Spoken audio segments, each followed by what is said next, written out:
Vale.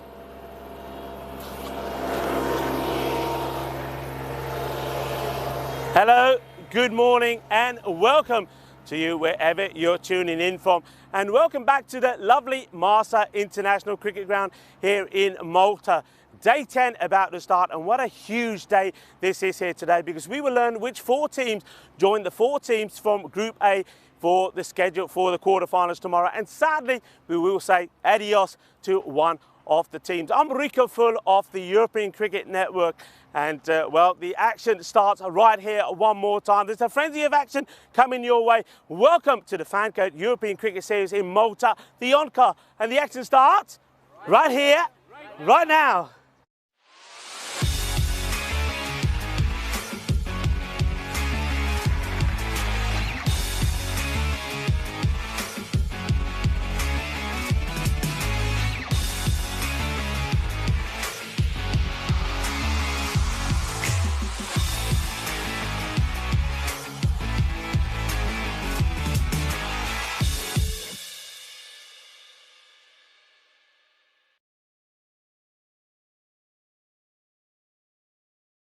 Merhaba Malta. Welcome to Malta.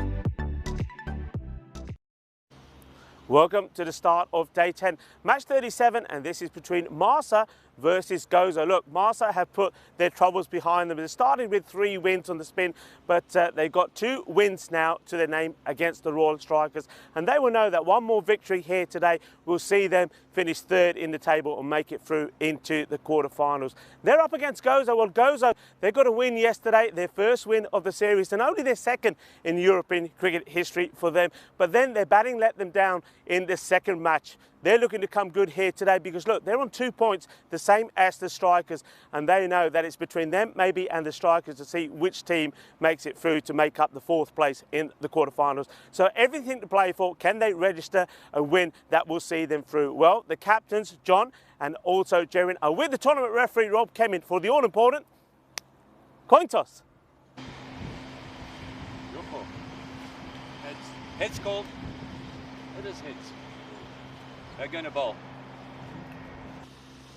Jerin Jacobs, the captain of Gozo, electing to have a bowl first. Look, they're a team that are proving every time that we see them out there. So, well, with the ball, I think they're going to be relying on the pace and the swing from Sasi Kumar. He's going to be key for them. And then I think it's going to be the accuracy of somebody like Khatri, who's been really good for his team at the moment, and Anthony. So they really are looking to try and restrict Malta to a score of around 60 or 70 if they can, and then go over to knock them off. With the batting, I think they need a good start, and maybe Indika Pereira is the man that can do that. Give them a solid first 5 overs, and then rely on somebody like himself and Senthil Raj to go over and knock the runs off at rapid pace. Well, that's the plan. Let's see if it works. What about Malta? Look, Malta have had their troubles with the bat. They've tried different options. It hasn't worked. But I think Fine Mughal and Noel Khosla, they're going to be key with the batting at the top. But they need somebody like Zishan Khan to click in this match.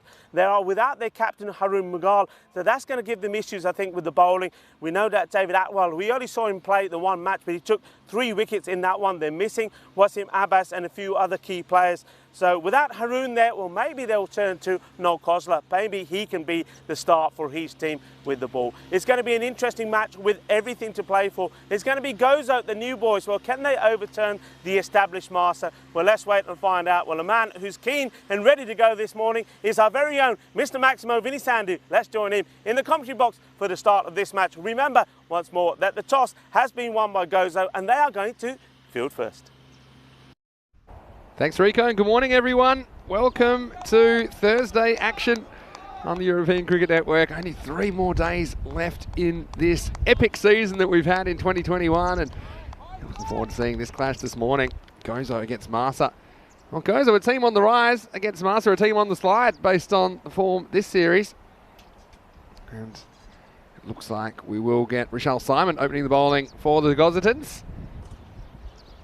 And you saw there from the toss, Gozo electing the field, so they will be chasing. I wondered about that actually, considering they have had their issues chasing. They had success against the strikers yesterday when they got runs on the board.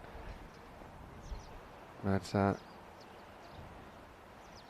looks like we are good to go. Clock almost ticked over. So 4 T10 matches ahead. Day 10 begins. It begins with Simon to Fanyan Magal. And this one could be a wicket straight away. Oh, it's in the air and it just falls safely. Oh, that would have been a dream start for Gozo.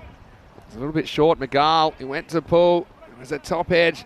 And he's admonishing himself after that. Whacking his pat with his bat. Saying, that was a close call. And it was. Risky strategy, the short ball on a surface like this. The bounce is normally pretty true, but also batter new to the crease. So, second delivery, and Zishan Khan just been in a bit of a tough run lately with the bat. Hasn't quite been the player that we know that he is. He gets another opportunity at the top of the order. A bit of team news, no Harun Magal in the master side, so they'll be led by Johnny Grimmer from behind the stumps today.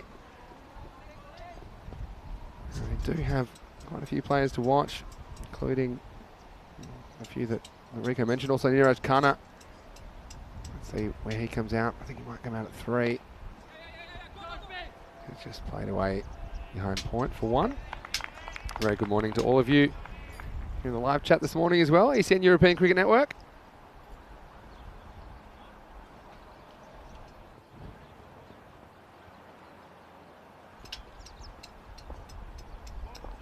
So, here goes. I have a few options. I've got Country in their side today. He's bowled for them pretty well. They've got Sandeep Sasikumar. He's always one to watch as well with the ball.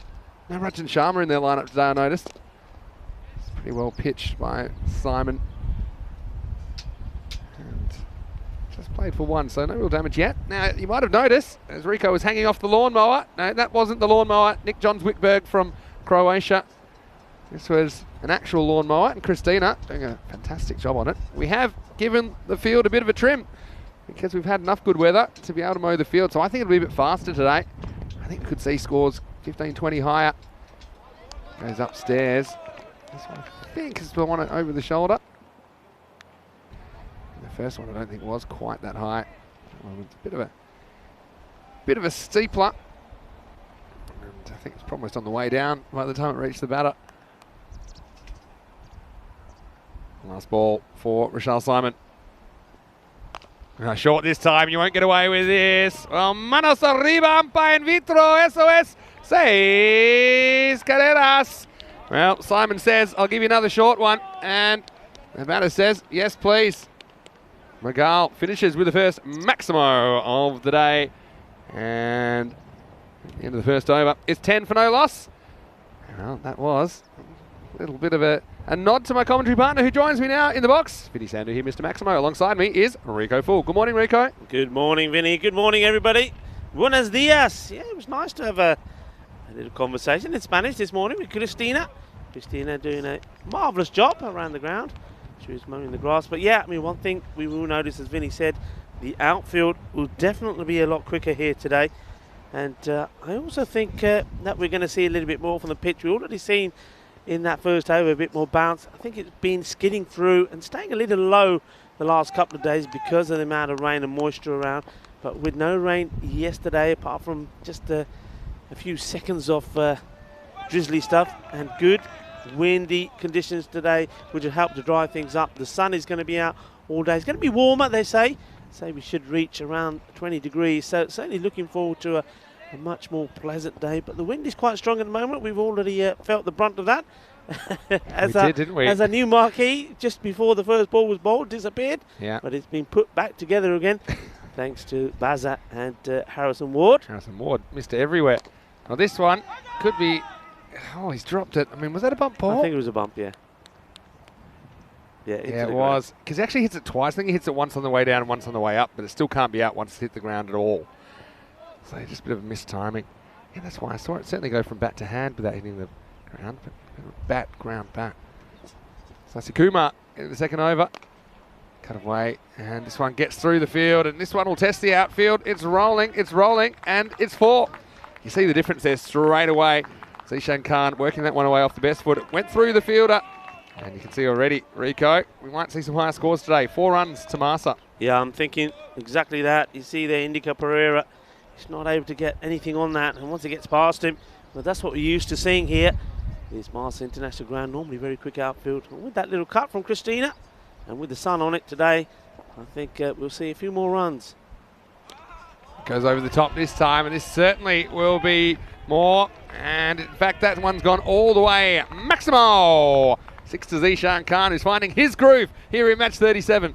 Yeah, that takes us over 4,650 runs in the series. We've had a couple of low-scoring days. That's probably mainly down to over-restriction matches and the conditions slowing the ball down. I think yesterday was a good example of that. Not too many 4s, but loads of 6s. Exactly right. It was easier to hit 6s than 4s in the last few days for sure.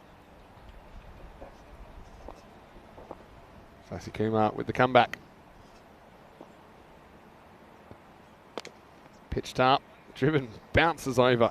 Sasikuma for 1. And yeah, just talking of the scores that I'd expect here, I think the first few days or the first week and a half now, we're into this tournament. We are into day 10 of play.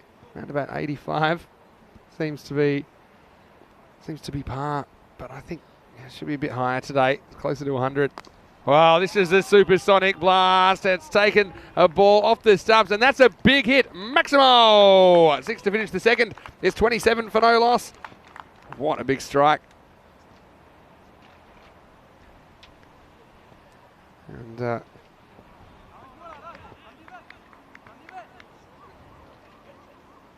that's a big hit. And second one in a row where we see an over finishing with a 6. Speaking of 6s, all teams have played 6 games except for AUM, who finished on 14 points. And then you can see that Gozo and the strikers there in the danger zone. And Massa, I guess there's an outside chance as well. They could be too. So we'll keep an eye on that as the day goes on. And Rico, I tell you what, he's a lover of all creatures, and all creatures love him. Rico, you've got a little pet there going. There we go. How about that? A little butterfly. Was that a good sign, isn't it? Yes, and it's, well, a bit of love in the air. I like a bit of butterfly. It's nice, isn't it? It's beautiful. Look at that. Look at that. It's a really nice one, isn't it? Yeah. It's having a nice morning. Hello, little buddy. Yeah. There you go. That's Maximo. Yeah, that's me. Yeah. Right, here we go. Guess who? Oh, it's Kutry who comes out and he gets whacked away straight away. And this one, I think it's gone for 4. Yeah, it's just pitched inside. So I would ask our butterfly friend if he wants to do some guest commentary, but we probably won't get too much out of him. But that's a nice shot. And Massa, they've come out swinging. And they know they've underperformed with the bat so far in this tournament, but I think that this could be the game where they start to rebuild their confidence. This one, Country gets it wrong. It's called no ball. Yeah, or sometimes get some ladybirds, or I know that you're a big fan of those. Yeah, ladybirds. You get some of those around sometimes. It's in nature. Yeah, no ball because that one bounces off the surface.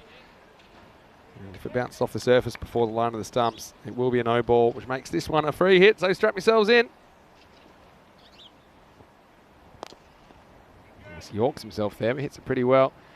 Straight to the fielder. Just a single.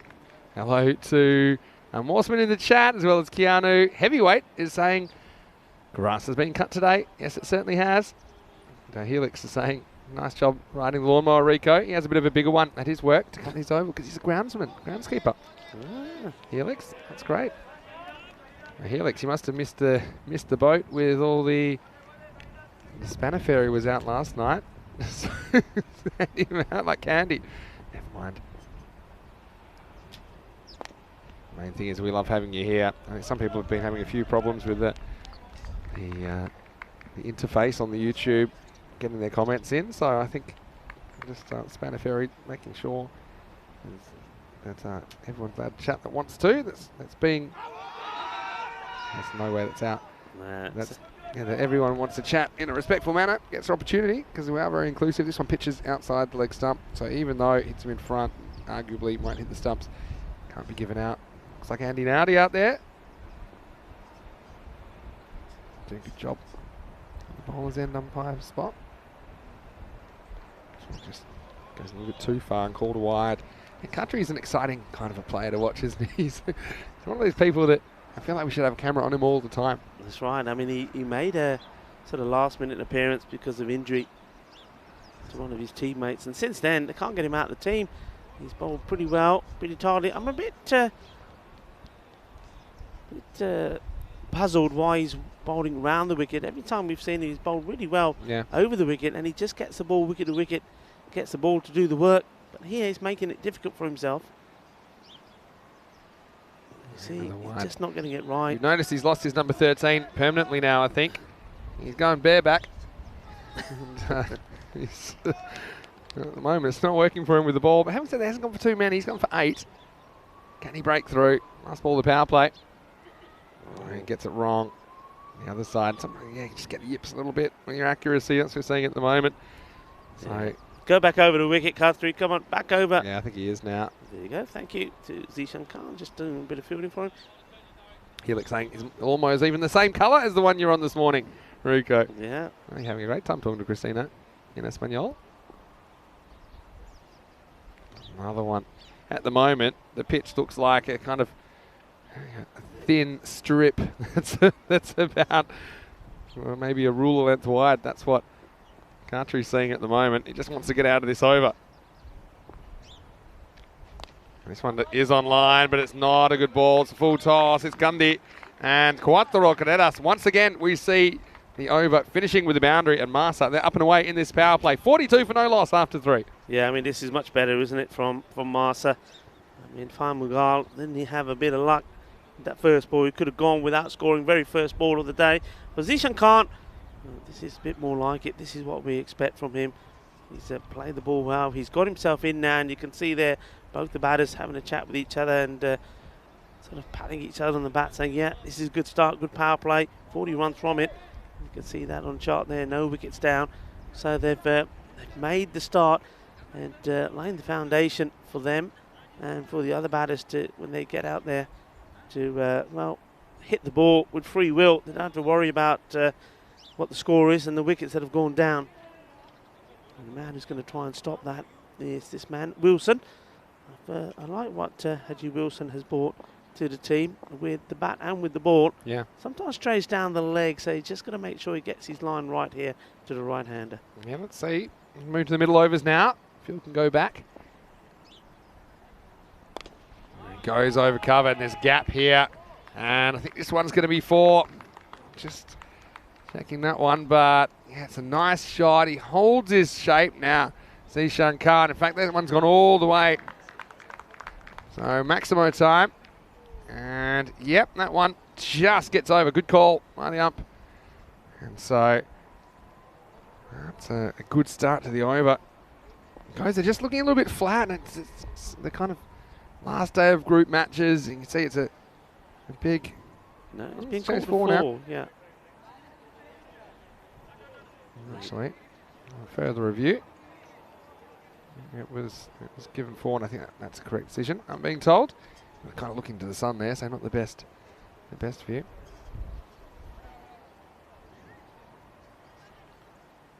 Just making a change in the field here now. They're just strengthening the offside.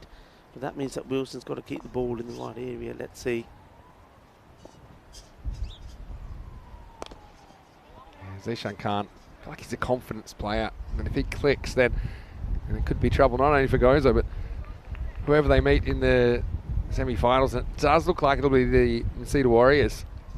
Master went out at the quarter-final stage last time, and they finished top of their group. They ended up going down to Sweet United in probably the upset of the tournament.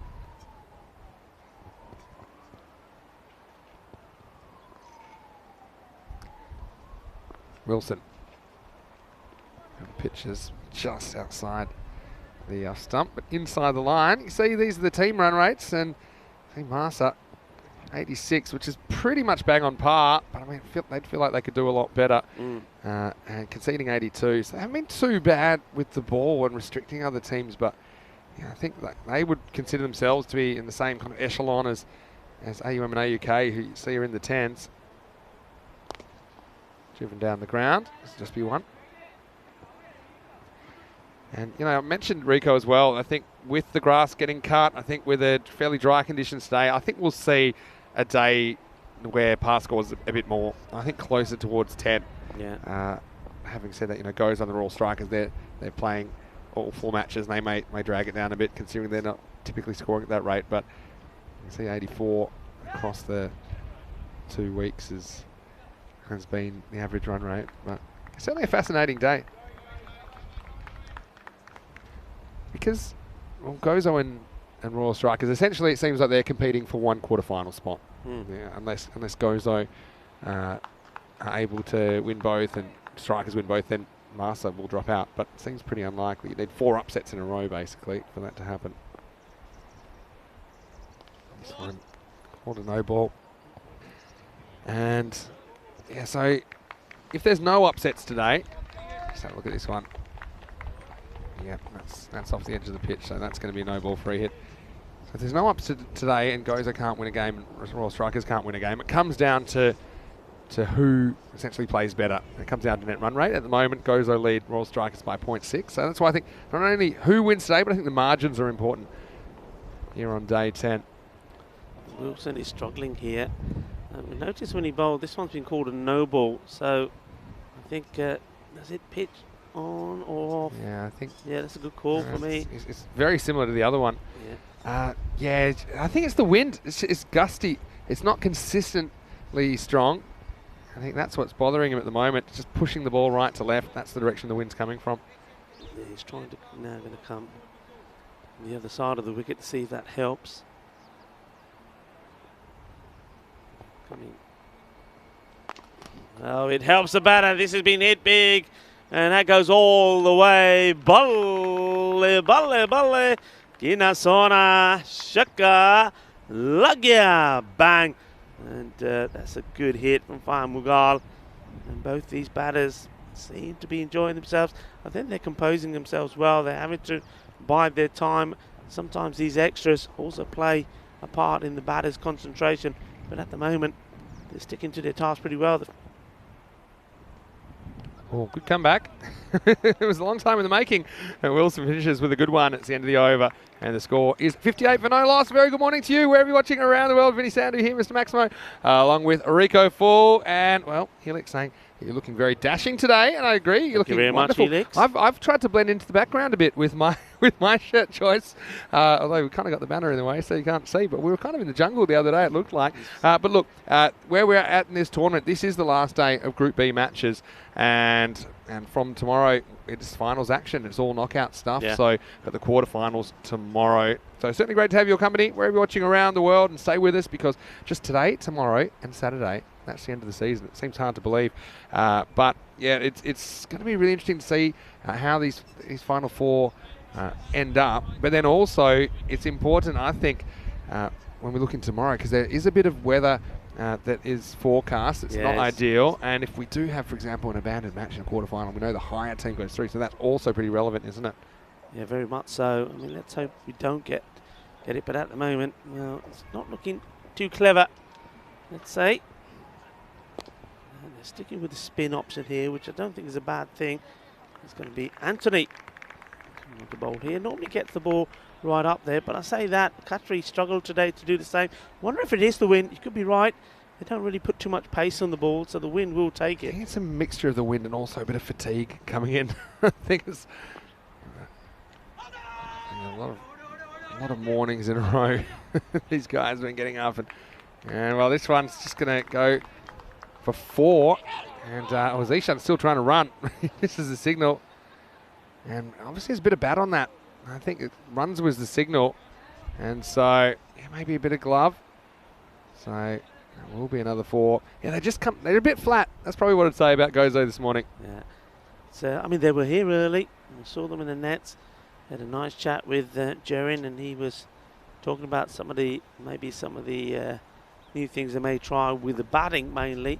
And probably because he thought that his bowling was probably their strength and was going to be okay. But unfortunately, at the moment, bowling's letting them down a little bit. That, I think, is the thing. I mean, White's now going to double figures. Yeah.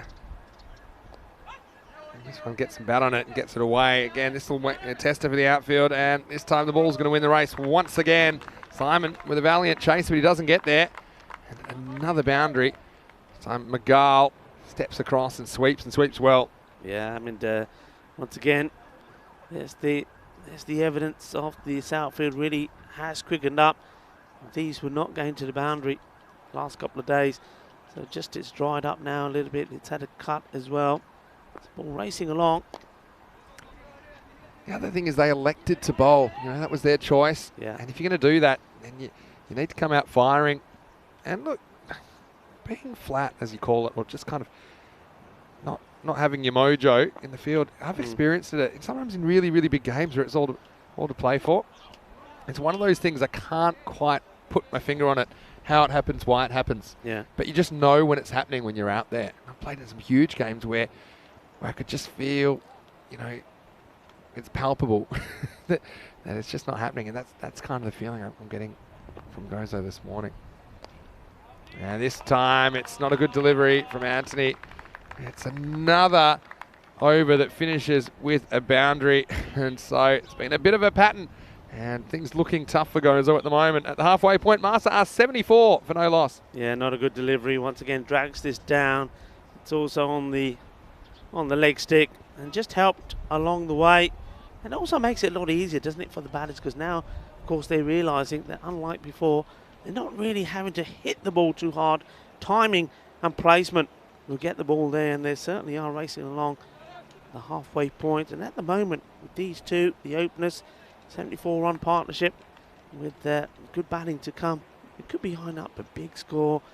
And I know that sometimes we've seen the second part of an innings where runs actually slow down. But well, you just can't see that here at the moment. You just can't see who's going to get the breakthrough here. Yeah. For Gozo.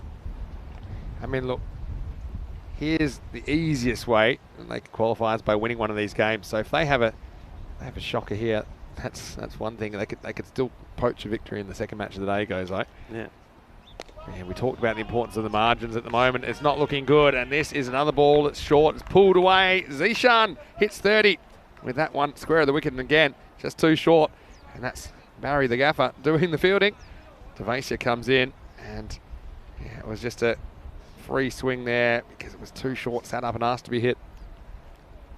Yeah, again, not a good start. Starts with the wide and then the short ball. Just have a look at this field. I mean, you got 3 men on the leg side. And that's why this time he's gone too wide once again on the off. Just a 1-man patrolling there, sweeping on the offside boundary as well as long off his back as well. And this one could have gone through. Zishan went for the big shot. Gets lucky. And it could have been so different, couldn't it, Vinny? Could have been a wicket the very first ball. Yeah, that's exactly right. It just fell in a kind of Bermuda Triangle situation. 3 fielders, including the keeper. They were rushing for that one. You can see the wind's affecting the camera a little bit, even though they've got the world's most reinforced tower. Now this one, is it a wicket? Don't think so. Yeah, it's going to fall to a vacant fine leg position. Once again, a let off for Marsa. They move to 81. Yeah, it just goes to show, I mean, Marsa, they've been struggling, haven't they, to get runs on the board. And this sort of score that they're on already is what they were we were mustering together as a team in 10 overs. And here they are, inside 6. This one's up in the air as well. And this is going to be 6 more. And Zishan Khan is going well. He hits this one beautifully. That partnership keeps going upwards. And, well, one man is going to be very pleased. Johnny G, captaining Marsa today in the absence of Harun Mughal. Well, the players Certainly the batters are performing for him today. Certainly are. An appeal, but I think this one was going down the leg side. No bat involved. Some questions about highest opening partnerships. And Keanu mentioned one in there. To my knowledge, it's, well, in the ECL, we had 222. And that's the highest in ECL. In ECS, I think it's 178. 178, Game yeah. you were doing last year. Well, This one could be close. Yeah, and he's gone. So Devasia gets it right, and there haven't been enough balls like this. As soon as you start talking about highest opening partnerships, you're bound to bring a wicket. And we'll check out this one on the replay. McGall, again, his favourite leg side is what he was after. And that's pretty plump. It's straight. It's hitting him in line. He's not particularly far forward. And so it's Devasia that gets the wicket, and he does break the opening partnership. The score is 89 for 1. Yeah, good bowling. We haven't seen enough of that. This is what you normally see with the likes of Qatari bowling and Anthony, but they've strayed their line today. They haven't got the ball straight up to the stumps, the wicket-to-wicket bowling we've been so accustomed to seeing from Gozo. But with Devasia, he does do it. He gets it right, and only goes for 13 of that over and picks up a wicket, and that's the first. Yeah, but look at the economy rates, and they're all double digits because every single over's gone double digits. It's not looking particularly pretty at the moment. Gozo have to just find a way to try and keep it down because net run rate is so important. It seems more likely than not that that'll be the factor. Not to assume that the results in the games today, but based on performance and pedigree, you'd say Gozo and all strikers, that'll be the most likely way that they'll qualify in 4th place. No Kosler. That's now come in. And well, it's a good opportunity for him to have a swing at the bat and probably play with a bit more confidence. No fear really. Runs are on the board. I know Johnny G's captain this today. Would this be a good opportunity for him to come in and give himself a bat? Well, I know he's only have scored 1 run. I would say that it's an ideal opportunity. But Kosler comes in. Frankie Spiteri in the chat saying looks like a great decision by Johnny G in his choice of openers. Yeah, hard to disagree with that. No ball called, and this will be 4. And 6 men out. Yeah, that's what it's for. 1, 2, 3, 4, 5, 6. So that's even worse. And Anthony will be the man that has to bear the brunt of it. Plus it goes for 4. Plus it's a free hit. And yeah, just something. Sometimes you see it in the first ball of an over where the field aren't set. They're still not changing it. Look, they've got 3 men on the leg side and 3 on the off. And there we go. Now that man who was at so the extra cover area comes back inside the ring. Yeah, it's a really good spot by the umpires. And there's so much about umpiring, I think, Rico, that you don't see, that we don't see even. They're constantly having to check things like fielders and positionings. Got a lot on their mind. This was the free hit, and it goes to the captain. Darren Jacobs not able to pick it up first time. The bowler was keen to get it back quickly. Thought he had the opportunity to run out. Kosler. Shot, this is big, and this has gone a long way. Ginna Sona, Shaka Lagya, manos arriba, arbitro. Manos arriba, porque eso es 6 carreras. Yeah, big hit. And so, despite the wicket, things aren't slowing down. For Masa, we've had a really good start today, 10. And 100 comes up with that Maximo. That's a good reply from Anthony. Zishan outside. This is where Zishan's weakness has been. We've seen him come in a number of times, and the bowlers have kept him outside the off stump, and he hasn't been able to get bat onto ball. This time he uses his feet. Now this one will go to the boundary. This is a really good time shot. Uses his feet well here. Zishan Khan gets to the pitch of it and keeps it all the way along the deck. Lovely shot. Nice shot, because I think there's more value along the ground today. So yeah, you know, that's just a good cricket shot. Got to the pitch of that, and that's why he can play that shot. Yeah, good early work. Light on his feet. There's a bit of the old Zishan coming back at the moment. Last ball, the 7th over coming up. Goes with a leg spinner. He bowls that one pretty well. I don't think he bowls enough of those, Anthony. That's the end of the 7th over. The score is 108 for 1. I'm getting a lot of questions every day about on social media when people are finding out that this is our last tournament of the year. About when will we be back? Well, when will we be back? And how will we be back? We will be back. And after a 9-week break, after Saturday, we will return in 2022 for the European Cricket League. It's the second time that we've held that tournament. The first time was in 2019. It is meant to be an annual tournament, but obviously the pandemic scuttling our plans in 2020 and 2021. So it will be a Group A match, match 1 on the 7th of February. It's a Monday. The Bet to Ball European Cricket League coming to you in 2022. For more, you can follow our website, europeancricket.com. Devasia comes back for a second over. Pretty good start. Just the single. Look, and if you want to get involved and maybe find your way to Spain for that tournament, you're more than welcome. There is a fan zone, and we're able to provide a bit of hospitality for you there and a few special offers if you keep an eye on our website, ecl.cricket, and obviously europeancricket.com. There'll be more information in the next few weeks about that. It's 9.5 weeks away. Devasia on a length. This is pulled out. Well, he's going to have to hustle here. Oh, there. Where's he aiming here? That is a classic Jaron Jacob underarm. Do you remember one yesterday where he tried to underarm it in from behind the keeper and he threw it straight up? And this isn't straight up, but it's not far away. It just makes it into the screen. Just practicing his overarms. It's probably a good idea. Because I think a good throw would have had him there. All right. Zishan Khan on 49. Pushes away, and that's a good half century from Zishan.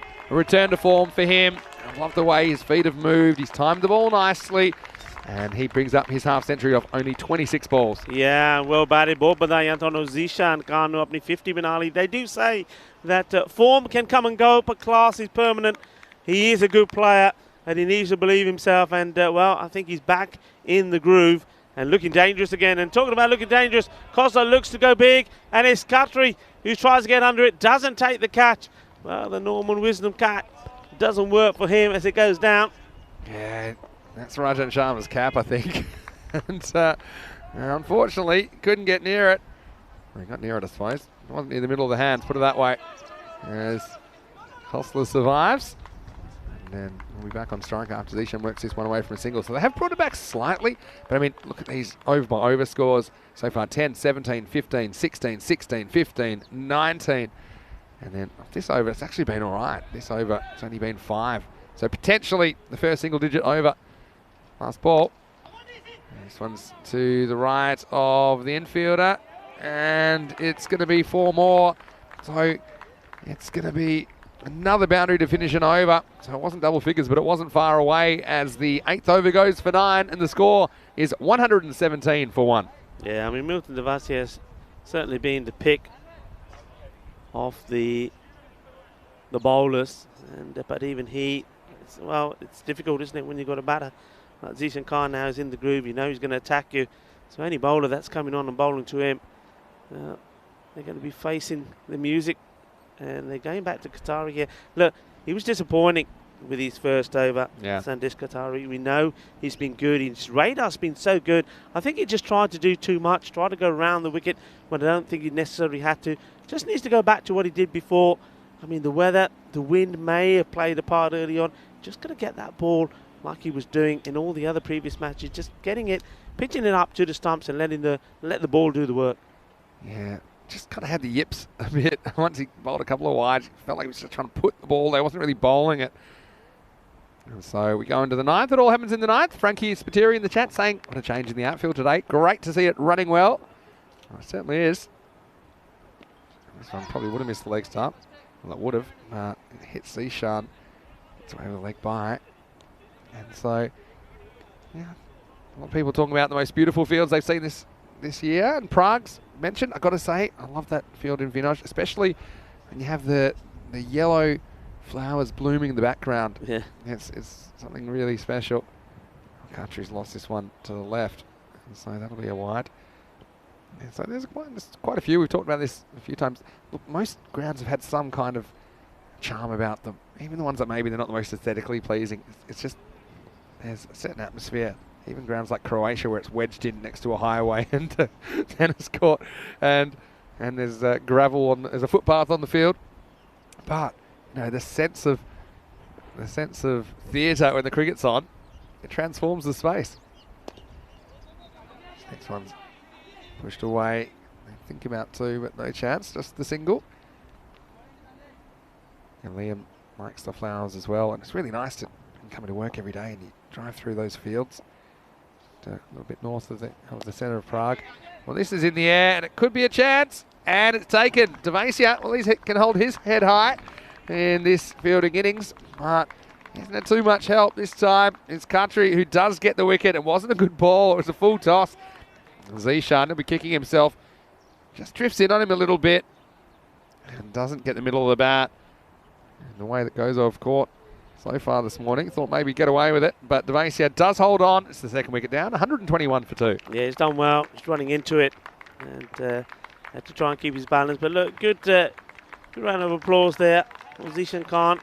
He did get to his 50, but wasn't able to add too many more onto it after that. It gives an opportunity for this man to come in. Well, he's a bit of a live wire, isn't he? He can go bananas, can't he? He can go big. And he tries straight away. And that, of course, is... Well, they weren't looking for 2 there. Devasia with a rare fumble.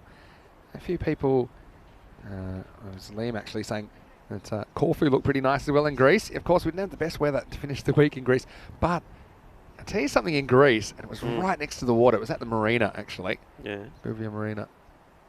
Wait for this ball, which isn't a good one. It's a no ball.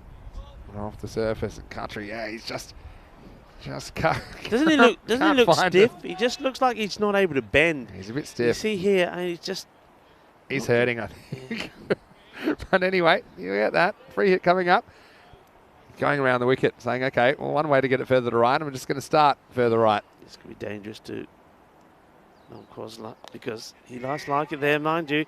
Miscues it, but it is a free hit, remember. So it's all about getting the ball back in. He got away with that one, didn't he? Really, on a free hit. That one should have disappeared into the car park. But what I was going to say is in Corfu, and the Greek island, of course, then I think boat insurance went up like 300% while we were there. Because you'd hear the balls fly out of the ground. You hear this pop. And I wouldn't have been parking my boat there. Now this is high. It's in the air. Now how far it's carrying? It's back. It's back. It's out of here. Maximo Mehar goes live wire. Well, that one was a rocket to the moon. He just timed it. And Country, he does take a wicket, but he's had a tough time with the ball this morning. 6 more. Yeah, he's absolutely nailed this, and that's what we know that Noman Mahir can do. There you go, Andy Nowdy, giving the signal. Putting the hands up in the air. Well, Country's spell comes to an end. It wasn't a good one. Yeah. He had all sorts of trouble. He goes for 27, 130 now on the board. And, well, if they can go magical in this last one, we could see the 150 go up here. Gozo really up against it. Remember the one thing we were talking about? The net run rate could be crucial. So crucial. And, well, they've got to really try and make sure that this isn't a defeat that really hurts them because, well, that could certainly damage them in the net run rate front. Because they could find themselves, even after this game, there's only 0.6 in it between them and all strikers. And, if they lose by a significant amount here, we could see them dip below the Royal Strikers after this game. We'll keep an eye on that as the day goes on. So they're going to go back to Michelle Simon. Bowled actually one of the better overs. First over and he went for 10. 6 of those were off the last ball. Here he is bowling the last. Oh, it's not a good start, is it? No, we're down the leg side.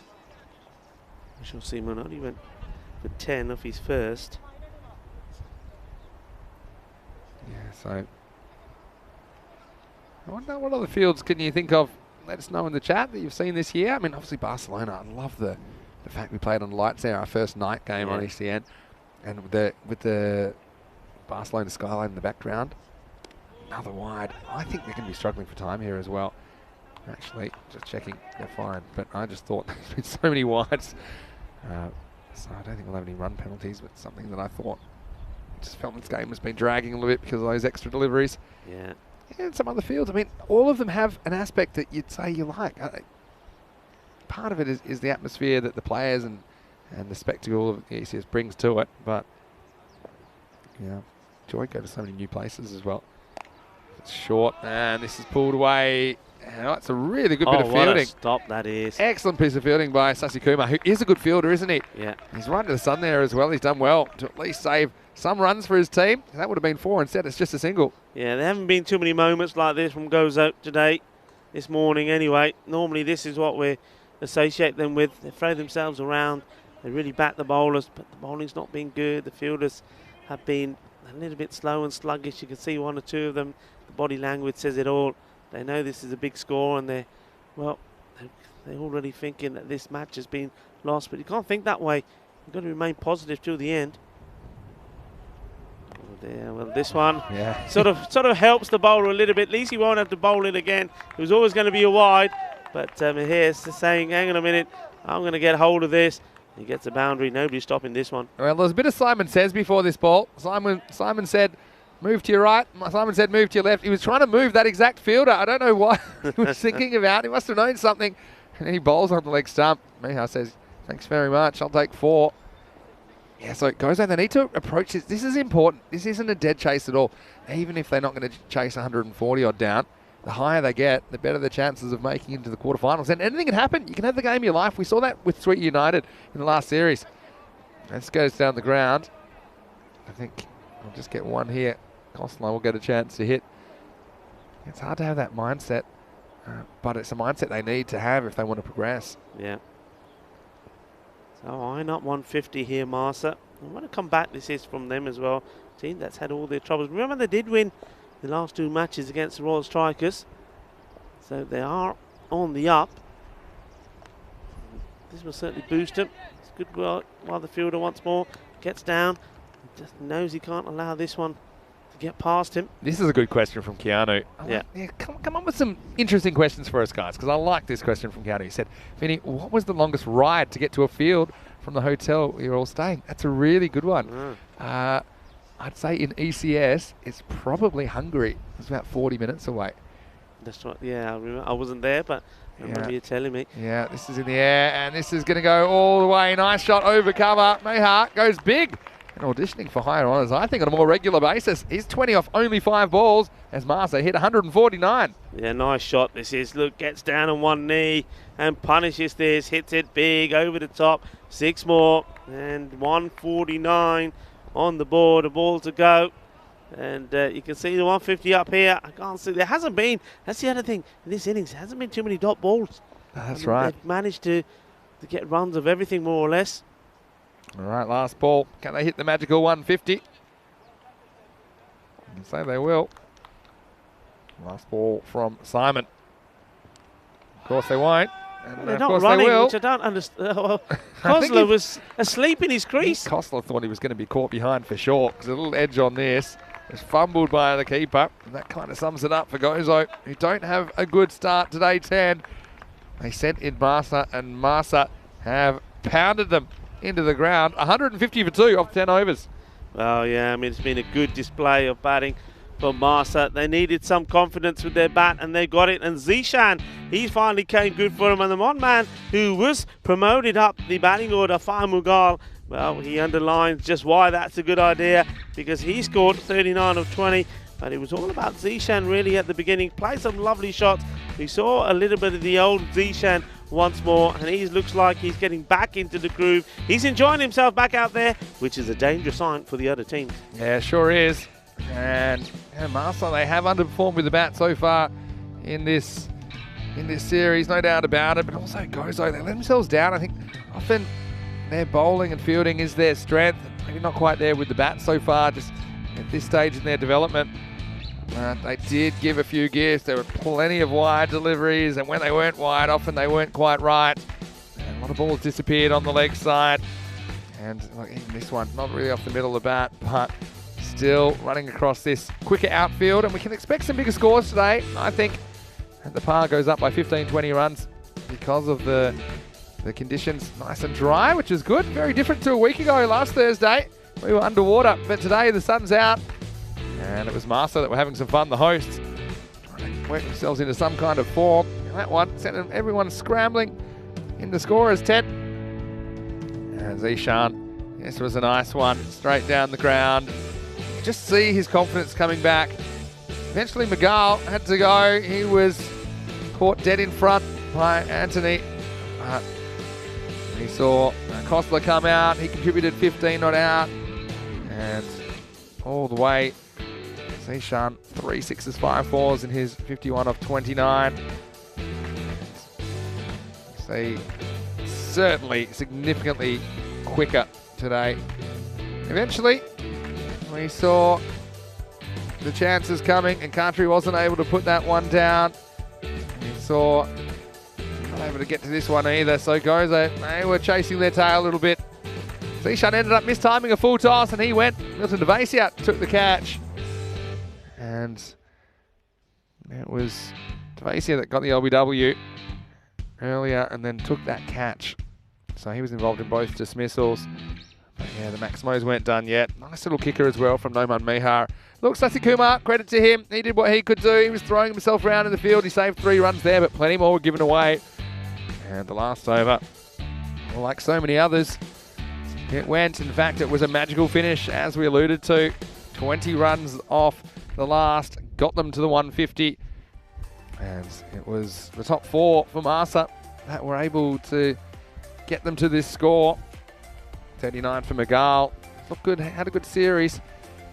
And Zishan Khan with a half century of 29 balls. 15 not out for Kostler and 21 not out in just 6 balls. It's a magical contribution from Noma Miha to get them to the 150. But look at those extras, 24 of them, including 16 wides and 5 no balls. And that's just way, way, way too many. Khatri was a successful bowler, 1 for 27, although he didn't bowl particularly well, had struggles with his control. Devasia, probably the best of the bowlers, 1 for 22, but even he didn't quite get it right most of the time, and a lot of damage in those figures, as it will be Gozo. They'll be chasing 151 for the victory, but like we've talked about several times this morning, the margins matter, and I think they do need to go out there and just put as many runs on the board as possible, because their nut run rate will, or it very much looks like it could be the deciding factor. And have a look at those overs. Just the 1 over below 10. That was the 8th that still went for 9. A lot of tall towers. And Marsa returning to form with the bat with 150 in match 37. So join us in approximately 8 minutes. We will be back with the chase. Gozo chasing 151 for victory. Vinny Sander here, Mr. Maximo, along with Rico Full. Hope you're having a great start to the day wherever you're watching around the world. You're with ECN, and this is the FanCode European Cricket Series.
to another exciting morning of cricket on ECN.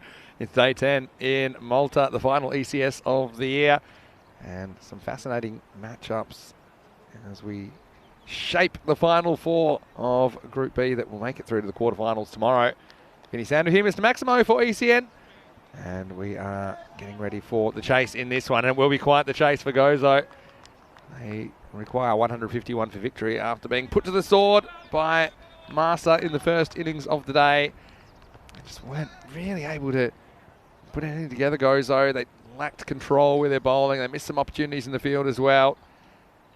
And good batting and poor bowling kind of combined to make that total of 150. So 151 for victory. I guess more importantly, Gozo just need to make as many as they can here because net run rate could be the determining factor on if they make it to quarterfinals Friday or not. It will be Fazil Rahman to open the bowling for Malta.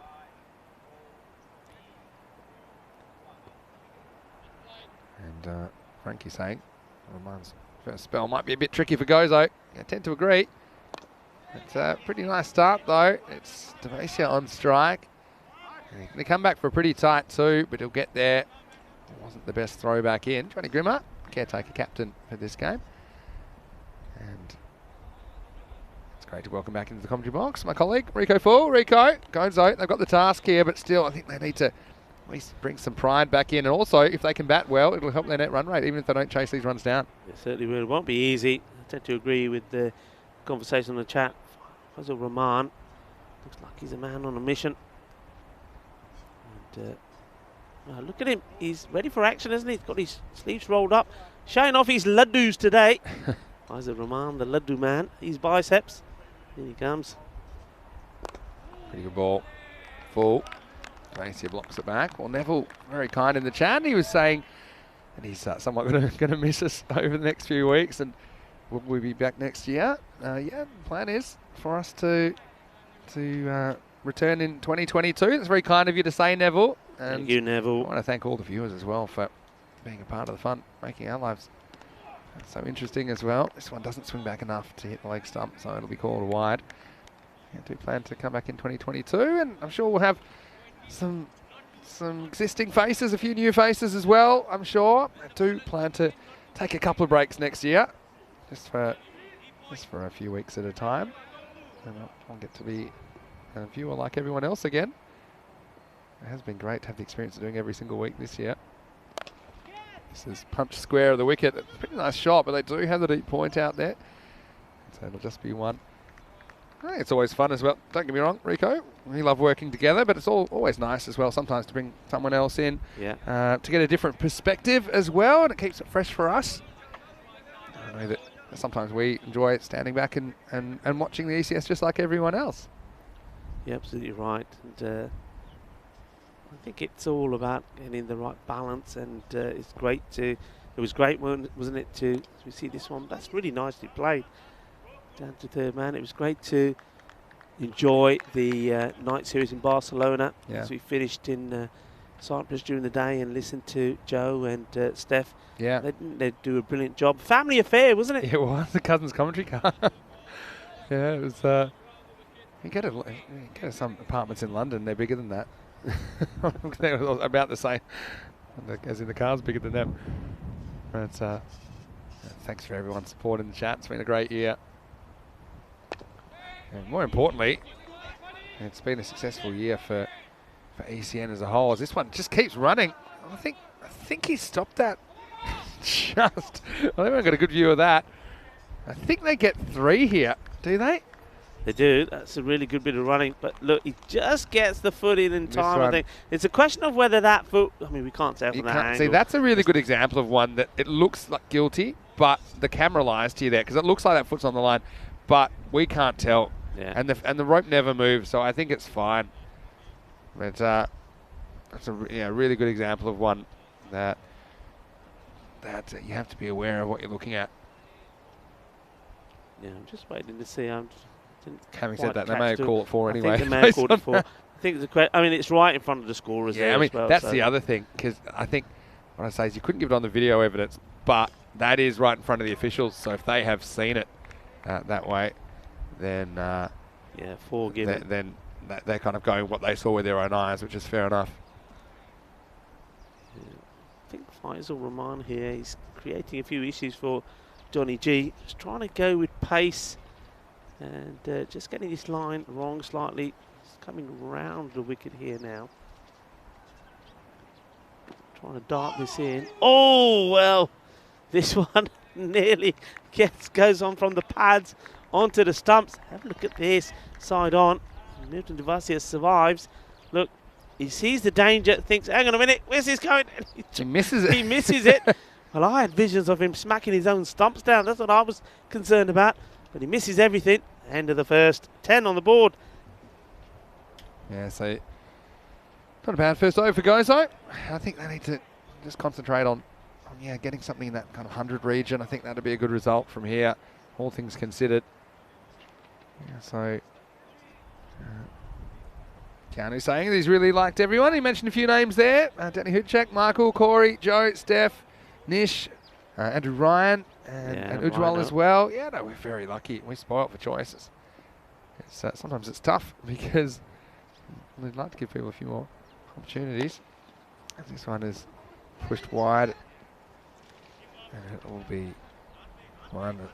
Johnny G gets a tough throw. This one gets through first backup fielder, David Atwell. Eventually, Rahman comes and cleans up. So yeah, we'd like to do some more night cricket next year. Again, we're still shaping the schedule next year. As far as ECS goes, of course, we know we'll have the ECL first up for 6 weeks, and then we'll take it from there. Plans to go back to Portugal as well for an ECS maybe early in the season. But yeah, stay tuned to our website as that comes to hand over the winter, the northern winter. Swing and a miss from Devasia. This is Fanyan Magal with the ball. What you done with it? What's that? What have you done with his headgear? Oh yeah. Yeah, he's not wearing the Joe Pesci. What's happened? Maybe because the sun's out. Maybe he's thinking, yeah, well, I guess maybe somebody was saying you got a funny tan on your head. That would be a funny tan, wouldn't it? Yeah. There's a bit of that was one of the moments of the year. Peter Rahman in Croatia being told to bowl with a cap on because his head was too shiny and it was distracting the batter. I love that. I've never heard of anything like that before. Oh dear. Yeah, Miguel though, tough customer. He's very whippy, isn't he? This one's wide. That's a trademark Johnny G dive, fall/dive to the right with the one glove. He loves those, doesn't he? Yeah, I did say to Johnny, I said, look, the boys have performed for you with the bat. I said, what's the secret? And he said, yeah, it is a secret. He said it's a top secret.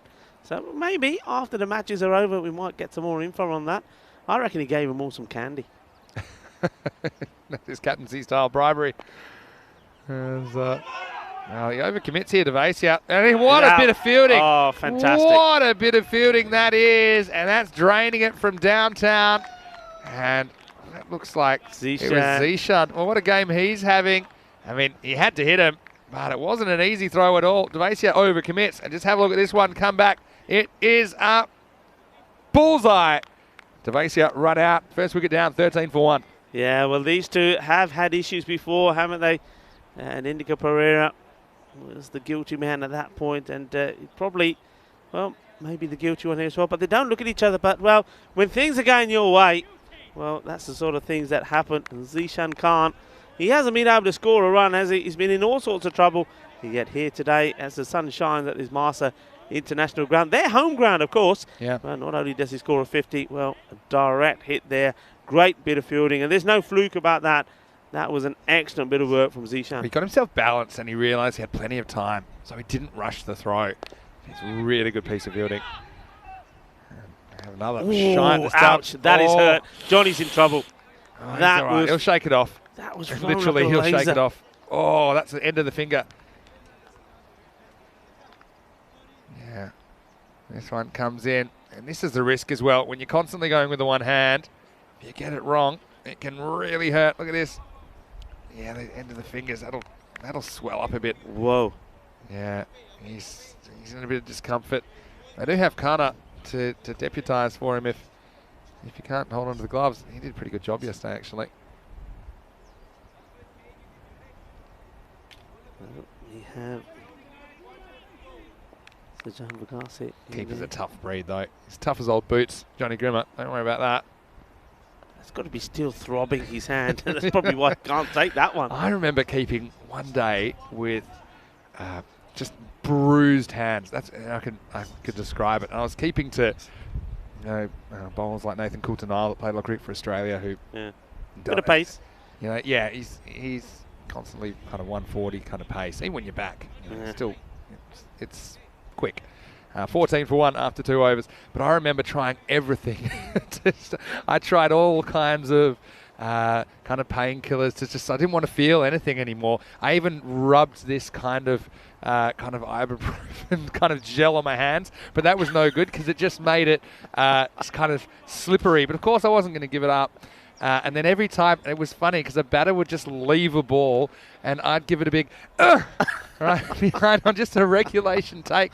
And every ball was stinging my hands. Oh. But that's why I'm kind of relating to Johnny G in that last one. That was a fairly regulation take. Come on, show everybody your wicket-keeping fingers. Come on. Oh, I know you like that. It'd never be an umpire, Vinny, because if he's giving somebody out there, the batter will never know what he's pointing at. There's not too many straight fingers left there. But yeah, this is what a wicket-keeper looks like. Here we go, come on. Well, I mean, that's the thing. My probably, you see the side on there, I've got that one is like that. Probably the one everyone talks about is this one, because that one got hit on the end. I was got a couple of balls on it in about 10 minutes and get it fixed. But most of the other ones are all right. For the most, it's kind of swollen on a few. Anyway, they look like twigs. Something from that's what he said about Ian Healy. He's got hands like a packet of twisties. I don't know if you have. I remember the twisties. Yeah, packet of twisties.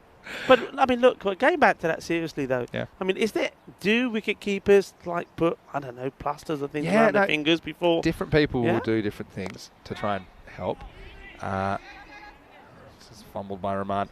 Some people will kind of bandage the tops of their fingers, or you can get specialised inners gloves that have that kind of built in. With that really bent one that you see there, I used to strap that up under my gloves just for a bit of extra protection. But when it comes down to it, no amount of protection is going to help you if you get one right on the end of the fingers. And the way that can happen is when you're keeping up to the stubs, for example. Wait for this one. It's just going to be... they're taking him on. We'll get 2. That's good stuff by Pereira. Yeah. He comes back. He didn't really run the first one really quick, and that's what my worry was here. Sort of hesitates a bit, and then it says, we'll go.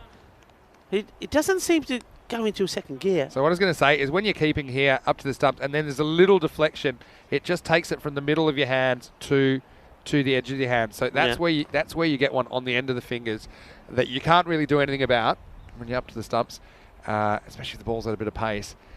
And that's when it'll take it from your middle of your hands to the end of your finger, and it pushes your finger into your hand. So a bit like, you see these injuries in basketball a lot, where people get a basketball on the end of the finger, and it kind of just causes the joints to swell up, and sometimes they change and don't change back. And a little bit of a deflection on this one. The thing is that what a lot of people don't realise, especially those that are watching and haven't played much cricket, but even when you're in the field, scored a wide, when you've taken it, sometimes even if they're taking the ball cleanly, if you've been hit in the wrong place, I mean, both my pinkies are terrible, and they still hurt to this day. And I can remember exactly when I did it, but they just never heal. So for a wicketkeeper, it must be the same. They never heal. So you take one in the same spot again, I think you're in agony for the rest of the day. This is a nice shot. This is coming our way. Come on, use those twigs to stop this one. It hit something in front. 4 runs. Lovely shot played here. Using his feet well. Look, gets a bit of bounce past Marcy here. Look, a good chase from the fielder, but he's not going to get anywhere near that. So, Niraj Khanna. I was there. I was ready for it. I was going back to my playing days then. But the table did the job of the stop. That's a nice shot by Sajjan Varghese, isn't it? Straight down the ground. Last ball, the power play coming up. He goes for another one, and this one, Niraj Khanna, almost fingertips onto it. It would have been a really good catch. And now, running to the danger end, but he gets there. Really good bit of action. Well, I'm liking that from Varghese, though. He's looking to take it on. He's trying to get them close to the score at least. Just doesn't time this right here. And you see, fingertips, just not tall enough. Niraj Khanna then gets the throw back in. But by that time, the batters had completed the 2. So that's the end of the power play. And the score is 27-1. Yeah, so I like the intent from Varghese at the moment. And 27 off 3. Yeah, no, so look, with fingers, and especially with cricket and lots of sports, there are some I have had fixed, but sometimes it's in the off-season. Because there's a lot of rehabilitation that goes into that. So then you have to weigh up, okay, is it worth spending 6 months trying to get this finger right? Depends on how serious it is. And, yeah, so you have to weigh up how serious it is, how much it's going to impact you versus... because then if you go into the middle fingers, for example, they get broken quite easily because they're in the middle of your gloves. When you play again, is it just going to get broken again? Or is it just going to get damaged again? And you're going to end up with these little breaks. And it depends also about your quality of life and how much you can handle. So I've some of mine I've got fixed, some I haven't. And I seem to be able to do most things. Play piano and type and things like that. I mean, Tim Payne's a good example of one that had a really... serious finger injury that he just couldn't play with and couldn't get right. And he missed only 7 years of cricket. Yeah. Ended up getting back to texting. 7 years, really? He can still use his phone. Going back to what? It wasn't his texting finger, I was going to say, but I won't. It's a bit too soon for that. Oh, it's another. How about that from Zishan? Oh, he's done it again. Shaba. Zishan Khan, well, he is on fire here today for Masa. Well, he's got his radar spot on. Look, if I'm Johnny, give him the ball. Let him have a bowl as well. Look at this. I mean, look, it's running to the danger end. Here's Varghese. Bang. It's gone. And Johnny Grimmer is delighted. He's all over the place saying, yeah, that's another. Doesn't know who to go to. Well, go to the man who did the damage, Zishan Khan. Well, lightning strikes twice, and Zishan having the game of his life here in match 37. Oh, he's hit both ends. No stumps to say, Rico. And that's a shame for Sajjan Varghese because he looked really good while he was out there, but he's run out for 7. And it's 27 for 2. Well, listen, we know one thing about Gozo. That, yeah, it's all go, Gozo, but sometimes they go too much because we saw yesterday in one over, the final over, there were 5 run-outs. That's true. Well, we've had 2 here already. Are they going for that record? The most run-out team in Europe, Gozo. And well, how about this? Well, putting the old boot on it and then just dropping a subtle hint to Johnny that he's ready to bowl. A little hint. He bowled it back in, didn't he? Look at this. And then when he comes back and says, here you go, just so you know, I'm ready to go anytime. Yeah, interesting that they're going with Fazil Rahman here quite early. I think they could have had, maybe Johnny could have gone with a few more other options. Yeah, bowling him out. It's a good delivery right in, angled it, but a nice shot as well. This, I think, may go to the, just line up. They will take 2. It's a nice little shot there played by Vinny Sandhu, number 23. Have you talked to him about that shirt now? No, I haven't asked him why. I'll ask him for you. Why he's got that shirt? I'll ask him if he could stretch it as well. It may fit. Well, you can have it as a souvenir. I do like that shirt actually. Number 23. It's your number. If I could walk away with a Gozo number 23 shirt, that would be the ultimate Would souvenir. it? Okay, I'll work on it. I'll work on it for you. I know Indica. Indy's me buddy. Nicely played. We'll just start saying some nice things about him. Oh, not another. No. Oh, well, this time, I think Indica Pereira was in danger. This is where you got to run on the pitch. And look at Indy. He can just run straight stump to stump here. And then he ends up, for no reason. He would have been out. He would have been gone. Well, what did he do? Why did he change? I mean, why didn't he just run straight? I mean, it's the worst. Okay, I think he's running maybe away from the ball, but yeah, it was not the best way to do it. Last for the over. I think that was a case of, well, if I'm going down, I'm taking one of them with me. As he ran into Rahman. Rahman was not impressed. But, well, this could be interesting. Well, I thought it could be interesting, but it is the end of the over. I thought I would like to see this delivery. I mean, you had to get him for reckless driving there. He was all over the road. Oh, dear. I'll tell you, if I get that shirt now, it's going to have some stains on it after that one. But look, Gozo, that's not the worst start for them. They're going at 8 and over. We talked about the fact that they're going to have to score as many as possible because net run rate will be important, or could be important if we don't have any upsets today. So, yeah, well, let's have a look at this. And let's just say he didn't go the right way. Oh, dear. Rahman saying, what are you doing here? And this is why I think on artificial surface, it's safest to run on the pitch. It's the least slippery bit, Yeah. and then I don't know why he deviated so much. Well, look, Atwell, he had the right idea after did the fancy footwork and bowling the ball into Johnny. Johnny says, okay then, that looked pretty good. yeah, smart work by Athwal. Have a bowl. Gets a bowl here. 32 for 2 and a 4.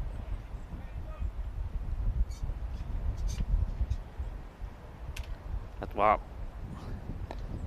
There, you can see there, just with this wind, every now and again it starts blowing and it does take the ball. That certainly did catch Kookaburra. Made it really swing wide and, well, you can see that demonstrated even with the cameras there. That's how windy it is. Good job we did. You see, we were right. We needed to secure that tower and we did. Yeah. Because on a day like today, well, would have been interesting up there. That's why it was important. Safety first, of course. Athwal struggling with the wind himself. And yeah, this swinging kind of right to left on your screen. Yeah, it's Creole who's up there. And well, he's well wrapped up as well. He's wearing a Kenny jacket as well. He's catching on from a trendsetter. It's nicely played here. Now, what's the plan here, do you think, for Indica? Does he just say, right, okay, I'm not going to... Normally he gets to about 5 overs and he tries to play the big shots, which is not really his game when he gets out. Or would you, in his position, just say, look, it's better I just stay there and bat all the way through? Well, we'll have a look at this one first. Called a wide. Actually, pretty good bit of keeping, but yeah, the foot's back. Yeah, I like that from Johnny. So, sorry, Johnny as well there straight away saying, no, it's not out. Yeah. So that's good from him. Yeah. Umpire probably said, I know. Yeah, no, I think he's probably got to bring some stability to one end and then let some hitters go around him. That's probably what the strategy is, I think. And the thing is, I think he will be able to score some more runs today. Because absolutely worn that. He's What in the is- wars. what Watch is this. going on here? Watch this. Oh, dear me. And then 10 for 2. It's not there, and it can't get any worse, can it? Bang. Oh, hit him in the glove. I thought hit him right in the middle of the 23 for He's a probably second. thinking, what's going on here? Oh, ouch. Anyway, he's all right. I think he can bring some stability to one end and maybe have the hitters, more aggressive players at the other end. And I also think, though, that he will be able to score quicker today. We should be able to, because some of those on-the-ground shots are going for 4 today. Yeah. And yesterday they're only going for 1 or 2. The day before, because the ground has been cut. So, at the moment, still kind of hanging around that 8 and over. Well, they go no further. Indica, unfortunately, has just hit that one to point. And the catch is taken there. And so Athwal does get a wicket. He dropped the subtle hint, didn't he, to Johnny Grimmer? Yeah. Give me a bowl. He got a bowl. And he has the experienced Pereira. He steps across the ball that would have been a wide, but he ran out of patience. And he couldn't get it away from the fielder. And nice catch taken there. Pereira goes for 9. And Gozo 37 for 3. Yeah, unlucky 13 for Indica because it was the 13th ball that he got. Yeah, it was a wide delivery. I think because of the one before wasn't called one, he's probably thinking, well, I can't leave it. It must be the same as the last one, and he plays it, but no power. That's probably what he has to work on. He's certainly the sort of player that you just give a lot of throwdowns to, wouldn't you? Just say, oh, just hit it hard. Yeah. Just hit it hard. Get used to getting some power. You see, that's all that weight he's lost. That's what happens. Nice catch by Javinder Singh as well. I have to mention that as well, even though it's one he should have caught. Athwal gets a little outside edge off Khatri through what used to be known as the quicksand. It's quickened up a bit today. It's more just sand now. And we'll get one. Yeah, Indigo Pereira has lost a lot of weight. He was talking to us about it. He's been on a tuna and rice diet. Is that right? Tuna and rice Sounds for 3 delicious. months. And lost plenty of kg. And he is looking very fit, but he's lost the power. There you go, Indicate you've lost the power. I keep telling you, alu paronte ka. Forget the tuna and rice. Go back to the alu parontas. Get the power. Eat a few laddus. Take a leaf out of Fazil Rahman's book. It's what I say. modern cricket practice isn't anything like even a generation ago cricket practice. They talk about range hitting now. A lot of it is just is getting the fundamentals right for those power shots. And you see it all the time. Now the higher levels, yeah, just having the confidence that you can clear the boundaries. Javinder Singh is rewarded with an over. And half an appeal. Someone's going down the leg side. Yeah, one of the issues for Gozo, no one really able to go on with it with the bat. And I recall yesterday, I don't think anyone Scored double figures in one of their matches, and so far no one scoring double figures today either. Pereira was dismissed for 9. He was the top scorer. Just can't string innings together. Oh, that one wasn't far away, was it? And, Raj won't be afraid to have a go. Khatri is the non-striker, the new batter. I mean, I'm surprised that the captain hasn't put himself up there during Jacob. He can contribute with some good scores and big hits. And, maybe he's just going with safety first. Sanjay Raj doing a lot of swinging with this one. The ball did a lot of swinging. Good stop by Johnny G once more. And what about Niraj? Is Niraj going to have a bowl today? Yeah, Niraj, you going to have a bowl? We didn't have a bat. Nah, Niraj is saying, I'm not bowling my full tosses anymore. Not in this weather. I'd like to see Niraj get a bowl. I'd like to see Niraj get a bowl. Chipped up in the air. Good pick up, one-handed by Anamasi. Why are you not having a bowl, Niraj? What's the matter? He's made up an injury. He's got a bad back. He's all right. Yeah, I like Niraj. Maybe we'll see some of him with the bat. I'd like to see him getting a go up the top over the order. Something, maybe top 3. Did hit him well the other day. Adios. And it's simple as that. Straight ball. He's played and missed at these a few times, Senthil Raj. And this time he doesn't get lucky. And well bowled to Jawinder. Yeah, it just flicks the off bail. Almost takes out Johnny. He's made it 62 years. You'd hate to go this way. Ball coming off the top of the stumps. And let's just say, if you had any hair, that would have parted it. Johnny Grimmer, look at this. And look, couple of days. So close. It's the ball still going. A couple of days ago, that wouldn't have been out. Oh, because they didn't have no bail. Because no one. Oh, that's hit the top of the stump. No, he's hit the bail, I think. No, show us that one again. Oh, your eyes are going. That's hit a fair bit. When it bounces that high, I mean, it would have hit some of the stump. Do you think? I thought it just hit the bail, but anyway. I just thought I mentioned it. There we go, look. Yeah, that's a good point. That's a bail. Nah, but yes, it's hit the bail, but it's hit the top of off stump as well. Of course it would have been out. Take your glasses off and have a look again. Mind. Anyway, Senthil Raj has gone. Hasn't just like flicked it. It's bounced off the top of the stumps. Anyway, people actually, the viewers, they come back, they say they really love it when we fight. Do you know that? Well, we don't fight enough. Well, I think we rarely fight. When we finally disagree on one. I think it's got a cool kind of, I don't know, like an odd couple kind of vibe or something. I don't know. Well, they say it's good to have a little fight now. Healthy again. conflict. They do, don't they? Yeah. No, we don't fight. We're lovers, not fighters, aren't we? I always remember that when we went to Barbados on the cricket tour and things used to kick off and you used to see these great big Barbadians. And by the way, Barbados now has tied its links with the UK, hasn't it? Did you see that on the news? Yeah, I did see that. But anyway. Saw some Rihanna news. That's right, yeah, a bit of Rihanna there. But 6 overs down, 41 for 4. Things used to kick off and you used to look at these Barbadians and they'd say, we are lovers, not fighters. And I thought, yeah, I like that. I like that. Yeah, so we're lovers, we're fighters. Get you out of a tight spot. I'll remember that. Yeah. How cool would that be? Imagine European Cricket Series Barbados. Oh, yeah. I'm down with that. I'll be there. All right, tell us. One way or another. And here's one. I'm going to ask for one. You're going to, okay. I think I said this the other couple of weeks ago, but I'll say it again anyway. Here's Athwell getting a second over. This one, what's this come off? I'll never know. Yeah, I was going to say, where would you like to see a European Cricket Series? Not in Europe. Okay, European Cricket Series is what it is, but give us a location. Okay, Barbados, so Barbados is already there. Yeah, so Barbados. Come on, let us know where would in the you chat. like to see one? I still think ECS Las Vegas under a, I don't know, under a dome or something. The bright lights. Yeah. Tell us yours though. Put them in the chat. ECN European Cricket Network. Jeremy Jacobs is now out there. ECS Gozo could be a reality one day as well. I know they're building the ground up there. Yeah, that is in Europe though. Certainly looking forward to that. They're trying to get that ready for next year's Valletta Cup. Yeah. And if they do, that'll be something awesome. And I think that teams such as Portugal, I think Romania normally get involved in that as well. So, yeah. Almost blowing over in the wind there. Takes a bit to blow him over though. Yeah, let us know. Strange locations or different non-European locations for an ECS. That's what I want to know. Put them in the chat. David Upwell Frankie says, I suppose they can be in Europe as well.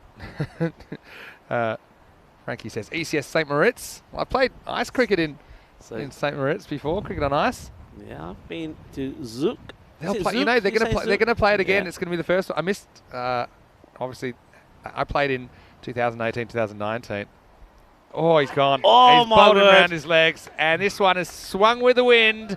And, well, just like a plastic bag in the breeze, Jacob's going to have to go, and he can't believe it. Well, there's a bit of Shane Warne about this. Dear. Rico, what do you think? Well, and it's just a little outswinger. He shows too much of the goods. And Athwell cleans up. What a wicket. He can't believe it. What have I done? Look, this is, when you look at it from the other angle, it's always going to hit the stumps. Yeah. It's not one that, look, from here, just here, it's hitting the stumps, but he just doesn't, he says, It does swing, though. to take a chance. Oh, yeah, it does swing. But what's he saying, you think there? Do you think he's trying to say I weren't ready?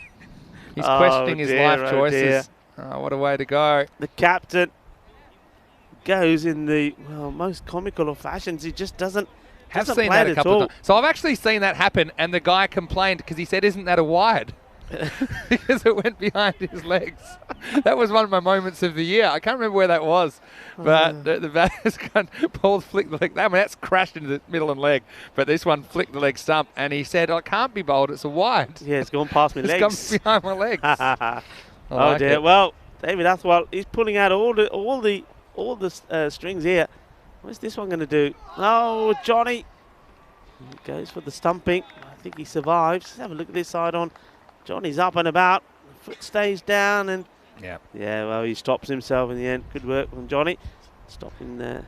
Athwell's going to watch that 250 times before the end of the day, I think. He'll be watching that on loop as soon as he gets his phone back. Nice bit of keeping by Johnny G this time. Into 7 overs, the score is 42 for 5. So just falling off the pace a little bit in the last couple of overs.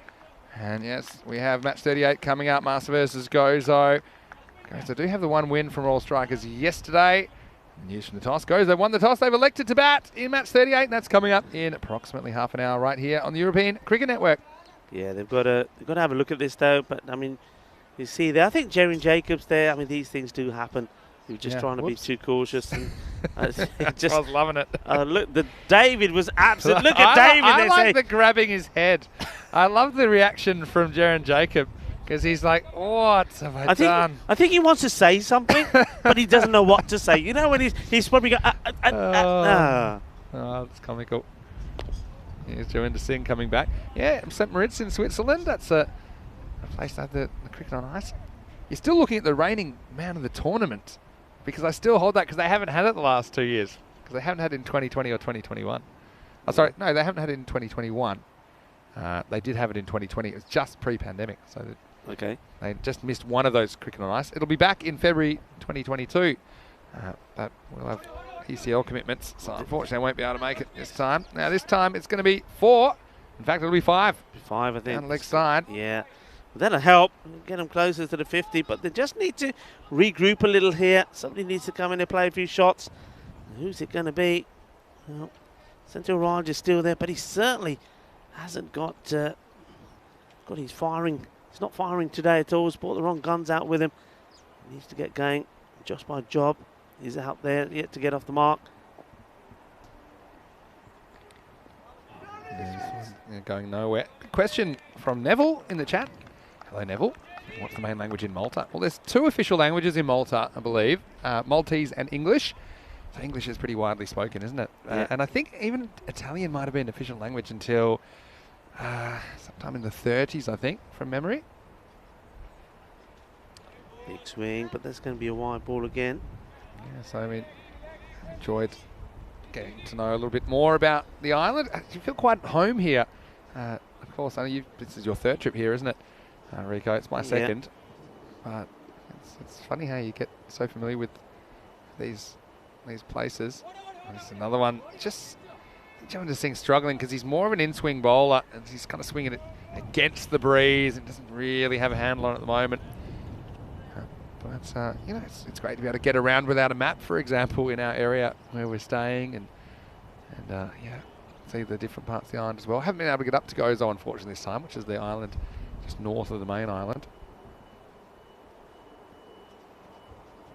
Well, this one would have been another wide, but he's somehow, well, this is almost like a flick. Here's a flick for 6. What a shot this is. Shaba. And Senthil Raj, well, I said he hasn't all the right guns with him. Well, he's starting to fire. That's amazing. Yeah. That's just a flick. He goes for 6. Hallelujah. It's a Gozo batter that gets double figures. As he doubles his score to 12. 12 off 10 now. Nice shot. Yeah, it was just there for the hitting though, wasn't it? It was the kind of delivery I think that Gozo served up a bit too often in the first half of this match. Oh, and I think he's knocked him over the very next ball. So 6 and out for Senthil Raj. And finally, Jaminda Singh gets one on target. Over goes the castle. Another wicket goes down. And that one I think was assisted. There's a little inside edge on that one. And 3/4 of the way through this innings. And Raj has got to go 57 for 6. Yeah, they're having all sorts of trouble. And just when you saw somebody play a big shot, somebody goes down. Somebody goes down. Who's that down on the field over there? Just doing a bit of sunbathing. Who's that? That's not allowed, is it?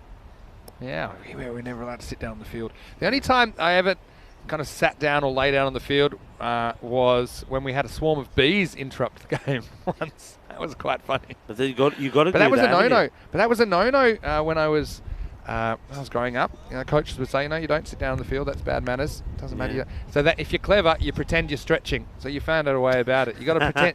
You got to pretend you're stretching and have one of those lying down stretches, and then you kind of putting your leg over one over the other kind of thing. Question from Helix asking, how many teams are there in Gozo? That's a really good question. I know. I guess there's different levels of what's the word? Of official cricket versus kind of social cricket. Yeah. I know that they'd be planning to obviously have a few more. I mean, obviously we've just seen the one Gozo team in this ECS, and I believe in the kind of Maltese setup, which is 14 teams, I believe now. That's right. Yeah, I think with the Bajiba Blasters being formed, that takes it to 14. When we were here in June, it was just the 13 teams. So growing all the time. It was only 5 teams in 2018, so you can see just how much cricket is growing here in Malta. That's excellent. 59 for 6 after 8. Yeah, so the fact they might get a ground on the island, I think that's a really excellent development. Yeah. And I mean, one thing people are asking about the languages. Yeah. I know Arabic is spoken here a lot as well because of the history of Malta, but English was only came in once. Well, in the sort of late 1800s, they started speaking English, and that was because of 160 years of British rule. So that's why there is a lot of that British influence there. Of course, this Marsa complex was once a British sports complex, wasn't it? I think it was the military that used to use this complex when it was inaugurated in 1902. It served as a recreational That's why you sports notice, ground. a couple of the things you notice, as you see, this is Wilson, who's out there now. Yeah, you see, for example, the power plugs here in Malta are the UK kind, as opposed to the type that you get in most of continental Europe. Driving on the left, of course. Yeah. So it's a bit of a throwback, but I'm driving on the left here.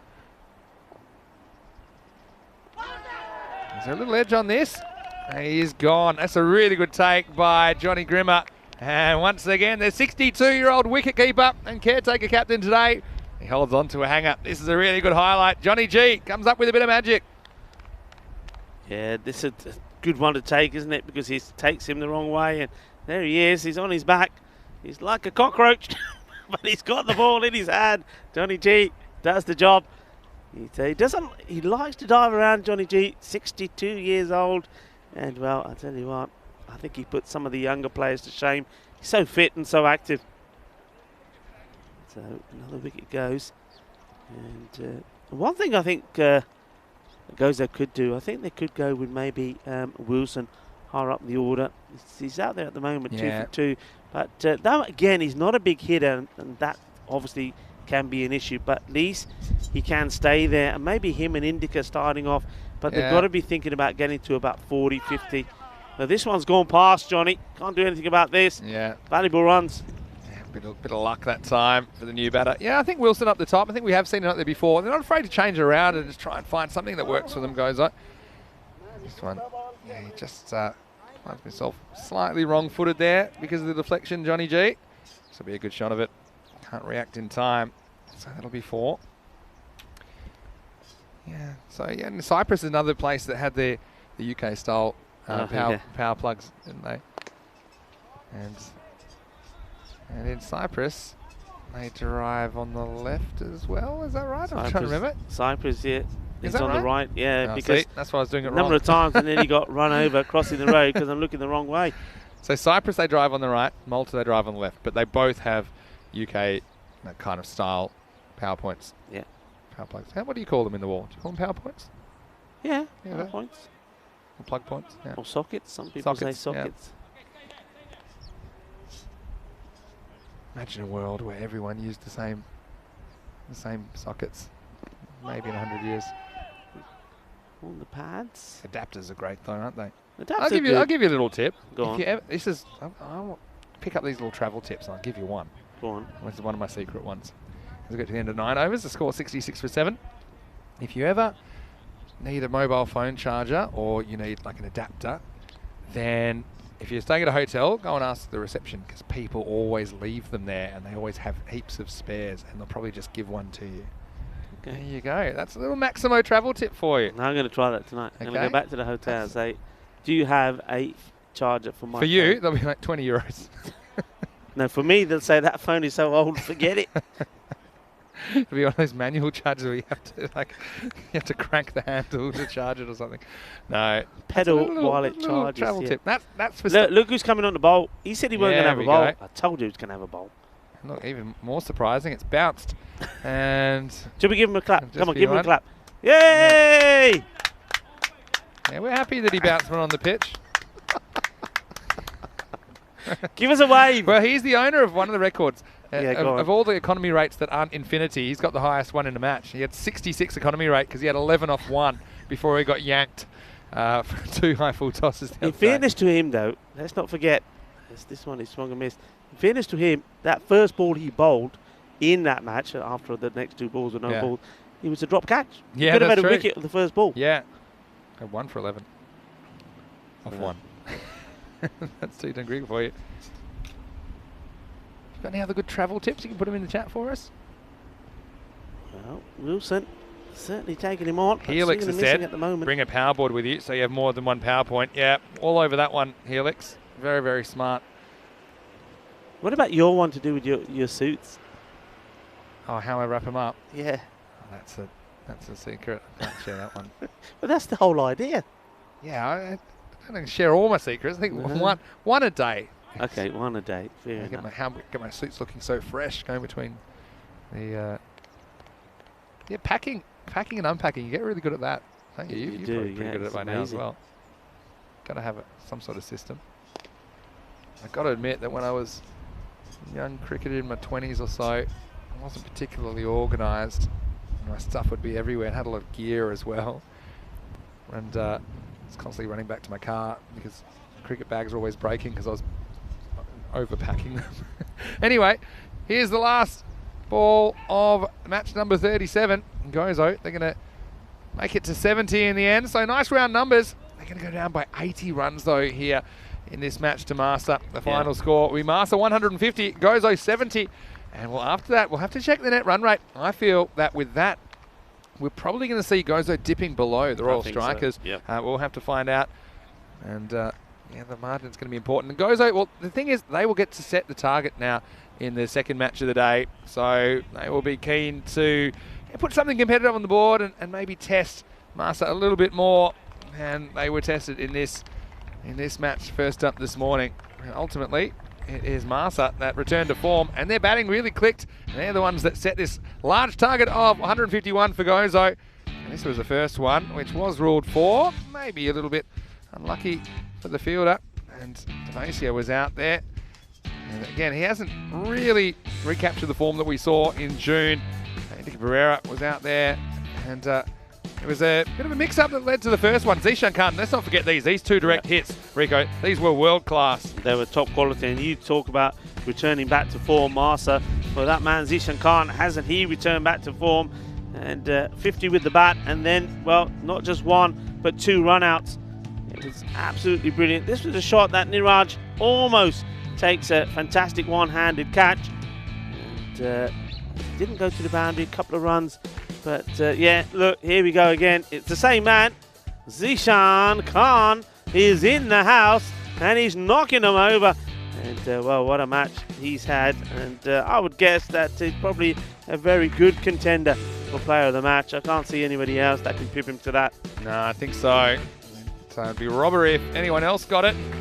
And well, let's just say Pereira, he was decided to go off-road with the running. I don't know if that was a very wise choice. And well, he ran into a tree, basically, and then he ended up wearing that one. Well, that's why he wear the arm guard, although I don't think he was on the right arm for that one. That was a nice catch by Javinder Singh. You knew Gozo, they weren't going to chase this down, these 150. But they needed to get as many as they could. They struggled a little bit to get anything going. That one hit the top of the stumps and almost took Johnny G out of action. Caretaker captain this morning. And then there's a really good one coming up from Athwal. This one. Oh, dear. Just across. And he's, what have I done? Oh, the humanity. And Athwal, he had the double fist pumps going. Why not? Reminiscent of Shane Warne in his prime. And well, that was quite a light-hearted moment. Everyone found it funny, probably except for Jaron Jacob, the Gozo skipper. A few wides at the end kind of padded the stats, I think. Gozo ended up getting to 70. Some of them were gifted to them. And in the end, 20 runs, including 18 in wides. That's certainly something to work on. I think both teams struggling with the wides a little bit because of that fairly stiff breeze this morning. And that was another one. It was the end of Central Raj after a good Maximo, but he was out the very next ball. Good comeback by Davinder. And how about that for a catch? Masi got the wicket off the inside edge, 62 years of age, picks it up clean as a whistle. And that was the end of Joshby Job. And Gozo ultimately, they were just kind of staggered towards the end of their innings. That was a handy one, just getting a boundary. And yeah, certainly the field running a lot faster today. And this is what's coming up, match 38, Master versus Gozo. The news from the toss, Gozo, the one the toss elected to bat first. Maybe we'll see Niraj Khanna batting a bit higher. I guess it will depend on what they're chasing, how much they're chasing. I do think it makes sense to give a couple of other players their hit, especially going into such a crucial quarterfinal tomorrow. Yeah, absolutely. I think that is for sure. I mean, Gozo, look, they've got to somehow gather their thoughts very quickly. You can see them huddled together there. They know they're going to bat first. Do they change it around a bit? Do they go for Wilson up the order? Does Jaron Jacob himself go further higher up? I think he needs to. I think what they need to be looking at, maybe have something like Indica, then Senthil Raj, and then something like Jaron Jacob and Wilson. They need to sort of plan it a little bit so there's a little bit more balance with the batting. Sasik Kumar's one as well that he always bats low, but I think he's got some talent with the bat. You see, only Raj was the batter to make double figures, so someone made it, including a big 6, but 20 extras was the top scorer in the innings. 70 for 7. And with the ball, plenty of good performers. How about Athwal? 2 for 7. He dropped the hint, he wanted the ball. Yeah. And he certainly made the most of it. 2 for 7 off his 2 overs. 2 for 19 for Javinder Singh. Had some control problems. 1 for 20 for Farhan Masi. Took the other wicket. Magal pretty tight. Only 4 off his over. Likewise, Niraj Khanna at the end, chipping in. And Rahman, always reliable. Only conceded 14 off his 2. So we will be back in approximately 15 minutes with the second match of the day. It is going to be Gozo. Well, if they don't want to go, they need to improve their performance against Master in match 38. They will be batting first. Join us then, Vinny Sandu, Mr. Maximo, along with Rico Full. Hope you're having a great morning. We'll see you shortly on ECN for more FanCode European Cricket Series.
Merhaba Malta.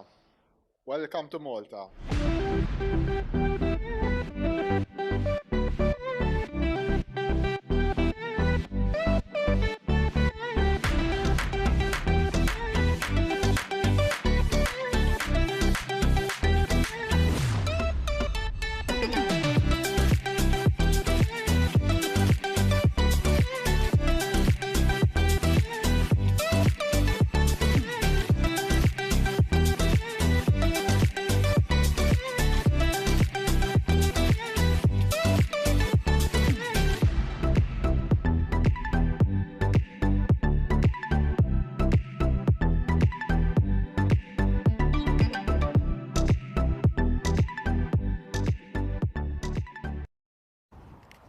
Welcome back.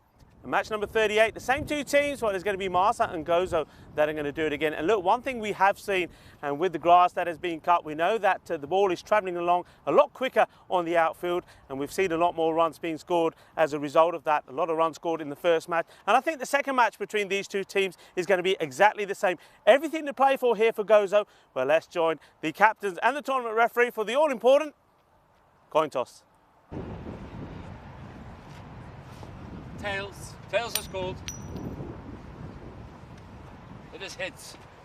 You just bet. They want to bet. Gozo wants to bet.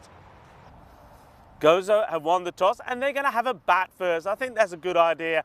I think they've seen what's happened in the first match. They've seen that if they get themselves in, they should be able to get good runs on the board. And, well, one thing they'll be looking forward to is bowling a lot better. I think their bowlers did let themselves down in that first match. They didn't bowl a good line. The pick of their bowlers was Devasia, but all the others need to improve. Well, with their batting, well, I think the likes of Senthil Raj and Jerrin Jacob, they're going to be key. But what about Aji Wilson? I think maybe he will shine in this match. Malta, well, they're a team that has struggled with the bat, but not this time around. An opening partnership of 89 runs between Zishan, who scored a 50, and Harun Mughal was vital. And, well, and then the other batters just came in. With luxury, the foundation was built, and they just piled on the runs, scoring 150 in that first match. With the ball, well, I'm looking forward to seeing Faisal Rahman. I think this could be his sort of day. I think he will generate some extra bounce from this pitch. And I think Fana Masi could be key as well. Everything to play for here for Gozo. Let's join Mr. Maximo in the commentary box for the start of this match.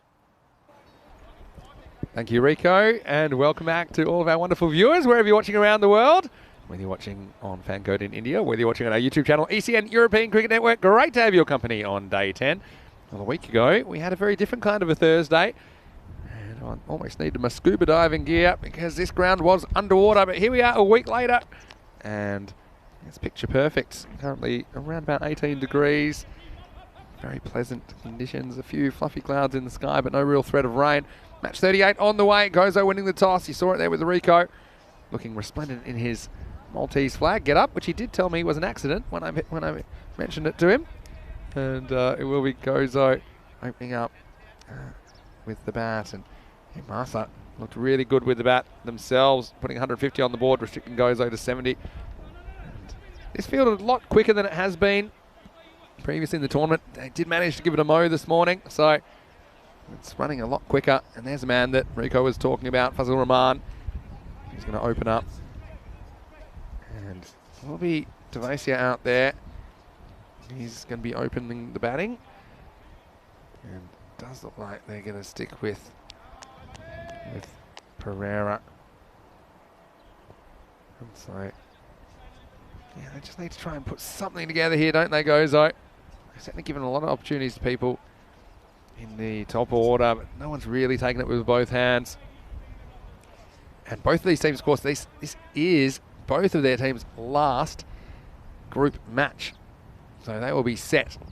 And I did notice that Gozo have just dipped below Royal Strikers because of the magnitude of their loss in match 37.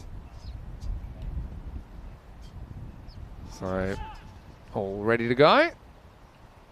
Clock ticks over. Let's play some cricket. And it's Rahman with the first ball of match 38, bowling to Milton Devasia. Away movement, called wide. And this has been something that all bowlers have struggled with today. The movement, because of the wind, is quite strong. Right to left on your screen. And also, coming a little bit kind of behind the batter as well, so aiding shots to basically cover point for a right-hander. So another good bit of outswing bowling. It really does suit bowlers that naturally swing the ball away from the right-hander. You're seeing it there from Rahman, who gets that one a little bit closer to the stumps. Playing a miss from Devasia. Just seems a bit out of form himself. Had a pretty good series back in June. Just beats him for pace. This could be 4-leg buys, it will be. So take him however you can. So still no runs off the bat, but Gozo reached 5.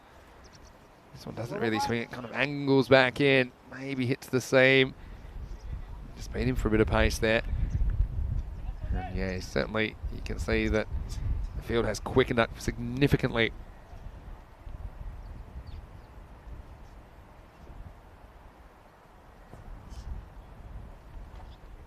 Oh, beats him again. So Devasia. He feels like he's batting with a toothpick at the moment. And they talk about when you're seeing them like a beach ball or a basketball. I feel like Devasia is feeling the opposite, and we've all been in that situation as well.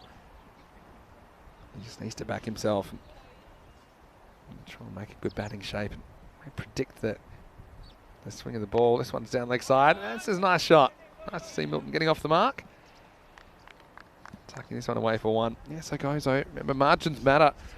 Of course, they'll be trying to win this game. If they can do that, they'll be in a really good position to make the final 4. But even if they don't win, if they push Marsa, then that's going to help. Because Royal Strikers, they've got a couple of games this afternoon against the Knights, where again anything can happen there. And you know, the Knights touch up the Strikers a couple of times. He could dip below Gozo again. Swing and a miss. Pereira facing his first ball. That's just a good delivery, isn't it, really? Angles in, nips away.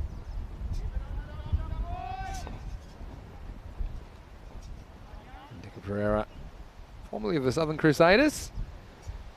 Moved up to Gozo, where he does do very good work in the medical field up there.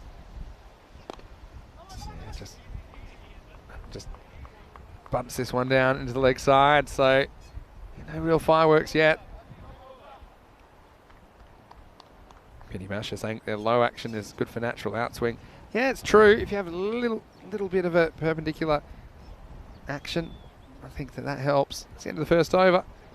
7 for no loss off the first. Vinny Sandu here, Mr. Maximo for the European Cricket Network. Great to have your company. It's great to have this man back into the commentary box. Rico Full. Welcome back, Rico. Thank you very much, Vinny. It's good to be back as well. And seeing the action unfold in front of us between Gozo and Marsa. Gozo now really know they've got to have a good performance here.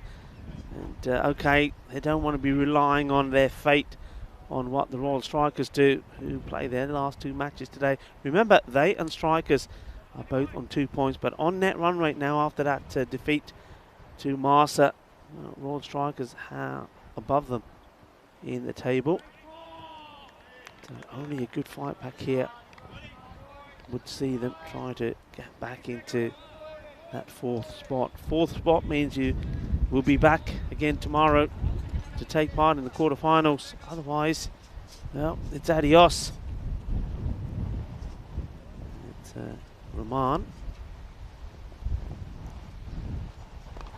Bowled the first over, did really well, just 3 runs from it. And now it's Fayan Mughal. And well, this one's a wild throw, Johnny.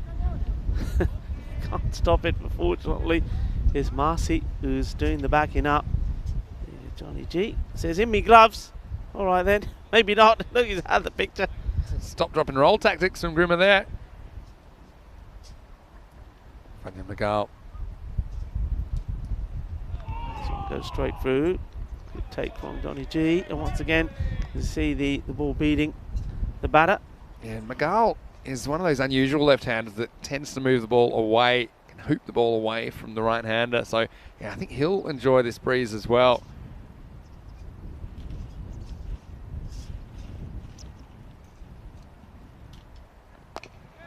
firmly hit and should be stopped by Rahman. And he does very well. He gets the throw in. Oh, well. Indica Pereira running into trouble here. And this one, pretty sure. Yeah, if that hits, he's out. It's not good running from Indica. His bat was in the air. Yeah, didn't expect such a quick release from Rahman. It was a good chase and found some power despite being slightly off balance. Firmly struck, and more work to be done by the fielders. Again, a good pickup again. Running again. It's Pereira running to the danger end. This time, a bit more effort from him, and he gets there. Look, a bit more acceleration. I think he realised the danger last time. Still a little bit slow getting his bat down.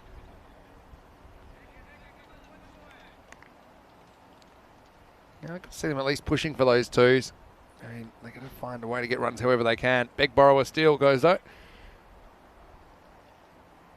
Garcia just readjusting his gloves, I think. He needs a bit of help from Johnny G, I think. And it might be, yeah, there you go. It's just the lid a little bit loose. Johnny G says, there you go, son. I'll sort it out for you. You see it? And the umpires for this match, Tim Wheeler and Shub Navjot Singh. Shub Navjot Singh is the man at the bowler's end. Looks like we get ready to go. Johnny will put his gloves back on. We're ready to go. So just the ball to come in this second over. 12 without loss.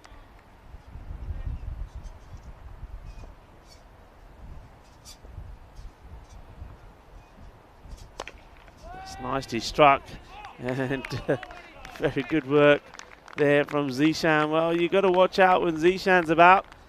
He's done some fantastic work in the field today. He was on fire, wasn't he? With two big run-outs, direct hits. He hit either end, and right now it goes out. They haven't lost a wicket. That's positive, I suppose. They had 12 for no loss after two. This is one thing they did pretty well against the Royal Strikers yesterday when they batted first. They did keep wickets in hand, and their run rate wasn't terrible.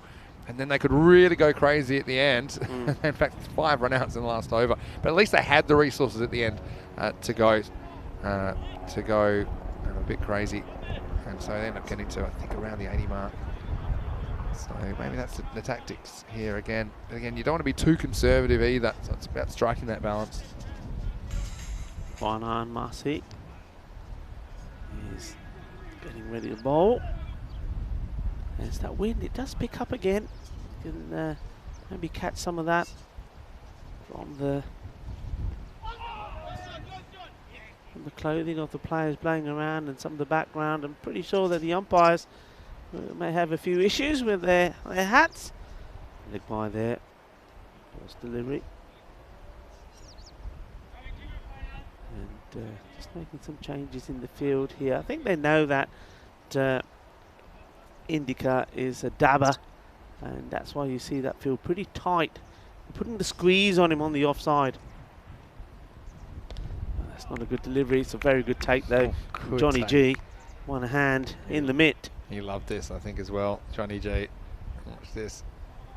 This is one where he does have to dive. And yeah, it's clever because he takes the ball in his left glove and kind of breaks the fall with his right glove. That's clever wicket keeping.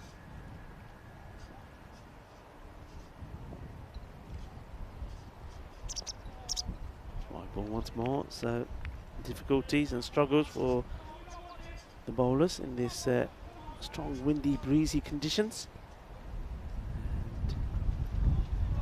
And see there, Rahman just having a little chat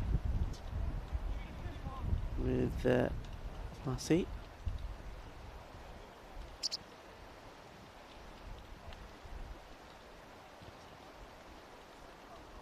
Nico Pereira, can he get some power into some of his shots? That's what he's been missing. Oh, this one is a big one down the offside. Well, Johnny G, he's probably wondering what's going on here. He's going to get dizzy in a minute. He's like a yo-yo. He's a Bay City roller, isn't he? He rolls to the left, he rolls to the right.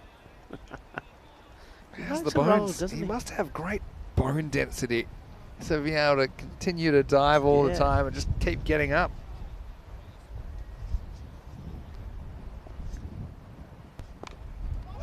It's just poodled on the onside.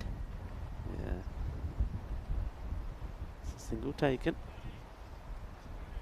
So good morning as well to James Stewart, who's in the chat, as well as the man, who's having a bit of a chat with him at the moment. Get involved in the live chat, ECN European Cricket Network. We always love your contributions.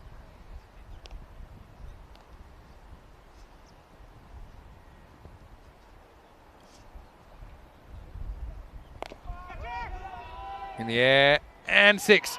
Maximo time, and so finally Gozo break out of their funk, and it's Devasia. He's trying to recapture some of his summertime form. This one is swung away over wide, long on, and he does get 6. Yeah, well-timed shot, and it's a good hit. He's sort of, with this wind swirling around, sometimes it's with, sometimes it's against. I think that one was more or less against it, and he got enough power into the shot, muscles it over the boundary. This one's on the legs, and just catching a little bit off the pad. It's good umpiring there from Tim Wheeler. As soon as the ball makes that contact, he's just tapping his leg, letting the batter know. Gets away with it though, Mussy. He's a little bit wayward so far. And well, not wayward now. This one knocks him over. Going for the big shot. Wasn't a good one.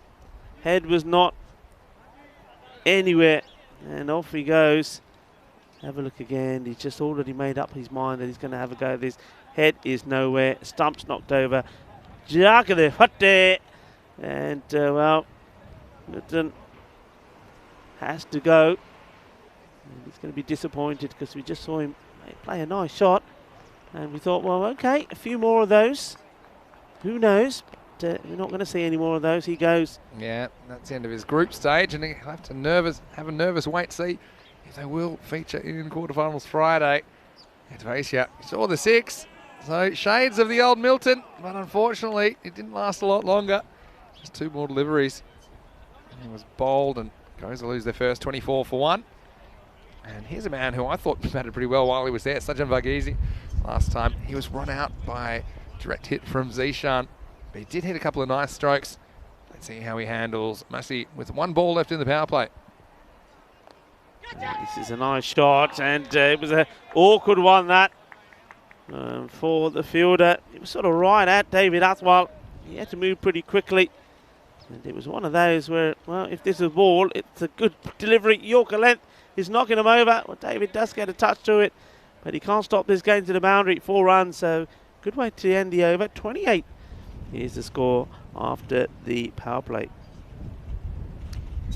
So, I mean, no, but not so bad. Their starts haven't been too bad, Gozo, this morning, but just what's come next. So we head to the middle overs. So again, they're trying to regain some kind of confidence themselves after they haven't really clicked in this tournament so far. Find themselves 3rd and fair way behind the top 2 teams.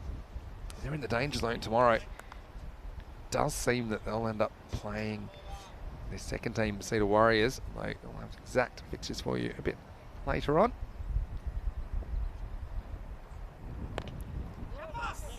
Good pace from Rahman, and this time Zishan misses.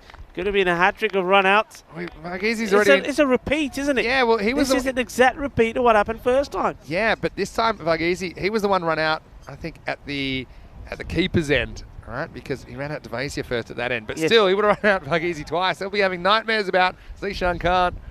Anyway, Sajan survives. Just dab down, and it's Fayam Mughal who comes charge again, but can't stop the single. I've been asking the man in the chat, because he lives in the US, he lives in upstate New York, what got him into cricket, and he said he was lucky enough to take 2 work trips to India.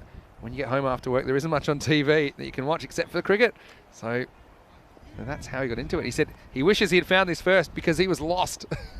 Yeah, so actually, a lot of people say this to me. They say ECN, it's a great entry to the game of cricket because maybe it's a bit of a simpler format, and also I suppose the way we talk about the game, we don't try and use too much complicated terminology and jargon, and we're quite patient. We're happy to explain it. So if there's anything that you don't understand that we're saying, please let us know.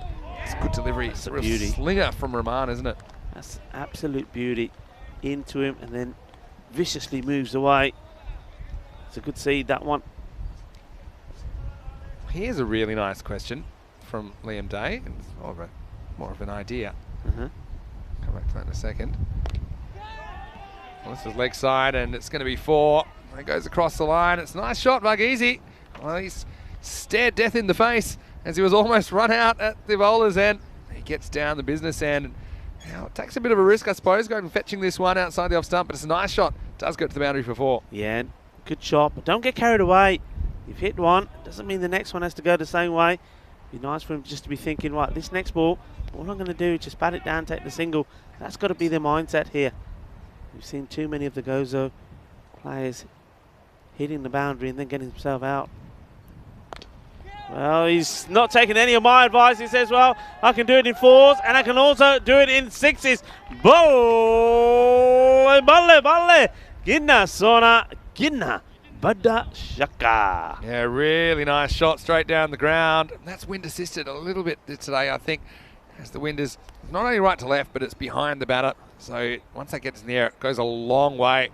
Gozo finally getting something going. You can see what might have been with Sanjan Varghese in the last game if he wasn't run out. He's pretty strong down the ground. Nice shot. That was a really good shot. Shot of the day so far. And, well, there's going to be a reply here from Rahman. Bit of Sean Tate about Rahman. Yeah, I agree about that. And, yeah, that's good batting. Sensible. And in comes the throw, but he's safely home. And he'd be keen to keep the strike, and why not? Yeah, so that's the end of the over. The score is 40 for 1. Varghese looking good. Vinny Sandu here, and I've got my Kenny jacket on because it's a bit windy. It's coming straight into me, so that's why. I know that you like the Kenny look, so that's what I'm going for at the moment. But what I do want to draw attention to is Liam Day said he reckons as ECN 2021 is coming to an end, we should talk about the European homegrown talent we've seen this year. And he starts with a couple of Greek players, Tassos Manousis and Georgios Galanis. Georgios Galanis, really impressive. A 16, 17-year-old leg spinner.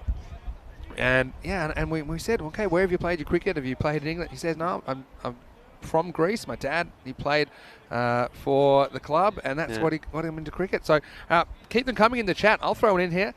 In Romania, Mihai Akim, a young left-arm bowler. I think that he's one that I'd mention as well. But give us your others in the chat. You know, I'd say that in Croatia, in particular, we saw some really good talent as well. And the fact that we have seen so much European homegrown talent, I think it's really exciting for the game on the continent. David Atwell, and goes for a big swing. Keeps his foot inside the crease, I think, here. Let's have a look. Yeah. Johnny's waiting. Says, you go. I'll take the bails off. Well, David Atwell, what an introduction that he had in the first match. And it was Jacobs, the captain, that just left one. Yeah, it was something, wasn't it? Yeah, a lot of people saying, yeah, how about Zimanic is in Croatia. They're playing for the Serbian team, Belgrade. Yeah, I think that's a good example of a couple of brothers there, actually, that had been in the system for a few years, developing their cricket. That's a really good one. Charlie in Spain as well, says Kanu Nolan. That's a good one. Yeah, Charlie and Theo, two brothers. Mitrovic. And don't forget Bulgaria. I was going to say, yeah, but the team. The Barbarians. Yeah. Yeah. Yeah. Mohammed Fayaz, I think, was the only one that wasn't native Bulgarian. But, yeah, they really took the game on. I love the way we saw them. So, yeah, give us some others. Pavel, of course. Keanu mentions, of course. He's the poster child. But I think, yeah, we've seen a lot of these native European cricket stories this year. I think it's really exciting. And, of course, it's going to be a mixture of kind of people that have found a home in a country but may not have been born there, and getting people involved that really don't have a history in the game, but they do live in the country. I mean, go back to the Venice club, for example, and the fact that the man that started that club just Quite interesting cricket because he found a cricket ball in his backyard, and this is a cricket ball that might end up in somebody's front yard. And it is that man, Zishan Khan, who takes the catch. He's everywhere, Rico. Takes another catch. Buggies. He goes for 16, and it's 43 for 2. Yeah, I think this is one that the wind probably does hold up. He hits it pretty well, and for one moment you thought, is it going to go over Zishan? But you can see there, it actually ends up a couple of metres short of the boundary. Good catch from Zishan. Gives it the thumbs up. What a day he's having. He's come back strong. And 2 run-outs, the catch, scored 50 in the first match, and now getting the important wicket of Agassi just when he was looking dangerous. Yeah, so halfway. It's a shame to lose Marghese because he had looked probably the best of the Gozo batters, to be honest, while he was there. And again, he'll have a nervous wait to see if he gets another bat in the series. Will they survive today? Gozo will have... they'll have a tough afternoon watching the Royal Strikers. And we'll be hoping to make sure that Gozo don't make it into the finals. Of course, one of the Royal Strikers or Gozo, they'll make it into the finals for the first time because both of them were eliminated before the quarterfinal stage back in that June tournament. 43 for 2, and we're going to see a bit more of Niraj Khanna. In the air and just gets it through that gap between third and point, and this is going to race away. Just gets stopped. Good bit of chasing there from the fielder. Doesn't give it up. And it's a win to sink. Niraj just a little bit too much width that time round. To it very quickly. Yeah, so Pereira's still there. Hasn't had a lot of the strike. Let's see if he can get anything going. Field's well spread now.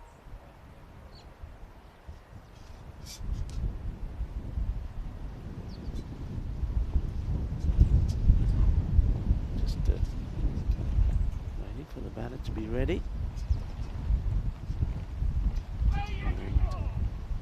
Nothing there from Pereira. It's been joined by Senthil Raj. Good opportunity, I think, for him to try and get a few runs. You saw him play a nice shot in the last match, then followed it up by a cross-bat swipe across the line, and he got bowled. It's firmly hit, well fielded. It was a nice shot. It deserved more, didn't it? But really well done. Nothing getting past me there, says Numan Meher. Going back to what we were talking about before, homegrown European cricketers. One from Keanu Nolan. Oh, he puts it straight into the hands of the fielder. And he can't believe that he's dropped that. He really can't. I think that's David Athwal. I think his slip career is over. And he's built like a slipper. And unfortunately, he doesn't have the hands for Athwal. It was in, it was out. Can't believe it. Well, that one. This is where I think, this is what we were saying earlier, weren't we, about Indica Pereira. He's got to start to hit the ball. He's got to try. He gets the dab, but he just needs to get some power in it. And, well, good throw. And that wasn't Zishan for once. Zishan this time. He's out of team wicket now. Jawinder Singh.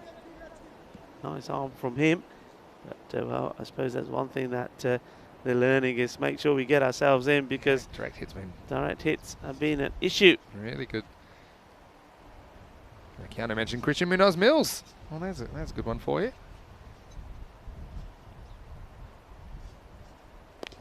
Shot, and this one is gone all the way. Balle. Manos arriba, árbitro. Manos arriba, porque eso es 6 carreras. Yeah, so I need a bit more of this, don't they? The Gozotans trying their best to lift the rate. That one does bring up the 50 as well. At the end of 6 overs, it's 52 for 2. What a nice shot from Senthil Raj. Well, he hasn't wasted any time this time. His first ball disappears over the ropes. Yeah, that was a really good shot. So, well, the thing is, they've just got to keep this momentum up here going. Look, it's a much better scorecard, isn't it? I know Devasia's gone. Pereira is still there. And we said that he just needs to maybe bat all the way through. And well, with this outfield a little bit quicker, he times the ball well. If he gets it past the fielder, he will get some boundaries. That's well. He's getting good movement, isn't he? Yes, I mean, the recipe for Gozo has got to be this in the second innings of this match. I think that one possibly was right. Shows you how much he's swinging it. Let it go past the line. It's up in the air. Zishan comes in. There's the throw. Watch out. Oh. Just misses out on that one. Good backing up there from Noel Kozler. Could have been another. Oh, he's absolutely on fire. Look at this. He's ball watching. Need to be concentrating on getting to the other end. And I think a direct hit, it would have been a really close call. See David Athwal saying, no, I'm not getting anywhere near that. Not when Zishan's throwing it. Good hit. And, well, Zishan, he's just a pillar of strength out there at the moment. Well hit, but straight to Zishan.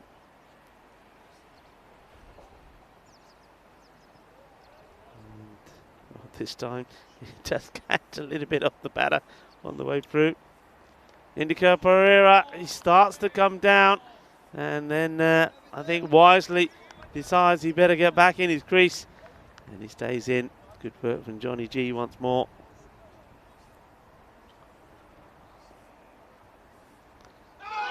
And goes right across the line, and could be a bit of trouble here. And yes, there is trouble.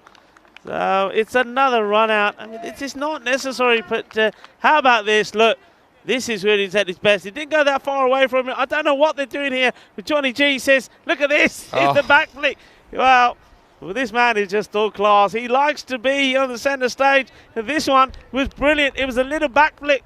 Johnny G, well, he is an entertainer, isn't he? He's pulled out the party tricks there, and he will absolutely love that. A little bit of backhand magic from the 62-year-old. Gozo loses a third wicket, and that's unfortunate for Senthil Raj. He's got to go, and it's 54 for 3. Yeah, I mean, Senthil Raj, not sure what they're thinking there. I mean, Johnny G probably could have picked this up in his hand and just swung at the stumps because he was so far out. He just can't be doing things like that. He really can't. The team needs the big batters to be there and perform. They're just letting themselves down every time. And big swing across the line. And once again, oh, it's another risky one. And this time, it's on the stumps. Well, their direct hits have been pretty good. It's Johnny G again. Not quite as sharp as last time, but it does hit the stumps. Well, it comes off the batter, I think it hits the stumps this time. But he gets in. They're just running wild here. It's one thing that Gozo have to learn. I mean, they're learning all the time.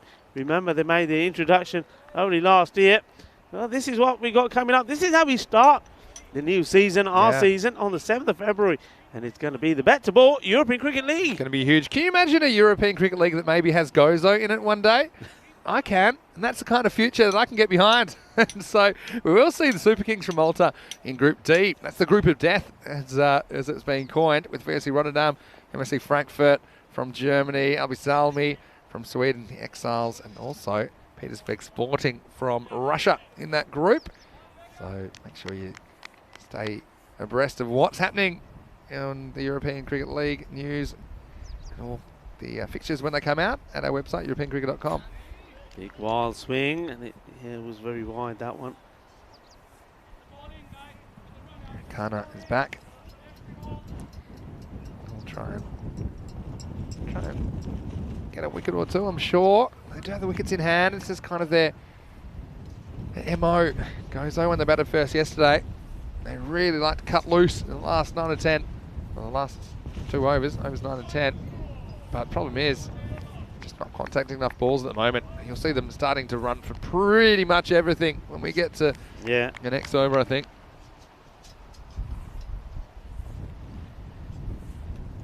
Rich Garner just keep the ball outside the off stump. Floats this one up.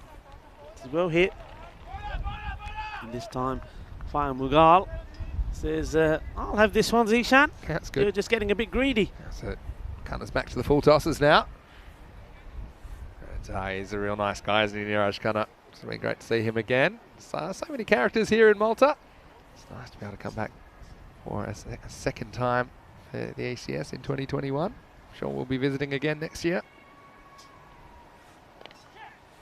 And cut it out to the point area. Just a little flick again from Indica Pereira. He gets to double figures, but it's taken him 18 deliveries to do so.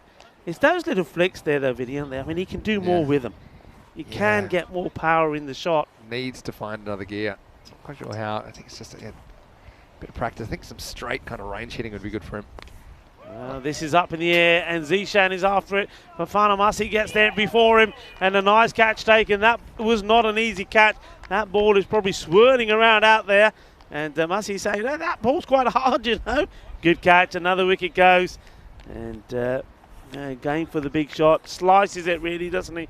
Sort of as he hits it, he's taken himself away from it. And a nice catch taken. So another wicket goes down.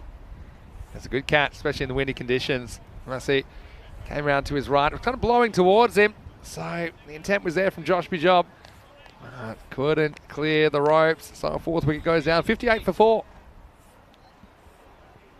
Josh Bijob has to depart. And now we've got the tall figure coming out of the captain, Jerin Jacob. And Jerin Jacob is out there with Indica Pereira. Now, Indica Pereira was being naughty. He was telling me that these two, look, they played a lot of cricket together.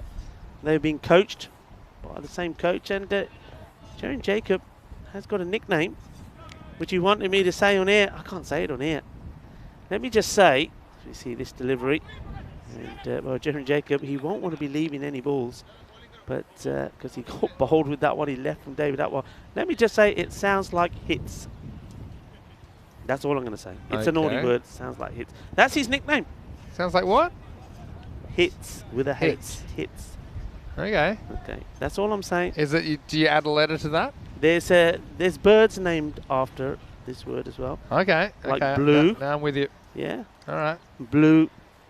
Word that sounds like hits. So that's his nickname. I said no, I can't say it on here, Mr. Indica Pereira. Trying to get me into trouble. Well, you know, next thing you know, we'll get Corey back, and then he will say it on here.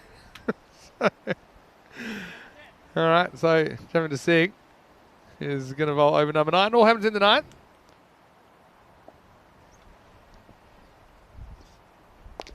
Oh, well, he hits it fairly well. A little bit of oomph from Indica. Oh, well, that was glaring. And fortunately, Masi there covering up. Well, I'll tell you what, eat a few more laddus, you're losing your energy. That one goes straight past Rahman. But well done to Masi. And got a good bit of bat on this. Goes to Untitled does the fielding. Chavinda Singh.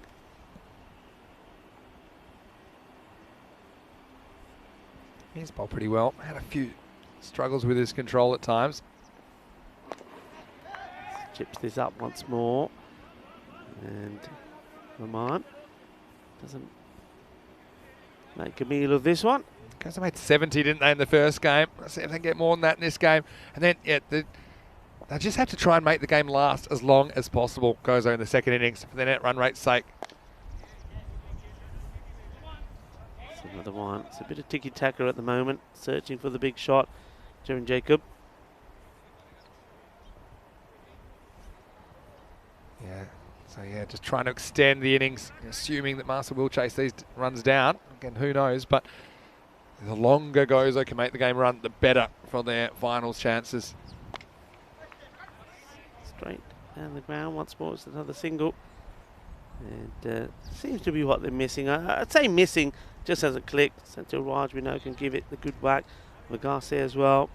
But, both those batters let themselves down a little bit here. The running has a lot to be desired, it has to be said.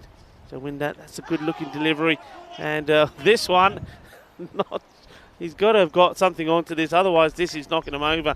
There's got to be a bit of bat on this. Yeah, well, I think run's called, and yeah, you see it's just a little outside edge, and deflects away past Johnny Grimmer. There's been a few runs in this part of the field today. He's running a lot faster. Just missing the pad of Johnny G as well.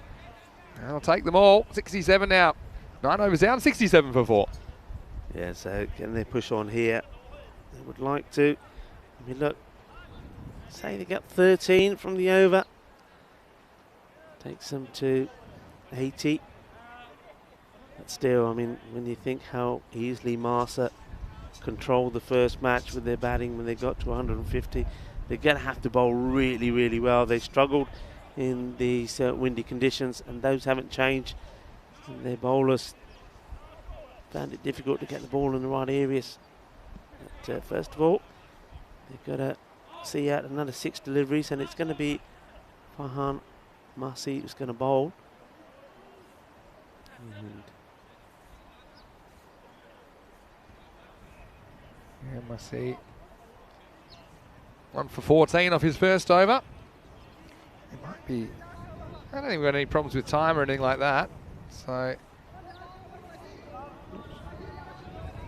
think they're just checking the overs because the scoreboard is taking a little bit of time to update. It should be 9. They just want clarification that it is in fact the last over. yeah, strange. Well, Johnny G's normally a master scoreboard operator. I don't know who's got the duties. So that wind has just picked up from nowhere. Well, just when we're ready to go, there's the gust of wind. Keep your hats on, boys. Now, I think we'll just hold on to this marquee just a little bit. I know that buzzer has reinforced it. We'll just play safe. And I hold on to you, you hold on to me. Let's see if that works. It was ominous. Place this away. He's got to run hard. He's got to run a long way. He's realised that's his 4 runs. This is a nice shot. It's interesting how there's nobody there. I can't believe this. There's got to be a mix-up in the field. They've just had a look there and thought, there's nobody there. Yeah. And he's got to go a long way to try and get to it. He was praying that would go for 4 by the end, Mayhart. They had their fielders elsewhere. And so they had left that open with no outfielder. Now he goes back to deep point. So that gets Gozo past what they made in the first game. So some improvement. 71 now. Firmly hit again, this time to the fielder. Direct hit, he's in trouble. And well, even if Masi could have taken the throw, he would have been in trouble. It wasn't the easiest one to gather. See this again, he does well, the bowler, to get back. Here's the throw, and yeah, just sort of ankle height. He's not able to take it cleanly. I mean, this score looks pretty light on. But remember, earlier in the week, these scores were routinely defended. Going for it, they'll try and come for 2. If it doesn't go for 4, Kozla, he gets the big boot on it. Passes it on, lays it on to Zishan. Zishan gets the throw in, but they'll take 2 more runs. So this is good, showing some good energy. Yeah, I think it'd be hard to defend this because of the outfield being faster. Yeah. But having said that, you know, if they can scrape to 80 here, I mean, the average score in the whole tournament is 84. Yeah. So they're not that far behind. Just the fact that Malta just battered them out of the game so comprehensively makes you feel that it won't be enough. But really, we've been surprised before, so. Yeah, I think somebody like Sasikuma opening up has got to be at his best. Yeah, and you got to throw those options in early. Rajan Sharma's back in the lineup. No Khatri in the lineup for Gozo this time. Yeah. Khatri was just short of confidence, wasn't he, with the ball in the first game? He's sliced in the air. Watch the spin. Johnny does well. Gets it back to the bowler. Take another single. So Indigo Pereira, 18 of 23 deliveries. So he's batted all the way through the innings. It showed some grit, but unfortunately just not had the power. Last ball time. Strap yourselves in. He pulls himself right away from this one. And, well, Johnny G, routine take from him, runs to the stumps just in case the batters try and steal one. They don't. So it ends up with 75. That's 4 wickets down. So once again, you see, I think just not getting the acceleration in. They did try. There's no shortage of trying. You've got to say that from the Gozo players. But I think just losing those key wickets in weird ways. I mean, the run-outs there, yeah, that's always going to cost them. Yeah, that's true. Well, it was Gozo and Malta, their final match of their group campaigns. And, yeah, what about Rahman early? Sean Tate action. Let's just say, the batter was pretty keen to make sure the helmet was screwed on because a bit of pace around early. And some good hitting as well, to be fair. Tavasia, well, he went big, but it was 6 and out for him as he swung across one from Farhan Masi. had the flowing locks going, and he had that one crashing into the off stump. And Milton, not a happy time for him in this European Cricket Series with the bat. But then Sajjad Varghese came out, and I think he looks like one of the more talented of the Gozo batters. He does seem to be able to clear the boundary. He was run out in the first game, and I'm sure he was keen to avoid that same fate. That was a really nice shot straight down the ground. And I thought more of this, and Gozo might be able to get the triple digits or even better. And ultimately, he would hole out to Zishan Khan, who's fielded so well today. No matter where they put him, he's been in the action. That was a really nice bit of outfielding to remove that dangerous player. Well, Athwal had an audition for a slips career. It didn't work out, but he'd get a chance with the ball as per usual. And apart from that, boundary's fairly hard to come by. Just 4 4s, 3 6s in the innings. And Johnny G with a bit of magic. A bit of Johnny G magic. Back flick, run out. And that was a very memorable piece of keeping. Kana is come good with the ball. Did bowl well at the start of their campaign, but I certainly think that he can be a key member of this bowling lineup. That was a good catch in the outfield by Mussey as well, who was in the action. A few little lucky ones for sure. Jaron Jacob, I'm sure he's happy to get out there again after his slightly embarrassing dismissal in the first match of the day. So he did hit a boundary in his innings. He finished on 9. And after scoring 70 in the first game, Gozo this time, they have a handful more. They finish on 75 for the loss of 4. Well, 3 players reached double figures this time. Devasia with 12 at a run of ball. Pereira, who batted through the innings for 18, not out. Varghese, who to me looked the most assured of the batters while he was there, but he ended up getting out for 16, and that just cost him a few in the end, I think. Apart from that, Senthil Raj is unlucky to be run out after hitting his first ball for 6. And with the ball, plenty of good performance. Athwal, probably the best of them, though. He's been putting the ball on the string this morning. 1 for 5 of his 2 overs. Also wickets for Niraj Khanna and Farhan Masih. And how about that run out from Johnny G with that little bat flip, cheeky run out from behind the stump. So the name of the game for Gozo will be all about trying to make the second innings last as long as possible. The longer they can make Master bat out there, the better for their net run rate. And obviously, they'd love to even restrict Master to below this score. So plenty to play for. 1 more innings for these 2 teams before we hit the end of the group stages. Vinny Sandu here, Mr. Maximo. Enjoying this morning of cricket. Don't forget, it will continue this afternoon as we'll see the Strikers taking on the Knights. So plenty of cricket action ahead. Vinny Sandu, Mr. Maximo, along with Rico Full, of course. We'll see you shortly on ECN for more FanCode European Cricket Series.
Meherba, welcome back to the Malta International Cricket Ground here in Malta as we get ready for the second innings and the completion of match number 38. Gozo batting first, 75 for 4.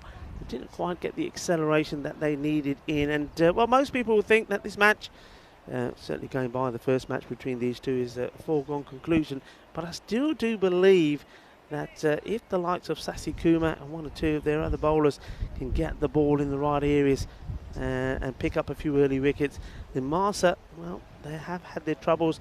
We know that these two performed well for them in the first match. Fahim Mughal and Zishan Khan, both of them making good runs. I mean, of course, Zishan making a half century, hitting himself back into form, but I think Fahim Mughal, well, the 39 he made of 20 in that 89 run first wicket partnership was crucial as well. It laid a good foundation for Malta to go big. But, well, this time they're chasing. Runs on the board can make the difference. And you see there that it's going to be Rishal Simon who's going to start the game with Simon as opposed to Sasi Kuma.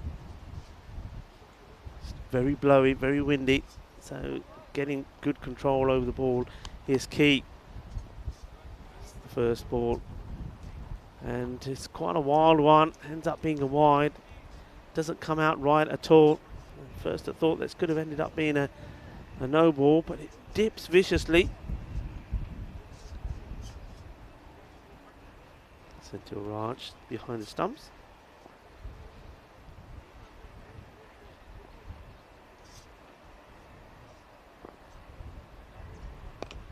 Better, and fielded by the bowler, and they come through for a quick single. Take Zishan back on strike, and Zishan will be very keen to continue the good day that he's had so far. I mentioned that he scored, of course, that half century in the first match, but also was involved in 2 sensational run-outs, and he's just taken a catch in this match as well. So everything is good at the moment for Zishan Khan. Gets a wild swing at this one. It's too wide.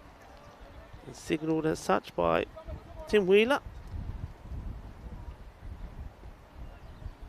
A quick look at this field. Got 4 men inside the circle there on the offside. The only man out on the off, third man on the leg side is Long on his back.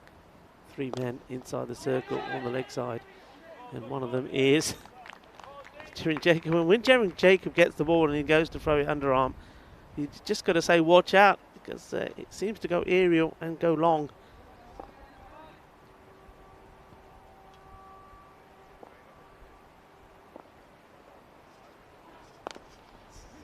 Firmly hit.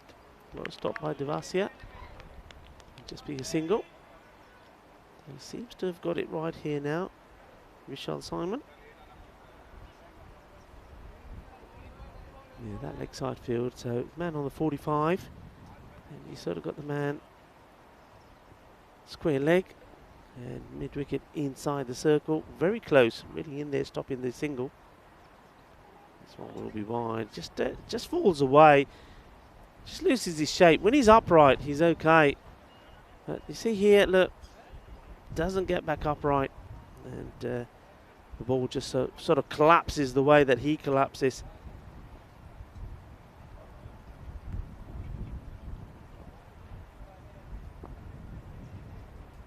It's better, good delivery, good length, Yorker length, and that one is also swinging in to the right-hander. And Fahim Mughal just defensively pushes that out.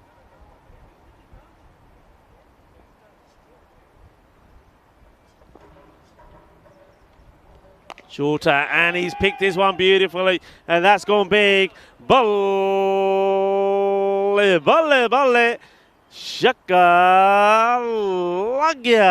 Well, he was waiting for it, waiting to pounce, and how quickly he gets onto this. Really good shot, well timed, and basically saying there, don't bowl short to me.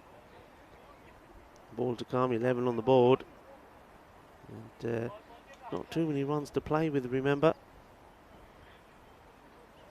And Gozo, one thing they have to try and do is take this match as deep as they can.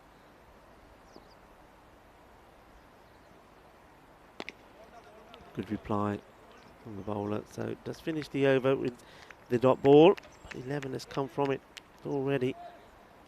And Fanyan Mughal just showing that he's not in the mood to stick around. He wants to finish it early. Maybe he's got a lunch appointment. Who knows? End of the over. One other thing that I think Gozo have to do, they have to be more up for it. I think they were too quiet in the first match in the field. They need to be bubbly. They need to make some noise. They need to G up the bowlers and support the bowlers. And speaking of bowlers, they're going with just by job. I'm surprised. You need wickets. You need them quickly. You've got to go with your best bowler first. And I'm not sure why Sasikuma is not coming on to bowl already. This is short, banged into the deck, and comes up pretty quickly. And Shubnavjot Singh, the umpire, quite rightly, has a little word with the bowler about his follow through right in front. Not able to see anything.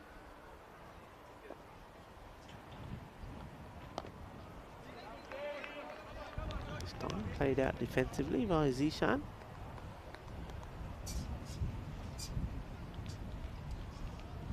No change in the field, as it was for the first over. Gust of wind picks up again on the legs, catches, I think, the pad. This is going to be a chase on for the fielder. He's not going to get to it, and well, actually gets more than the pad. 4 runs signalled here, and well, 4 goes to the batter.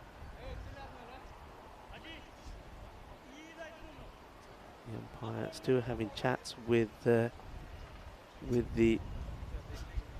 bowler. See this? Well, you see, he does get right in front. And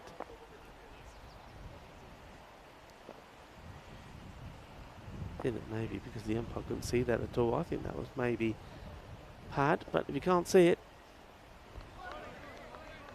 this time it goes pretty wide. And well, don't be confused with that signal. That's just to the other umpire saying 2 to come. Different umpires have different ways of signalling those. Just my job. Oh, this is a terrible delivery. Comes out all wrong. Ends up being a wide delivery, and Senthil Raj does very well to get there. Hello to you, wherever you're tuning in from. Hello to everybody watching on the YouTube channel. And thank you for all of your messages on the chat. And this is going to be wide again. It's going to be a long over, this one. Yeah, and keep them coming. And remember, tell your friends, tell your family. Let's get those numbers up. It's amazing, the number of you that are following us is now going up all the time. And also, namaste to everybody that's tuning in via FanCode in this sub-Indian continent.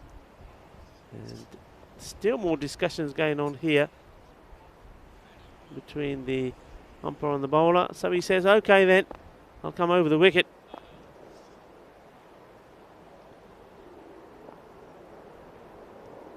And that's not a bad delivery. It's better. He should probably think I should try that more often. Probably the best delivery that he's bowled so far. And Zishan is quite lucky there. I think if he gets a bit of bat onto this, it's the way he was shaping up to hit it, could quite easily go onto his stumps. But fortunately for him, ball ricochets away. Just by job. Wasn't quite happy with his approach there. Goes back. Here comes final ball off this, the second over. So it bangs it into the deck. And Zishan takes the single. The score moves on to 18 without loss. So surely now they've got to go with Sasi. Let's have a look. Sandeep Sasikuma looks on. It doesn't look like that's what they're doing. And Jerry Jacob has the ball in his hand. He's having a look around to say, where is he? Who's going to give the ball to now?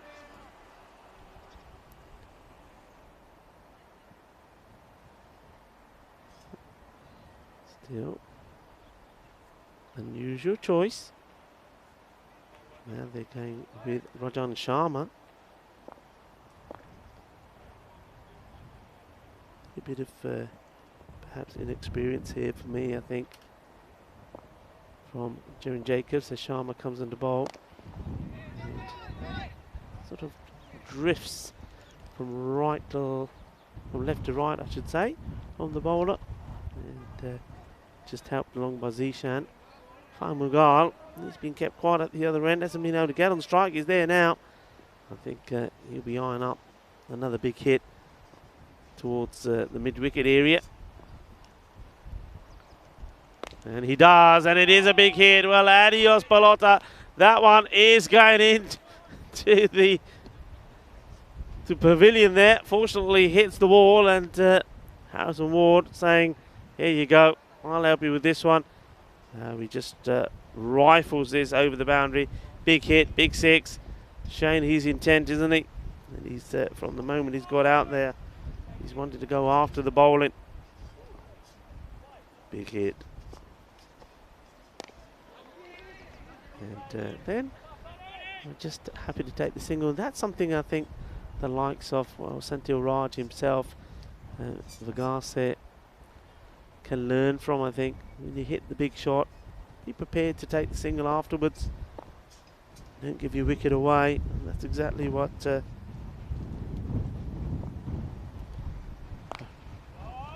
done there. This one's been played out and can't be stopped. It's 4 more.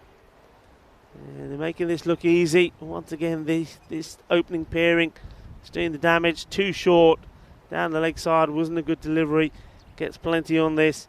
And the fielder there, just by job after doing the bowling, trying to stop it with his feet. And could quite easily picked up a nasty injury. So making a field change here now. So one of the 4 that were inside the circle on the offside has gone across to the leg side. Last over, remember, in the power play.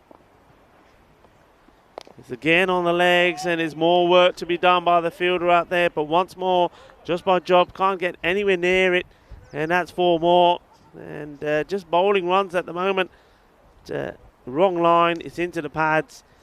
And somebody like Zishan Khan, who's finally found his rhythm and his form, is going to pick those off easily. Got to get outside the off stump, Sharma. Full of ball, full toss. It's called a no ball as well, so it won't be out. And he's got to get the ball in.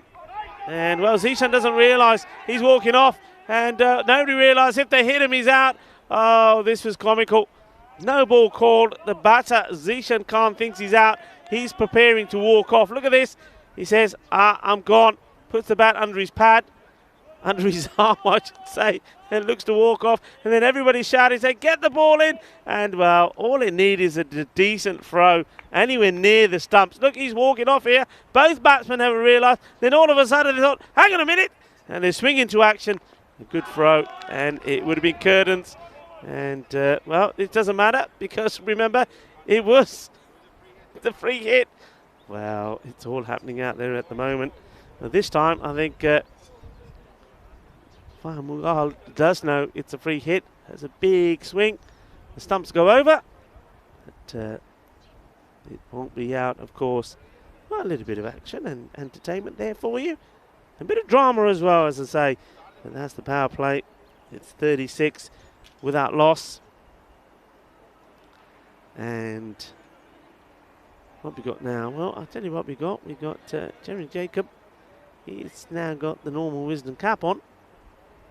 But he's gone with the facet. Look, I can only think that somebody like Sasikuma must have an injury, because there's no way that you wouldn't be bowling him. You've got to be bowling Sasikuma. If anybody's able to get you some wickets in these conditions, get the ball in the right area, he gets movement, he got a good bit of pace, he gets good bounce.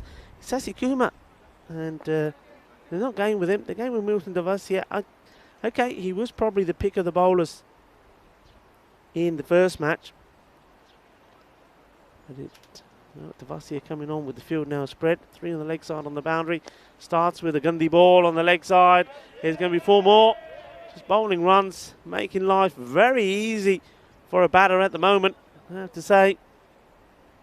This is when you see batting like that, Rico Full wants to put the pads on and says, I'll go next if I get a chance. It's not good bowling, and it's they haven't learnt really from the first match, and this is really going to hurt Gozo, because it looks like it's going to be perhaps another crushing defeat, and the net run rate is going to look awful end of this. So firmly struck to the fielder, catch goes down. Indica Pereira is on all fours. Well, he puts the catch down, and then he has to go down on all fours and go after it, and getting after the ball doggy style. Catch goes down though.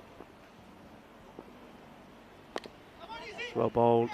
Devasia will be very disappointed. And, well, sort of, yeah, he's going to go. I mean, this was, I thought for a moment, does this go into the deck? I can't really see because his body's in the way, but catch has been taken, and, well, that is Jerrin Jacob. He's wearing that cap. Norman Wisdom takes the catch, and they do get a wicket. And in the end, it was quite an anticlimax, really, as Noel Kosler comes in to join Zishan. So Fine Mughal is out. And, yeah, it just sort of, it was quite an unusual shot. At first, I thought it was a bump ball, but you'll see here that he just sort of chips it straight up to Jerrin Jacob. Well, he knew. So Devasia does get a wicket. Mughal goes. 14 of the 8 deliveries that he faced. And that brings Noel Kosler out.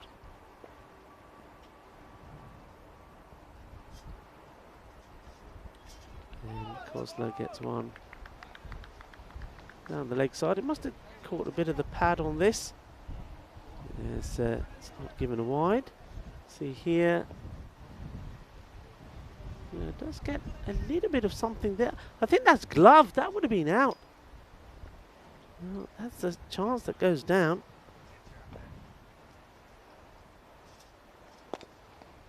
Nicely played. And, well, this is a race on. And, well, there you go. The outfield, as I said, has quickened up. And this is nothing but just a defensive push, really. But it's timed so well. It goes all the way for 4 runs. Look at this. You think, no way this is going anywhere. The last couple of days, that would have been a single. But this time round, it's gone all the way into the European cricket banner there. One game, one family, the Malta logo. This one's been hit a bit firmer.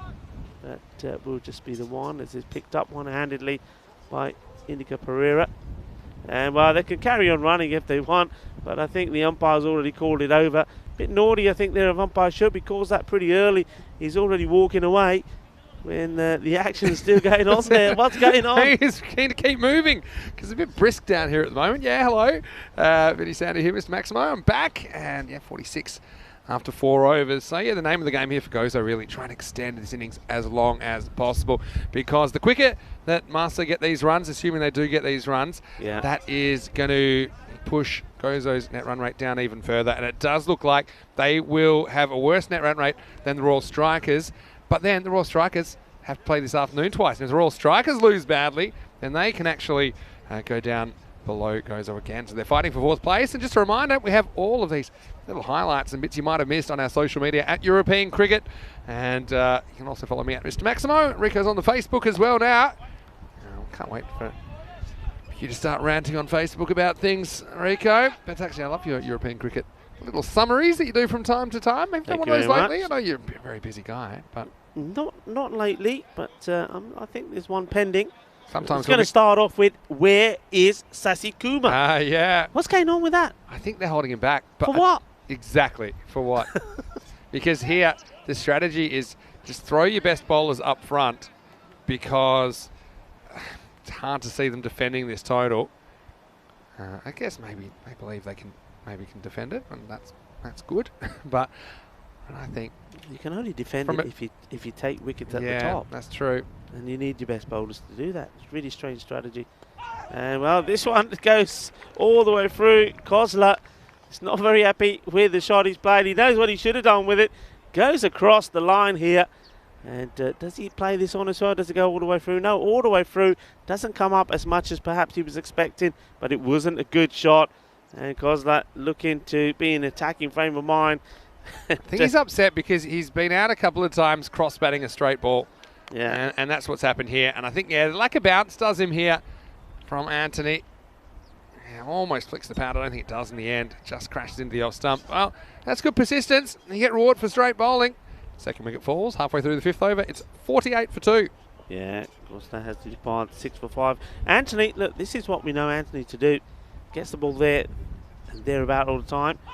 And this one asking the question, and it was shorter. The question is, would it have gone over the stump? Where does this pitch as well? Let's have a look. Banks it in.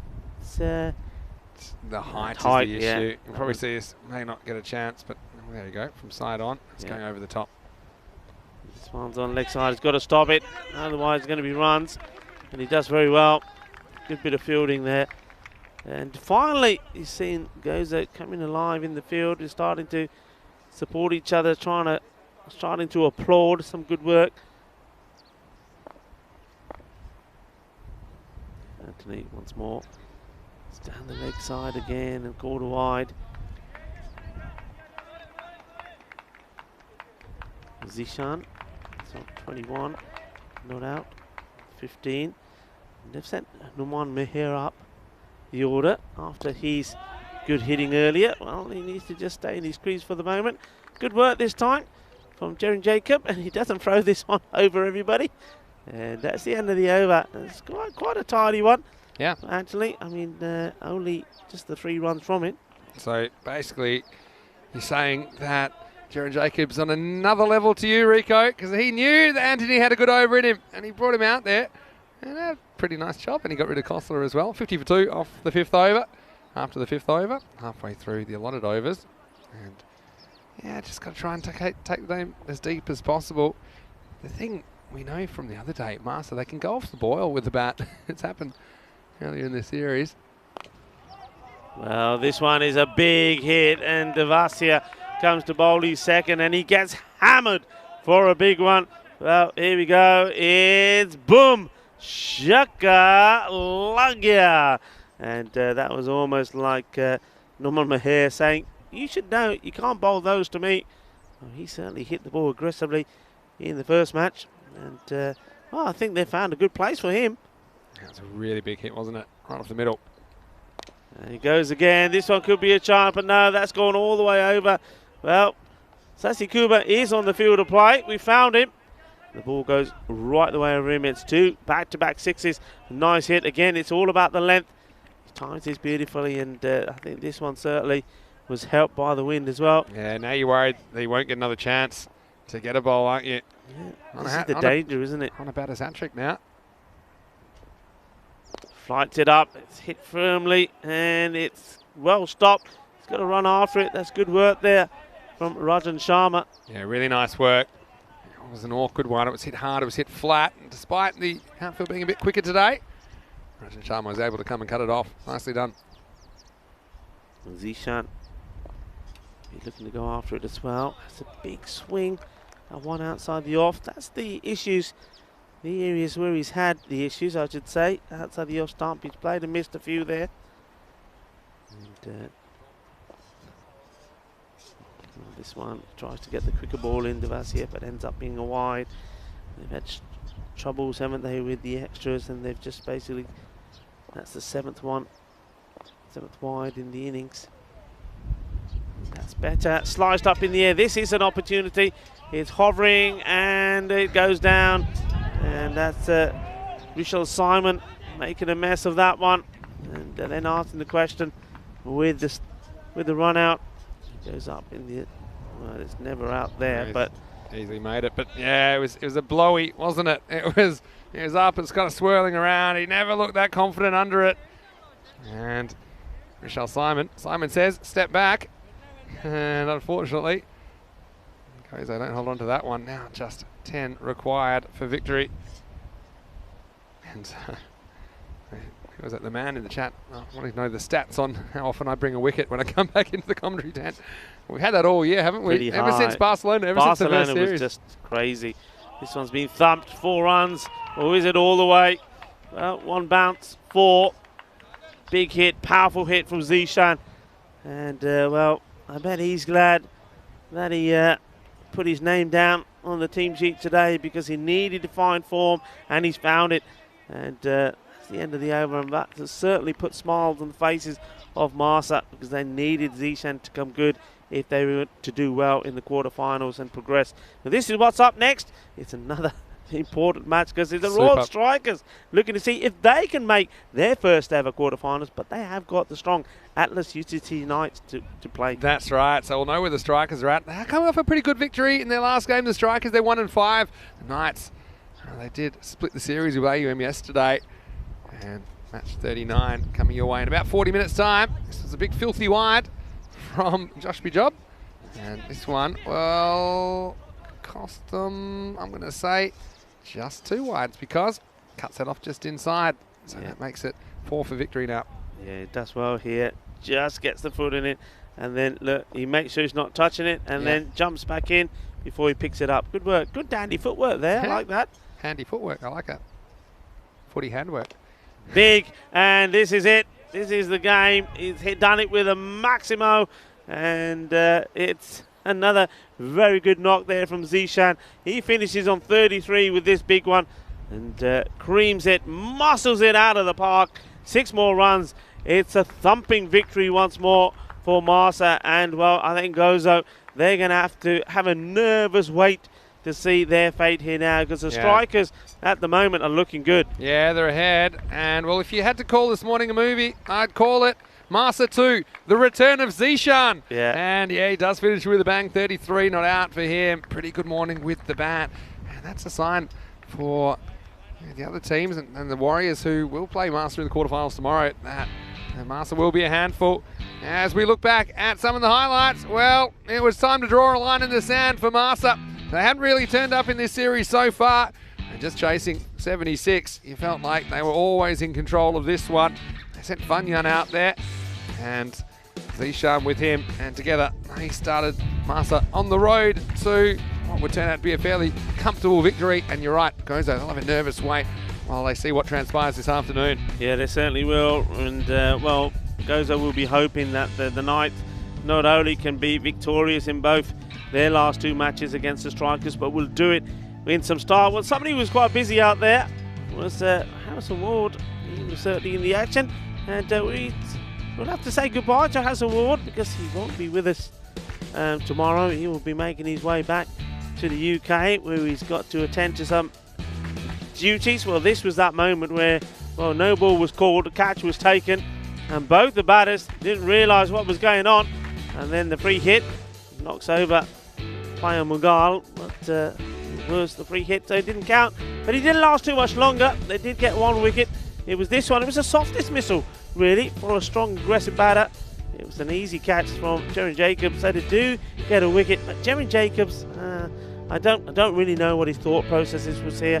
I mean, Devasia did come on and take that wicket. That was a lovely shot from Khosla. It was just a little push, and then it was a horrible shot. And one thing that Khosla has to learn is he's a stroke player. He's not a big hitter. He's not a slogger. And he needs to look back at that and say, yeah, that's not me. That's not the way I bat. He really didn't have to do that in the situation of the game. At that point, he could have just played the singles, but wanted to go big. We're talking to go big. Well, that man went big. And not only was Zishan hitting the ball pretty well, but I think Numan Meher, he's certainly somebody who's found a spot for himself in the team. Hits the ball really well, doesn't he?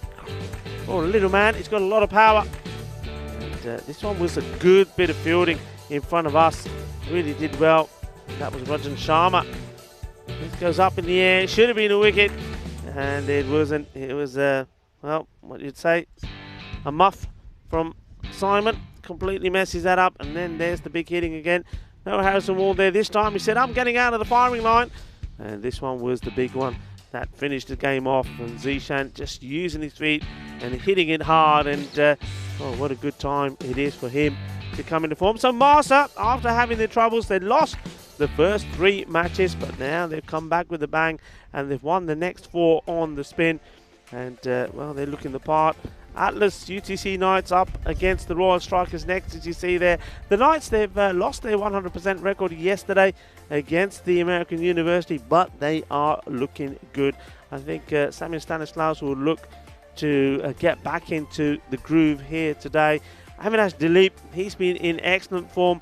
But one man that you see is missing from the lineup is Basil George. So without Basil there, I think somebody like maybe Nitin Babu has got to play a big part out there with the bat, and maybe somebody like Nitin Sunny as well. The Royal Strikers, well, Kushlesh Kopka, he's going to have to be the main man. Sebin Thomas, Livin Vagase, well, they can play pretty well and they can hit the ball pretty firmly, but they need somebody, maybe somebody like Mohammed Sharif and or also Ashwin Raju, just to be out there to steady the ship sometimes, because when they lose wickets, they do lose them quickly. But I like the way they finished yesterday with that victory against Gozo, and they'll be looking to take that form into this match. It is going to be an interesting one.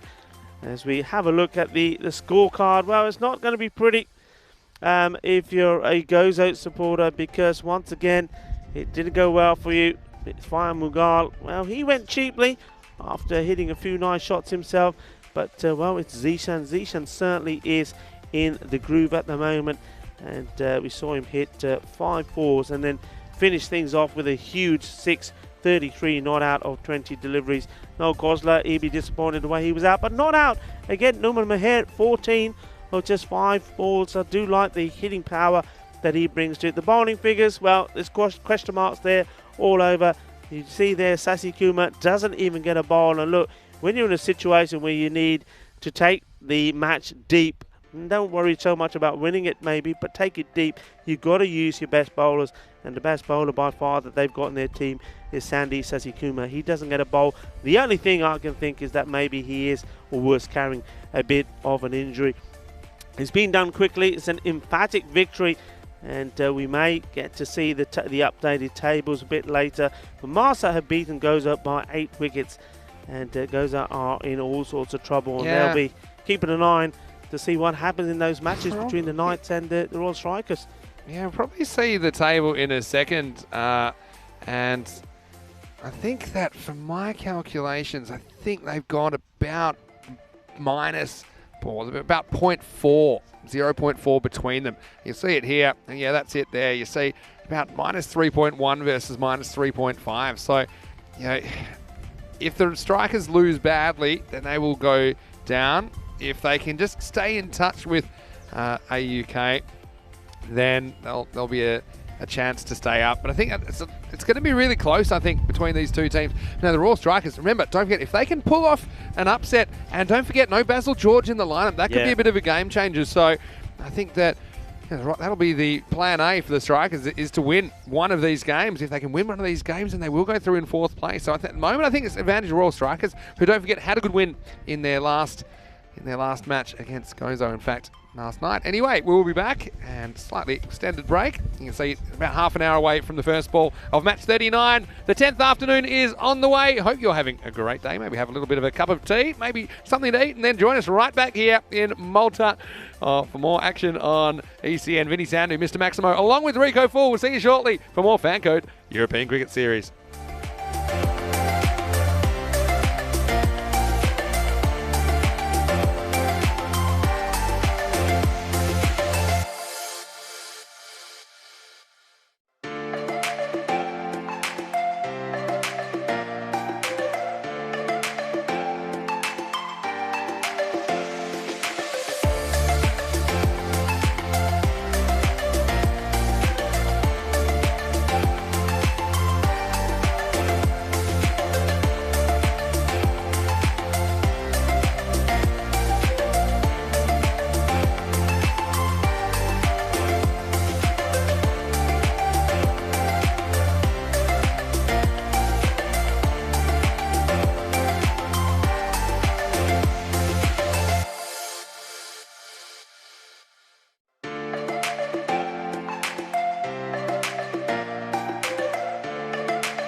Merhaba Malta. Welcome to Malta.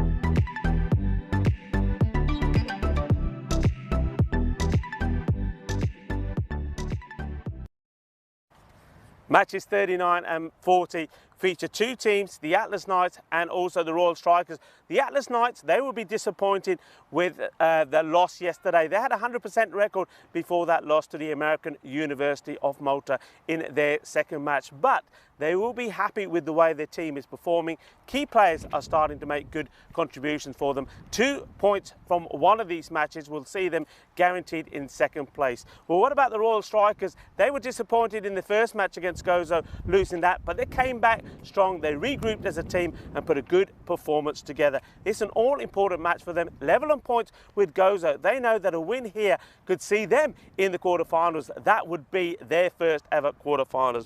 Well, the captains are with the tournament referee, Rob Kemin. Let's join them for the all-important coin toss. Cool, eh? You're cool. Heads. Heads is called? It is heads. Back. It's ready.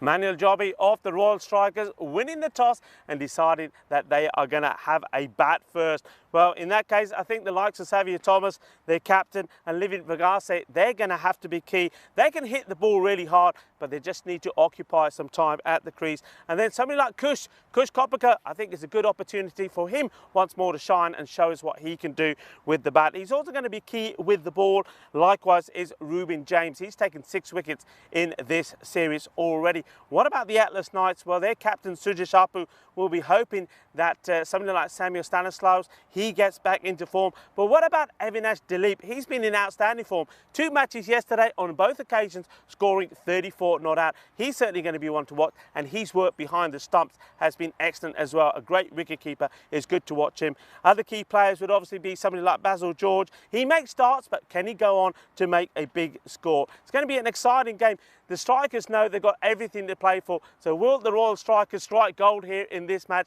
and get the points that will take them to the quarter-final? Well, speaking of striking gold, our very own golden man of the European Cricket Network is there in the commentary box, ready for the start of this match. Thanks very much, Rico. Well, golden man, golden ball perhaps. Will we get one of those before the end of the year? Matches are slipping away, believe it or not. After this, there's only 9 matches.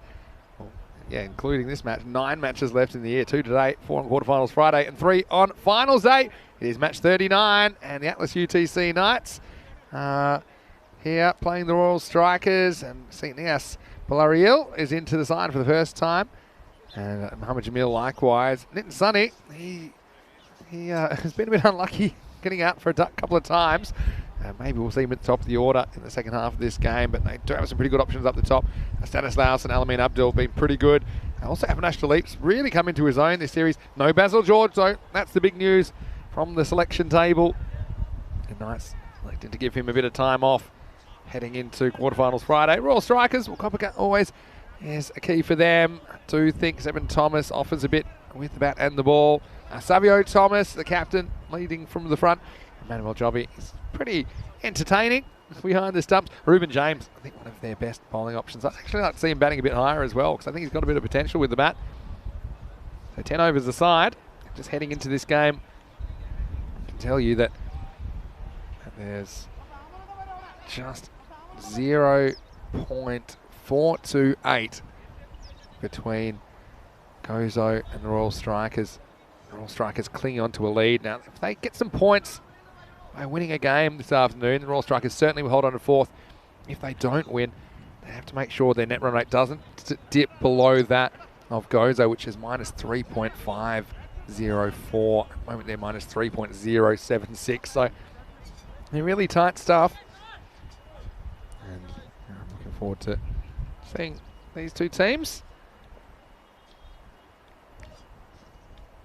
And know that you're ready as well. So let's go. Babu with the first ball. And it's a bit of a tradition, starting with the wide. You can see even the camera tower reinforces it is just shaking around a little bit in this fairly strong wind. Stiff breeze is what I'd call it at the moment. Possibly, that can get very heavy here. That's why we did spend a day rebuilding the tower. You can see it in the background there. It's reinforced as much as humanly possible. Nice bowling by Nitin Babu. Gets past the outside edge and flies through to Amal Babu, who has the gloves today. So Avinash Talib doing the keeping. Doing it pretty well, but they're giving an opportunity to Amal behind the stumps. Coppercut, can he get going? He's out there at the moment. He just hasn't been able to put a score together. Seben Thomas is the man at the other end. Strikers, again, every run they make improves that net run rate proposition. Gets a bat on this, pushes away, doesn't go for the run. Nothing really happening yet. And Coppercut always looks like he's someone that might be able to take a game on, but just has a knack of getting himself out. And look at his highest score in his career on ECN, it's 23. So let's see if he can break out with the big innings here in match 39. Nice looking cut, but again finds the fielder. And it's interesting, I mean, if it's later on in the innings, you feel like you probably take that run and you make it pretty safely. Yeah, in the innings, you sometimes see a kind of different approach, more conservative approach to running between the wickets. I mean, really good example here. Of all the overs, 1 to 10, 1 is the least expensive over across over 1,000 matches on ECN. This one beats the bat. So still no runs off the bat, just a single wide. Nice little bit of movement there from Nitin Babu.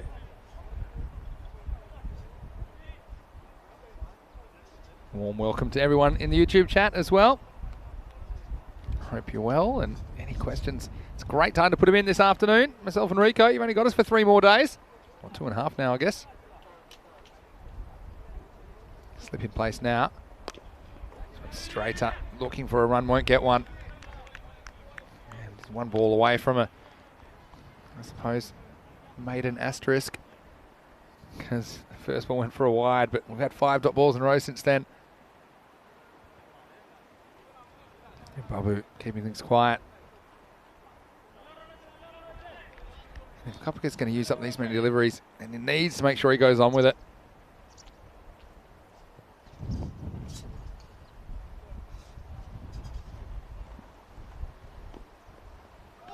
Can't catch up with it. It's the end of the first over, and it's 1 for no loss. Vinny Sandhu here, Mr. Maximo, for the European Cricket Network. Joining me, my compatriot, Rico Full. Yeah, hello, and good afternoon to everyone, or good evening, or maybe even good morning, depending on where you're tuning in from, our global cricket family. And welcome to this match number 39, between the Atlas UTC Knights. They're looking to secure second place in the table in Group B. And the Royal Strikers, well, whilst they've done them a huge favour this morning, now it's down to them to see if they can, well, stay where they are, which is at the moment currently in a quarter-final spot. But of course, they'd love to play safe and make it safe. And the only way to do that is to try and register a win in one of these 2 fixtures that they've got against the Knights.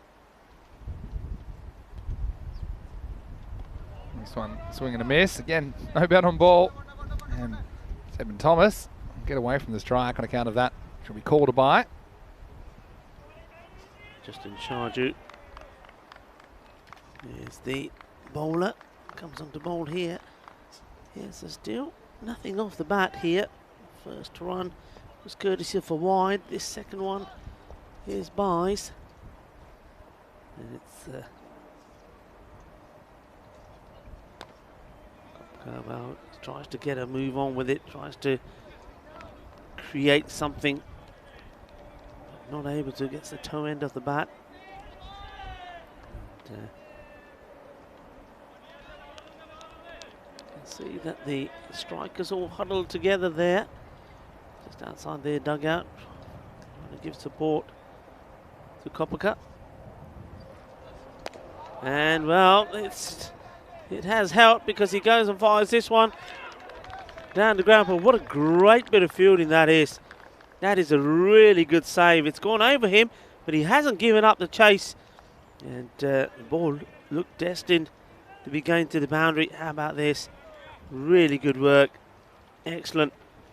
And now it's commitment like that that certainly make the bowler smile and try a bit harder when you've got the fielders behind him.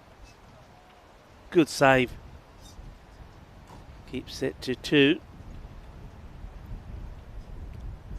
Justin Jarju goes over the offside this time, or tries to. Thick outside edge. So he moves to 3 with that. And yeah, Royal Strikers, they won the toss, they decided to bat. I think they recognise that they play better when they batted first against Gozo. Their bowling and fielding isn't too bad. It's not quite, their batting's not quite where their bowling and fielding is at the moment, I think. Teams like Royal Strikers and Gozo. Swing and a miss. You can see that left foot, the front foot kind of just going away from the ball, makes that kind of delivery hard to catch up with. Yeah, good bit of pace here. Gets good carry through as well to the keeper, who's not able to take it cleanly. Babu.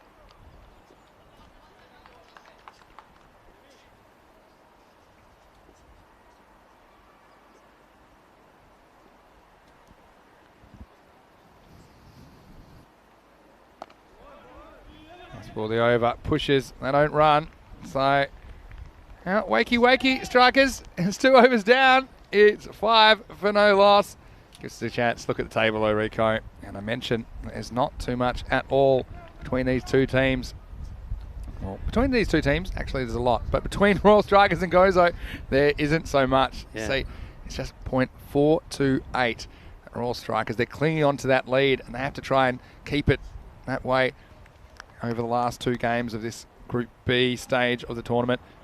If they can win a game, well, they certainly will be through in 4th. But if they lose, it will all be about the margin. Because if they lose, typically the net run rate can take a bit of a hit.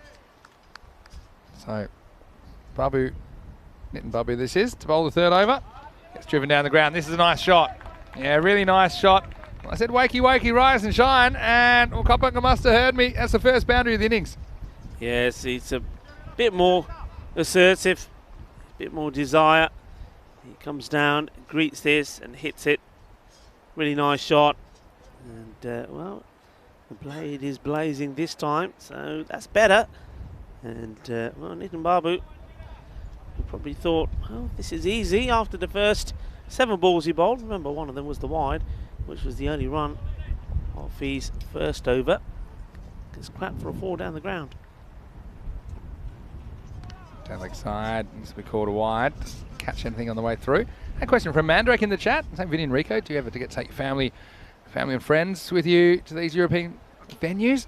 Well, typically it hasn't really been possible this year because of the travel restrictions, and it's not particularly easy unless you are actually doing some work and things like that to travel in a regular fashion. So I don't think we have at this stage. I know when you're in Spain, you're able to nick back and have the odd visit. Well, this one's going to be 4, or is it? Yes, it will. And he swings hard. Kopaka moves into double figures. Well, he's got moving here in the 3rd over.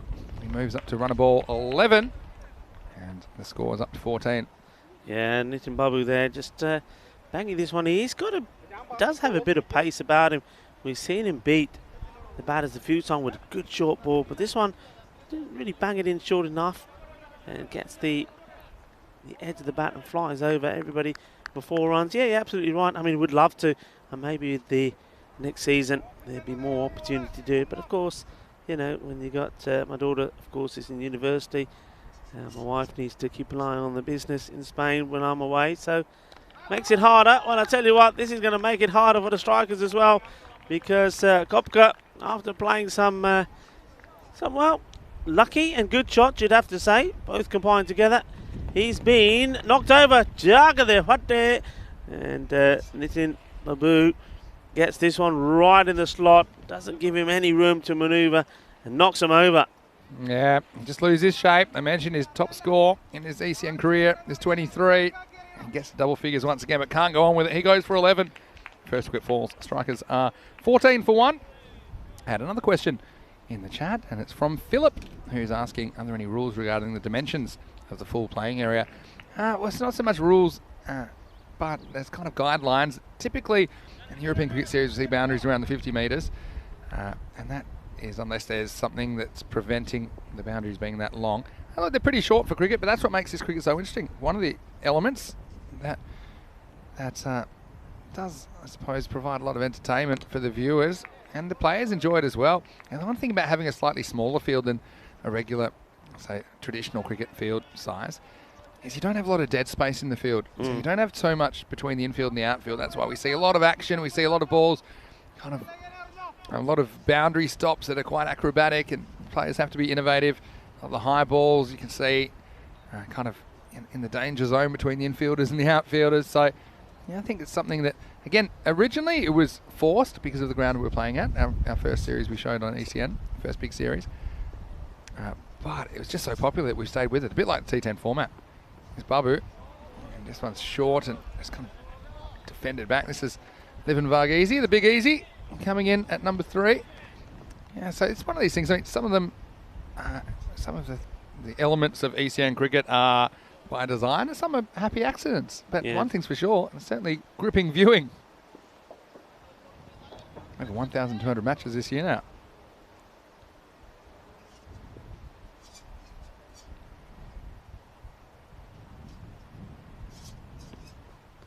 Well, this one could be gone, but he spilled it, and he might get a second chance, and this isn't taken either. And so, yeah, well, they had to slip there just for this, didn't they? And it did fly away high. And this one, well, I mean, was it off the bat? Yeah, I think, I'll wait for the signal, but I think my suspicion was that it was off the gloves. And this was another opportunity to get a wicket. They couldn't take that either in the end. Must be an unusual single at the end of 3 overs. Power play's done. It's 15 for 1. Yeah, a bit of luck there for Livin Varghese. Could have gone there. It was a straightforward catch, and puts it down. I mean, living dangerously, isn't he? It's well, Mandrak's saying he knows how hard it is to be away from family. Thanks for answering. But having said that, you know, these days technology is amazing, isn't it, Rico? I'm very thankful I live in an age where it's easy to connect. Super easy to connect with people. I know it's not quite the same thing, but it's something that I think everyone has had to get used to in the world in the last couple of years. And definitely, yeah.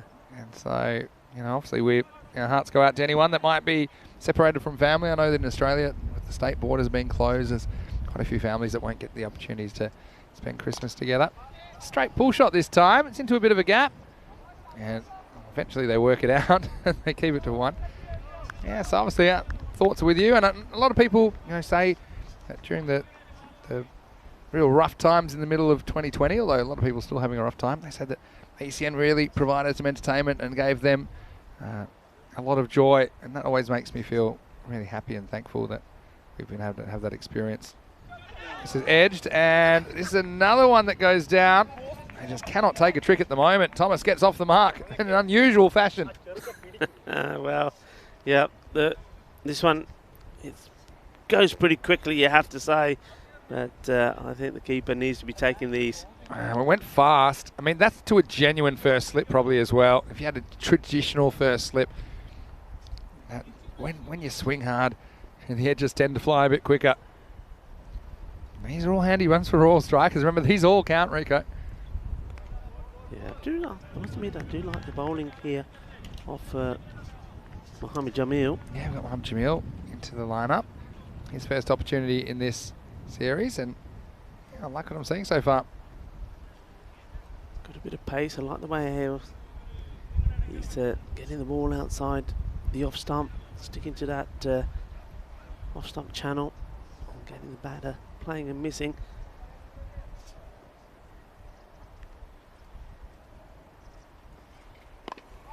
Pulled away, but again, yeah, decent bit of pace. Let's get the one there. Nice little bit of fielding, but he wasted a direct hit on one where the batter was in. So, Babu just had to watch that one crash into the stumps. Just interesting field. I mean, they've got sort of men in close around the bat in that area where we've seen the edges go through already. Sort of slip, kind of a gully sort of man, third man, very short man in the cover area, and one sweeper outside. Yeah, nice shot this time. But yeah, it does pick out the outfielder. Sarath Babu down there does the fielding. So they're hitting some nice shots, but it seems to be picking out the sweepers at the moment. Hitting the ball well, you have to say that.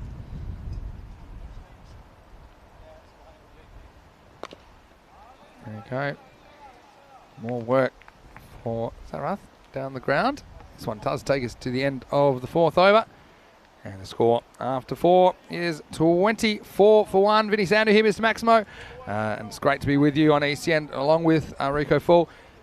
Yeah, well, it's been a crazy year, but I mean, think about it actually as 2 years, because the first European Cricket Series was March 2020, and I know you were there. Yeah. It was just 1 week in Alicante, and then the whole world shut down, didn't it? The whole world shut down, and then after some time, and probably quicker than almost all sports competitions, we were able to get going on a small scale in June. And so, yeah, what's this journey been like for you then over the last couple of years? It certainly has been an experience. It's been an amazing experience. Obviously for me, with things not happening in Spain, I was given the opportunity to get involved in and be able to commit to more series, and that was fantastic. Gave me a chance to go to places I've never been, even though we weren't really able to venture around and see some of those places. As this one, well, this could have been a sensational catch.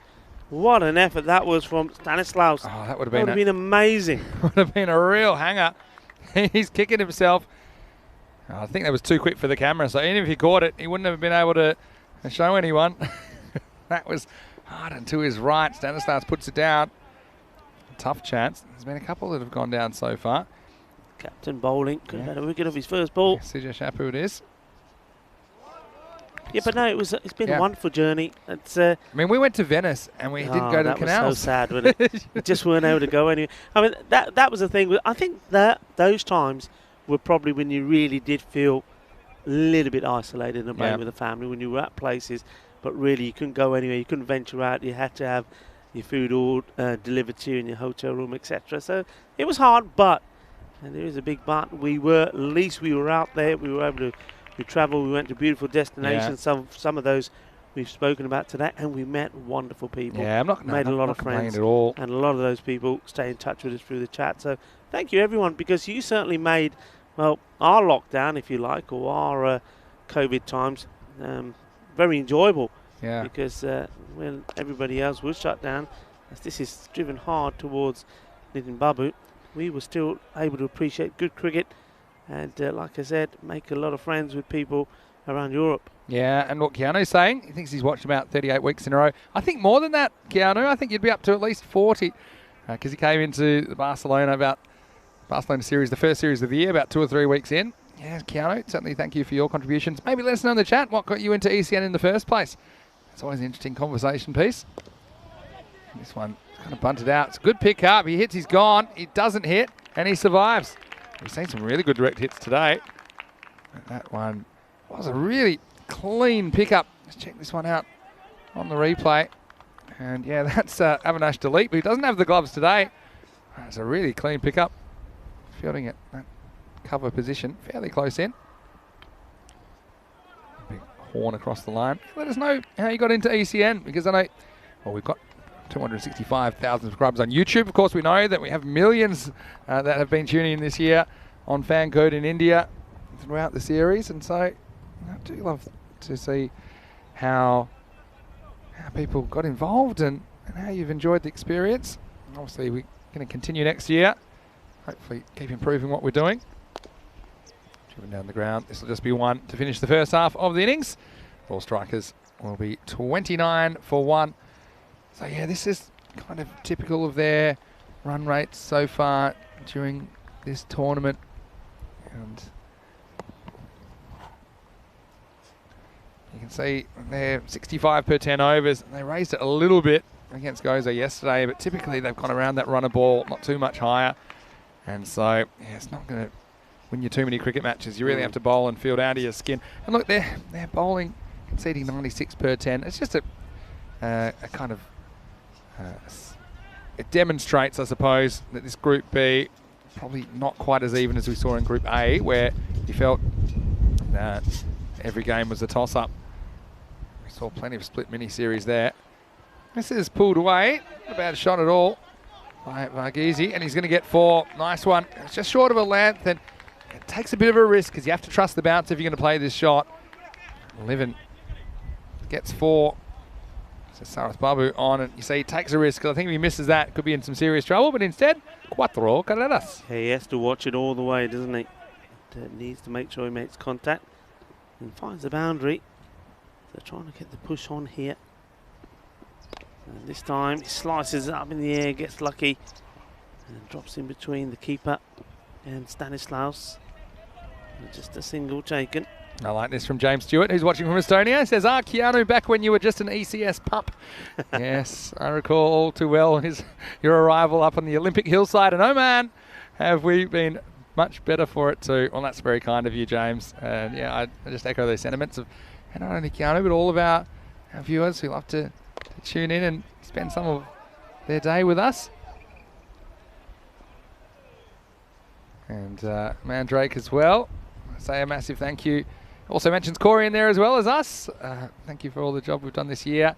He says he doesn't know what he would have done without the ECN. Thanks to all the crews and teams. And yeah, it's a big effort, of course. And obviously, we're front and centre as far as the viewers are concerned, but so many people work hard on this.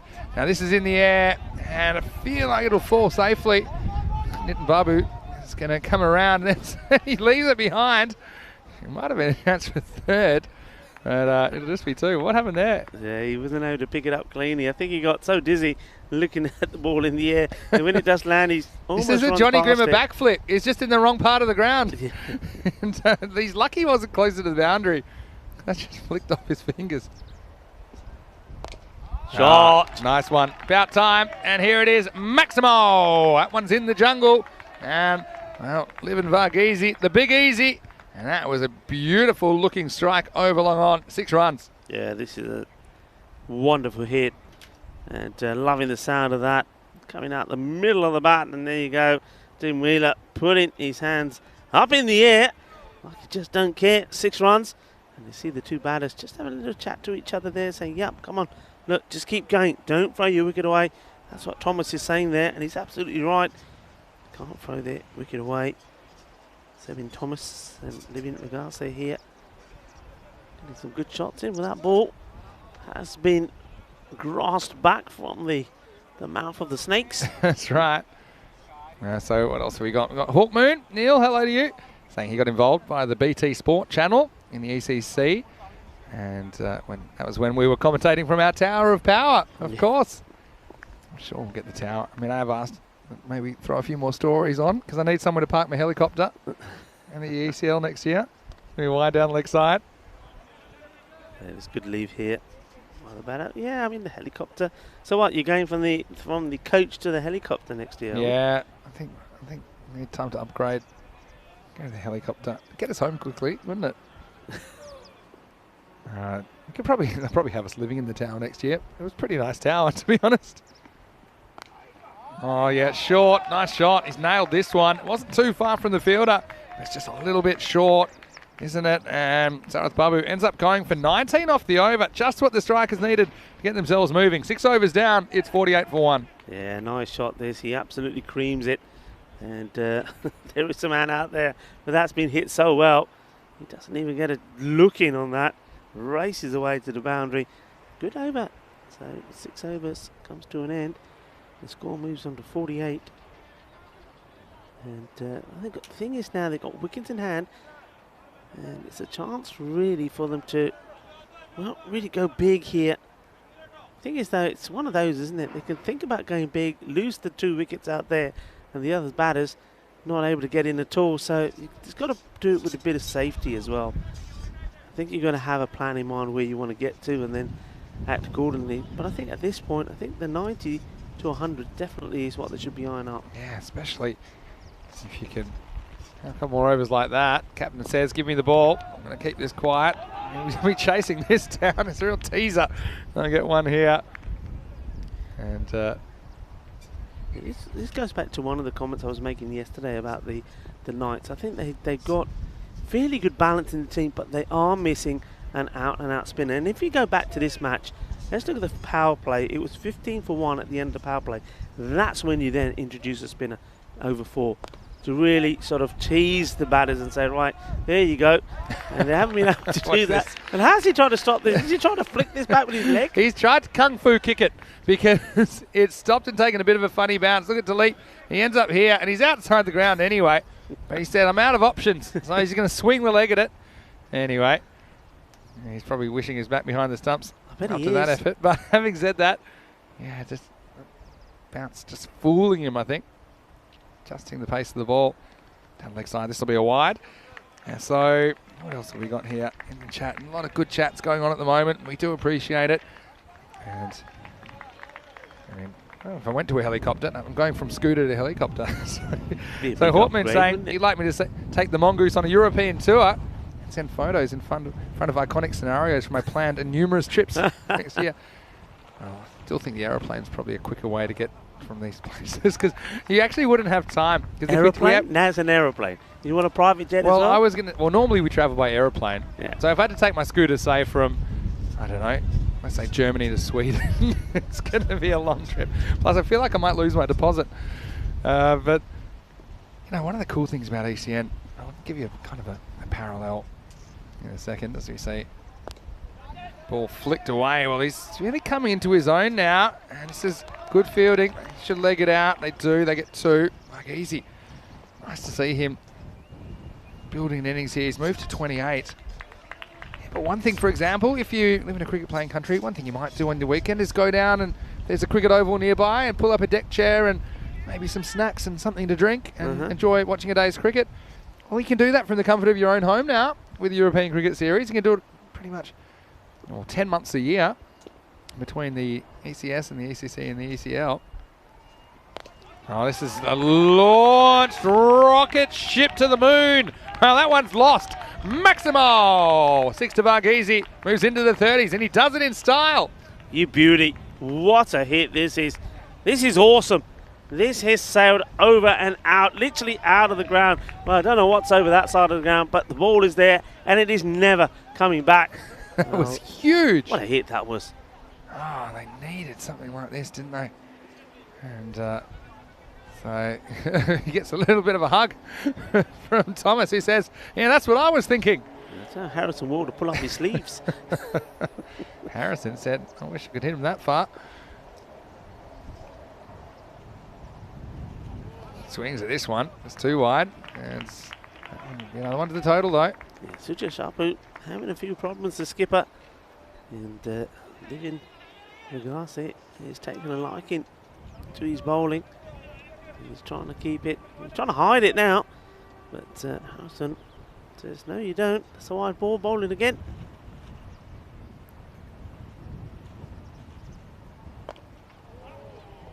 And this time he's just dragged this to leg. And that will just be a single. So, yeah, I mean, Varghese's been the shot in the arm this innings needed.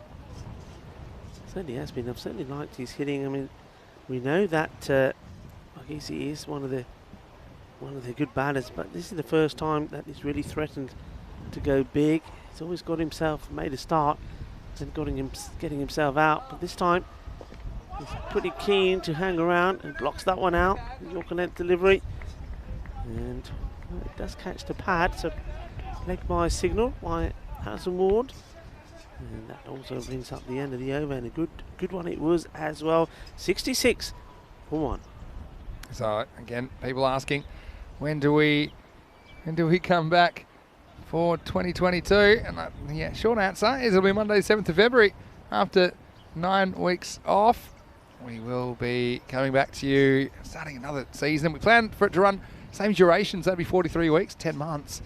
So make sure you put that date in your calendar. It'll be a Group A clash. Perhaps we'll see Tunbridge Wells, the English team, there, or maybe it'll be a rematch between Svanholm and Dreux, who did compete at the only previous ECL in 2019. They join us for another big year of cricket in European cricket. And for all that extra information, you can go to our website, europeancricket.com, as we see Stanislas coming into the attack. Oh, he could get a wicket. Oh, he gets dropped. Well, this is the way things started for the Knights. The opportunities were there, but they weren't taken. And, well, this wasn't the best of deliveries. It was very wide. He shouldn't be playing at this at all. Same in Thomas. But well, I suppose he's getting a bit cold. Stood at the other end, watching Livin Vargas play shots. Besides, he's got to throw the bat at a few. Yeah, I think so. Stanislas, haven't seen him too much with the ball. Walks it in. Gets a wide. Wide in there, yeah. I suppose that Stanislas is maybe one they're trying to use here to get, because George is not playing. But look, the keeper's got to stand up here. There's no pace on the ball, and this is, I think, where they've opted for Aman Babu to go behind the stumps again. But well, Avinash Dilip was outstanding out there. He does come up now, which means that he's keeping the batter inside the crease. He's not able to attack as he would like to.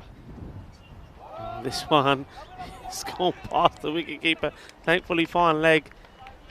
Dives and stops it. I'm just wondering if this again is that we're not seeing Dilip behind there, because he, well, kept both games yesterday. Also batted well. Yeah. 34 not out in both the innings. So maybe he's just feeling a little bit tired. Well, asking the question here. And we may be going upstairs for it. Here's the swing. I think he's put it down. I'd like to see it one more time. Let's have a look here. And foot goes up, and then, yeah, he gets it down. He's unlucky. I mean he's lucky there, because I think it's probably taken in front of the stumps. I think, regardless of the fact it's not out, I think that he could have given away a no ball there, and I haven't seen him behind the stumps too often, so it's just something to watch out for. Yeah, so yeah, having a keeper that can kind of make those stops. So for example, the ones that go down leg side, that go for wides, they go for extra wides. Think about a handful of those in an innings, maybe 6 runs. I mean, it can make a difference in a match. Makes a huge difference, especially in this format. Yeah, definitely. I've seen 12 runs in wides in this inning so far. This one hits him reasonably high, though he was crouching. It was pretty straight. And I'd be curious to see the height here on Varghese. I think it's probably going over the top. Well, this one swings around and somehow it gets, I think it's the back of the bat. Yeah, I think this does. Yeah. That one hits something. Some glove. All the gloves, but he's gone a little quiet, hasn't he? We just saw him unleash some lovely shots. Then all of a sudden now he's gone quiet. I think that's just an indication that he certainly likes the pace coming on the ball. You take it off and it looks like a different player. End of the over, 73 for 1. And it's a pretty tidy over from Stanislas, even though he started with a few wide deliveries. Could have had a wicket, of course. Going to come back to Keanu, who had a question. He said he loves the Cardamom Oval, but he noticed ECL 19 was at La Manga. Is there any reason for the change? Well, yeah, a couple, to be honest. Keanu, I'll come back to that in a second. Here's Justin Sharju. Swing and a miss. So, look, a couple of reasons. One reason is that due to the pandemic, the nature of the accommodation around La Manga, where the teams were staying, and all of us in 2019, that's no longer a part of that of the resort. It's privately done now. That's one reason. The other reason is just the duration of the tournament, and I think you need an artificial surface to hold up. We're talking about 6 weeks of cricket, playing cricket 10 hours a day, 5 days a week. Well bowled by Sharju. Digs this one out. And will they look for 2 here? They will. Niven's going to have to hustle, but he'll get there. And so that's the other reason I think that Khartoum is a more suitable venue, because you need a high quality artificial surface, I think. Because otherwise, look, if you use, everyone loves playing cricket on turf wickets, but I think for the cricket that we do, the wear and tear on that pitch would just be too difficult, even for 1 week of that 6 weeks. And you don't really get a chance to prepare another pitch because they're always on the field. That's right, yeah. I mean, you have got the artificial pitches at La Manga, of course, but yeah, of course. The thing is, this one's going to be a while. But the other thing is with La Manga is the availability. Yeah. And I think that's always the issue. I mean, when you're there for when you want to be there for 6 weeks, 7 weeks, they're just not able to block that out, because don't forget La Manga also does host a lot of the ICC events as well. Of course, yeah. So yeah, I think that comes into play too. Walks at him. It's a 360 swing. And then he could be in trouble here. He would have been in trouble. He's crawled in. He's out of the picture, so you won't actually see him here. Well, this has been an entertaining partnership, actually, at the moment. Well, look, look at this. The bowler and the batter there. Got right in his face. It's a face-off. They were it was definitely worse. It was a little bit. Get out of my way.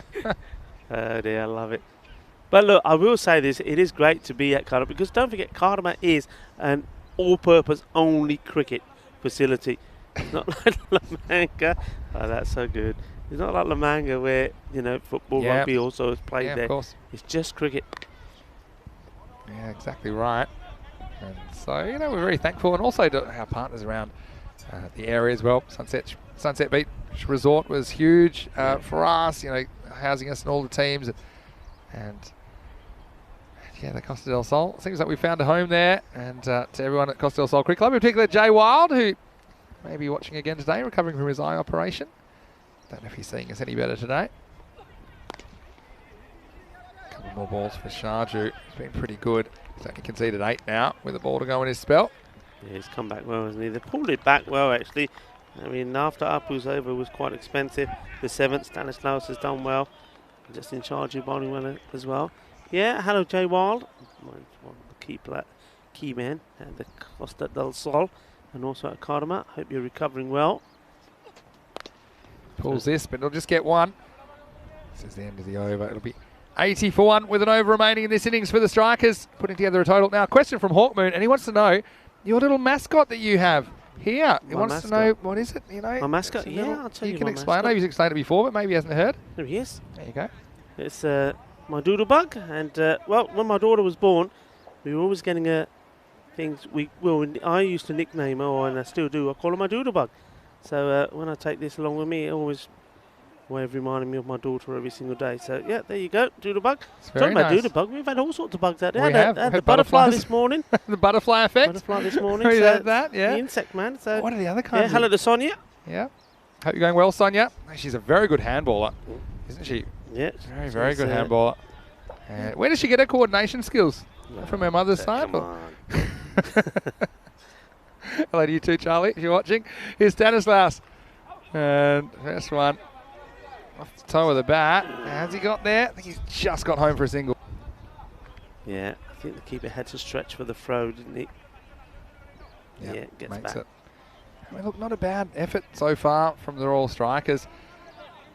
And we talked about how whoever plays better, basically, out of the Royal Strikers and Gozo will make that 4th place. And look, once you get to 4th, you might think, okay, you know, they're 4th, they're going to play the top team. But we've seen upsets. In fact, right here in Malta in June, we saw Sweetie United sneak into the finals. Yeah. And then knock off Marsa, who were top of the other group. So you know, it's just getting there and then reassessing your goals and trying to play the game of your life.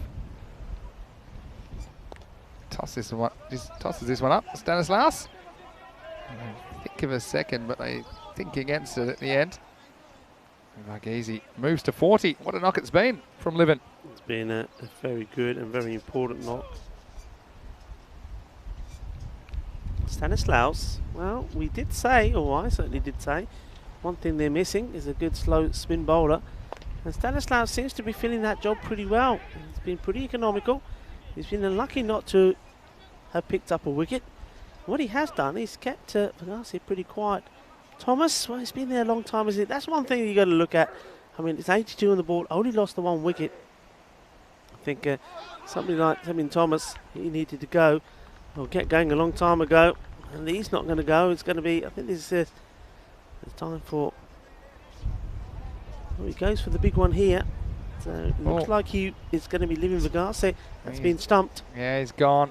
Yeah, so it's a good, well, it lasted, but nice bit of keeping from Amal Babu. That ends it. And so the partnership is broken. It's a pretty good one, though. It was worth 69 in total. Royal Strikers lose the second wicket, 83 for 2, with 2 balls remaining. Yeah, so just going back to that, I think Sevin Thomas probably maybe a couple of overs ago probably could have decided that it's time for him to either go big and get big runs on the board or get out. There's other batters that perhaps could have come in, and when you've only lost at that time, it was just the 1 wicket. I think you can afford to do that. But a good knock there from Living Verghese. I really like that 40 of 27.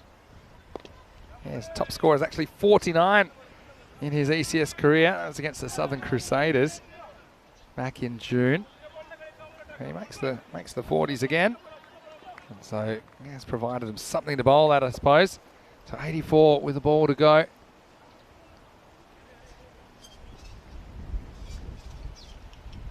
Last ball time. And goes miles in the air. Well, get your running shoes on. If this isn't caught, you're running. And it's not caught. They'll come back for 2. They'll horn it in. Come on. And now they think about a third, but hasn't really. That's pitch area. So I think that Thomas will settle for the 2. He bats through the innings for 18 in the end. And Royal Strikers, at least something on the board here. It's more or less a pass score based on what we've seen during this entire series. Although you would feel that with the outfield freshly cut and running a bit quicker, as well as the sunny conditions today, you'd think it'd be a bit light on, but still no Basil George, and slightly different look about this night side in match 39. Strikers making it to 86 for 2.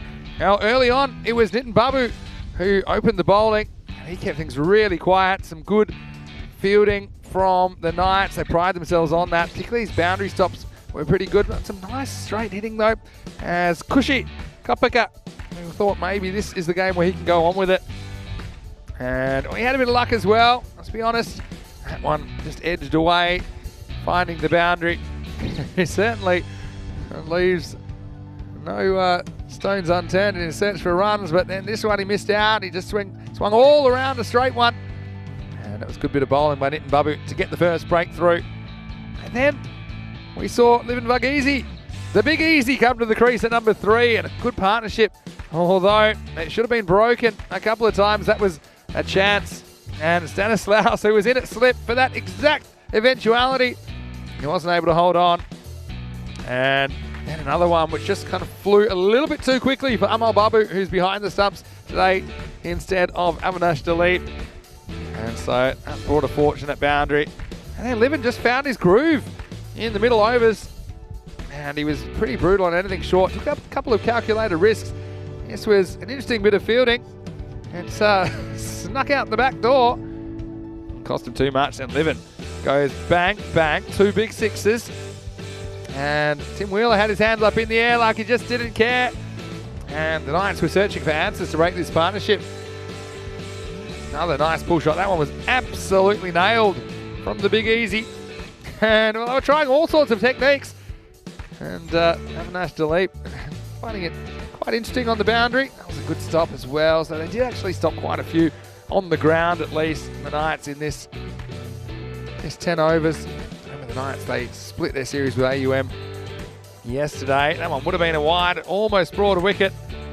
And ultimately, it would be the end of Livin for 40. And yeah, we stumped comfortably. And it was Ashwin Raju that came out. Just faced the one delivery. The last ball, Sevin Thomas skied it. He gets 2 without the ball leaving the infield. And they're going to finish on 86 for 2. And I think that the strikers, well, if they bowled field well, you never know. Anything's possible if they can take some early wickets. Varghese was the lifeblood of that innings with 40 off 27 balls. In fact, no other batter was able to quite crack more than a run a ball. The other thing about that innings, I think there were just too many wides, and we've seen all teams struggling with it today, to be honest, because of this stiff breeze that's coming across the ground. 13 wides in there, and that assisted them getting over that 80 mark with the ball. Well, I thought Justin Sharjee bowled particularly well, but didn't pick up a wicket. He took none for 9. Nitin Babu, pretty solid, 1 for 11 for him. The other wicket went to Stanislaus. And apart from that, you saw quite a few good performers. I like Jamil as well. Thought he brought a lot to the table in his over, which went for 9. So that is confirmation of the score. The first half of this innings, first half of this match, I should say. You can see the overs that mattered, 6 and 7. They went for 19 and 18. They really provided a lot of this score. And when you consider that's 37 off those 2 overs, only 49 off the other 8. But we will be back and we'll see if the Knights can knock these off and how long the strikers can make the game last. It all matters today. It's the final day of group action. See you in just a few minutes. Vinny Sandhu, Mr. Maximo, along with Rico Full. Join us soon on ECN for the resumption of play. You're watching the FanCode European Cricket Series.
Hello and a very warm welcome back to you, wherever you're tuning in from, our global cricket family, to the Malta International Cricket Ground. The umpires are out there, Harrison Ward and Tim Wheeler.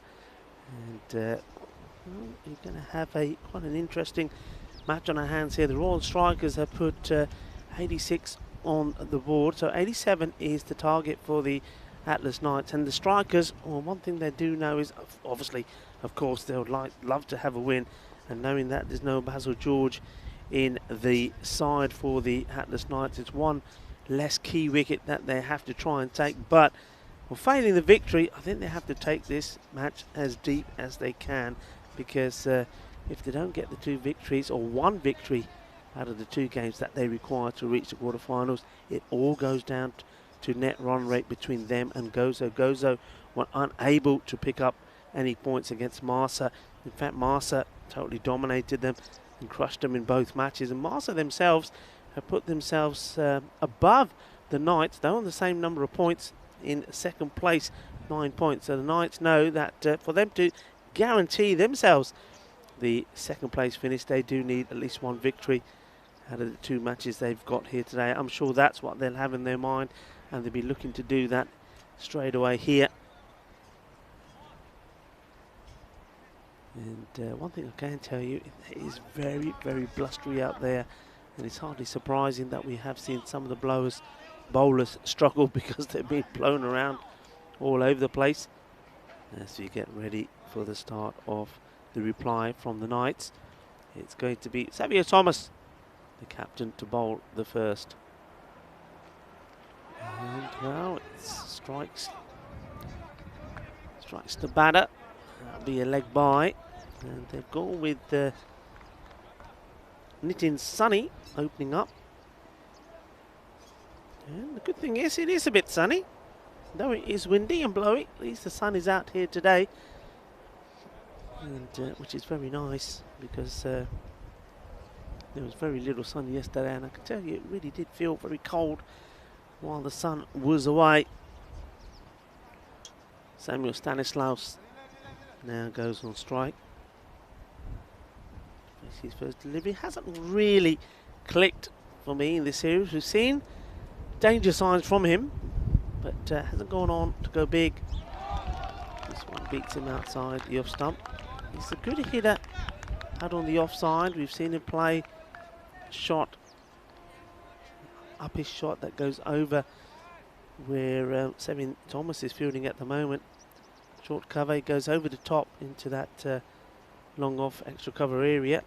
He doesn't have to do anything with this one. It's too wide. So that seems to be his shot. Doesn't go, he's a batter who tends to time the ball well. He doesn't go too aerial. So he'll hit it hard but firm, flat and long, if you know what I mean. It's not one that goes big, high sixes. Chasing another wide one. Once again, Ward spreading his wings.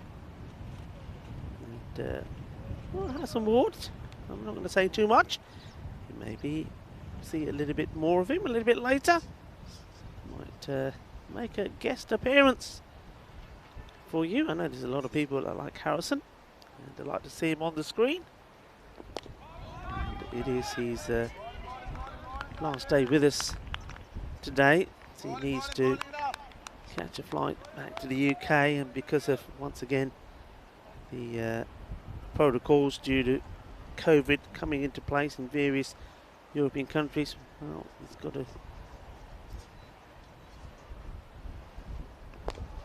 to follow some of the UK ones, which means he has to leave just a day earlier than was planned to be able to continue with the arrangements that he has once he gets to the UK. But it's been absolutely delightful to have him part of the team here in Malta. And in fact, the team has been outstanding all the way through.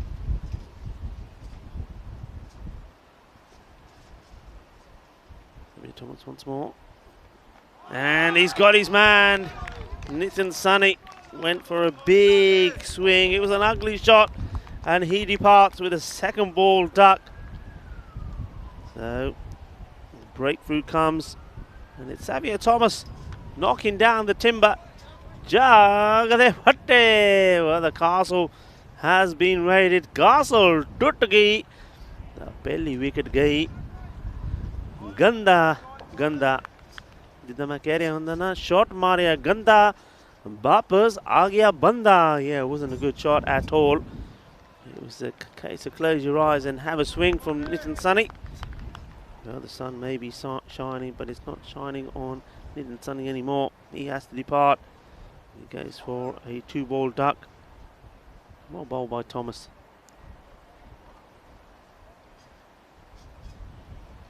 The captain gets the all-important breakthrough.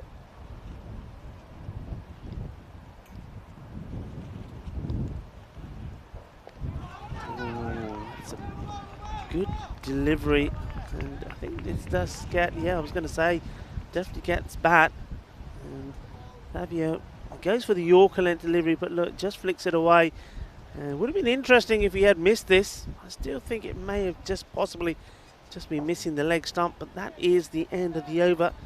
The boundary to finish it. It's 8 is the score, and 1 wicket down. And that was the wicket of Nitin Sunny going for a 2-ball duck. So, yeah, I've mentioned Harrison Ward, who's not only been doing some umpiring, he's also been working with the European Cricket Network team. It's time to give them a shout out as well, working very hard behind the scenes under all sorts of conditions that we've had here in Malta. Barry Eaton, Miles Wolfe, Kate Holdsworth, Andy House, Diana Oros, and also Max By as well. Great work, team. And good work, of course, from Rob Cumming and his team of umpires as well. Andrew Nowdy, Shub, Navjot Singh, Tim Wheeler, Joy, Gus Roy, we've had as well. Lee Tuck. This one is really wild, and I think you can take your pick what you're going to call this. And it's a direct hit, and let's have a look. I'd like to see this side. First of all, I think it's been called, I'm not sure if it's called a no ball or wide. There's the throw that comes in, and let's keep an eye on this.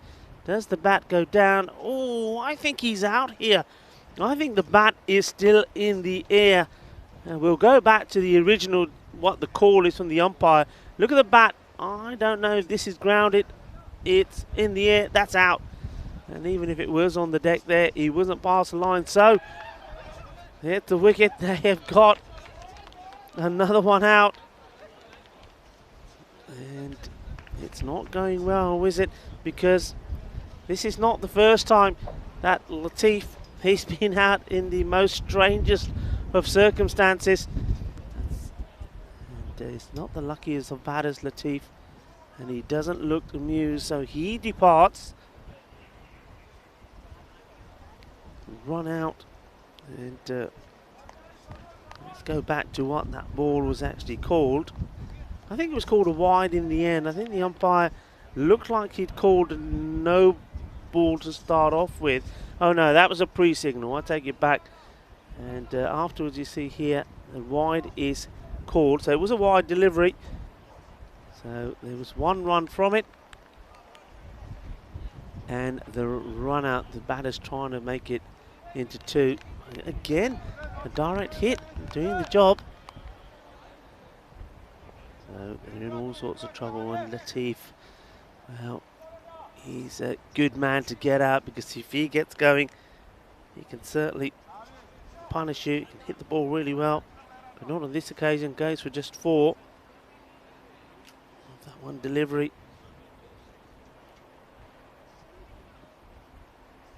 9 for 2.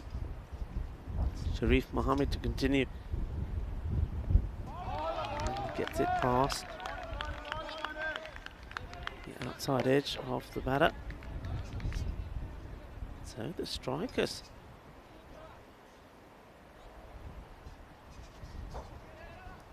very much in this match at the moment. Everything to play for. And with Avinash Dilip wasn't out yesterday. It's 34 and 34, so 68 and still going strong really. And gets a edge on this. And he does get safely to the other end. So gets off the mark. And, well, he joins Stanislaus on 1. Stanislaus has had 4 deliveries to be at that point. Dilip just taking a couple. Stanislaus now, so much depends on him and Dilip. This is a huge partnership. And plays this one out. The man at point. He'll take the single.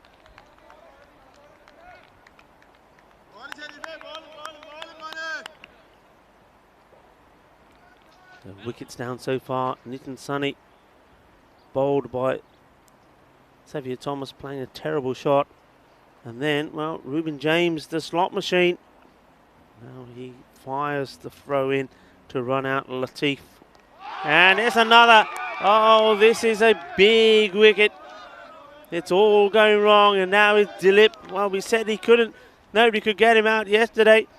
Well, he only scores the 1 run here today. And he's been cleaned up. And it's Sharif Mohammed. What a delivery this is. And plays completely down the wrong line. He comes a long way out and then starts going back. And what he needed to do there really is while he was just get the block on it. Goes out, realises the ball is coming towards him, towards his legs. But then starts to go back. And well, once you're in that territory, there is no coming back. Huge wicket. And the strikers at the moment are all over the Knights. The Knights are in a lot of bother here. 11 for 3. Incredible start. Well, what a time to welcome back Mr. Maximo into the commentary booth. Oh, it's another. Oh, my word. This was a full toss. How high was it? Well, we can maybe see that side on. I don't think it was quite that high, but it's a full toss. Sometimes they say dirty balls get wickets. Well, how about this? It's you can it's that sort of height. Sometimes you see them fall, touch and go, but the catch has been taken. And would you believe it? Yeah, it's probably the way he plays it suggests to me it's fractionally below the waist. But there's not a lot in it. But how about that? And they're 11 for 4, Rico. Yep. And look, you know what this reminds me of? The Royal Strikers only win back in June. Guess who it was against? Atlas UTC Knights. Back then it was match 38. So pretty similar as well. This is match 39. And that was in Group B. And they scored 67 and defended it. They bowled out the Atlas UTC Knights for only 48. Well, this so is never amazing. mind the net run rate. If they can win the points here, they've got it. Well, look, first of all, yeah, you're absolutely right. And I think they're in such a good position here. Man, this is a hat-trick ball as well. Well, Yeah, what a big moment this is for Sharif Mohammed.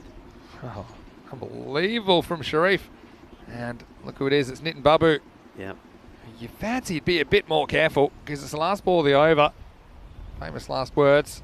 The thing is, they've got plenty of time to still chase these down, and they're very capable with the Knights. They have lost 4 batters though already. Here's the last ball of the second. Hat-trick delivery. Gets played out and just wants to stay at that end and see the end of this over. So 11 for 4 after 2 overs. Quite an amazing start for the strikers. One team that won't be happy with what's been seen out there, of course, is Gozo, and that's why Gozo need the strikers to slip up on 2 occasions and slip up badly. But at the moment, the strikers are saying, no way, we've had the Knights before, we can do them again. Yeah, it's crazy, really, what we've seen so far in the first 2 overs to lose 4 wickets. But okay, plus side for the Knights. There's plenty of time left, and you look at the guys at the crease. You got Stanislaus and Nitin Babu. They're no slouches with the bat. And they need partnership from somewhere. That's what they need at this stage. Clinto Paul going to bowl over number 3. So not going back to Savio Thomas. Yeah, strange one that. I mean, Clinto Paul is, by his own rights, a very good bowler. Not taking anything away from him, I think. But when you got the team on the ropes and you need victory, you've got them 4 down. I think you go for the jugular, and I think maybe Thomas probably would have been the the right man to bring in. And Thomas, he was also the one who took the catch. So what an impact the captain of the Strikers has had in this match already. Quick hello to Shrub on, who's in the chat, I noticed. Hope you're going well today. Oh, now you got to say, 2 wickets away from blowing this game wide open if you're the Strikers. Now you can see a certain change in tone. And Stanislas is one, look, he can get after it, but also we have seen him kind of stuck in a rut a couple of times during the series. He's 2 off 7 at the moment. It's a very nervy, and I think shocked bench we're looking at to our right of the Knights. This is going nowhere. And so Paul gambled to change the bowling. At the moment it's worked out. 3 dot balls. Pressure time. Yeah, pressure brings out the best in some people.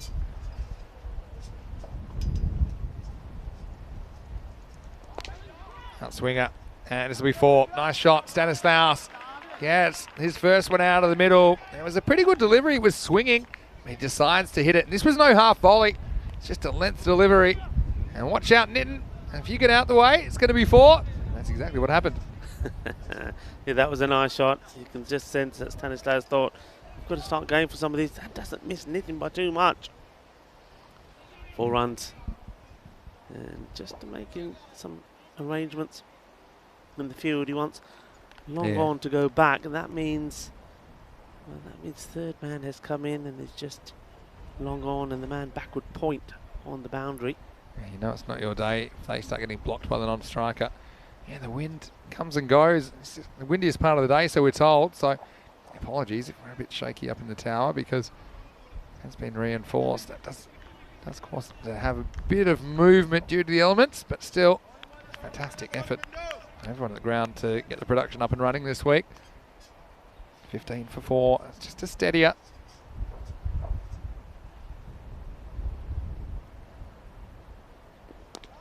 Played away the offside. They won't get a run here. Stanislas 6 off 10. Yeah, someone has to come out and chance their arm and have it come off. That's what I feel for the Knights. You know, I think they're just drifting behind the rate at the moment. The Strikers, they sense a real opportunity, don't they? Paul's been good. Only that boundary off the over. Last ball.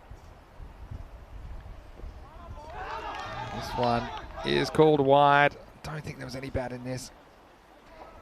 And the long wings of Harrison Ward go out. That certainly was a wide, unless it was touched. But for me, there was no evidence that that went anywhere near the bat.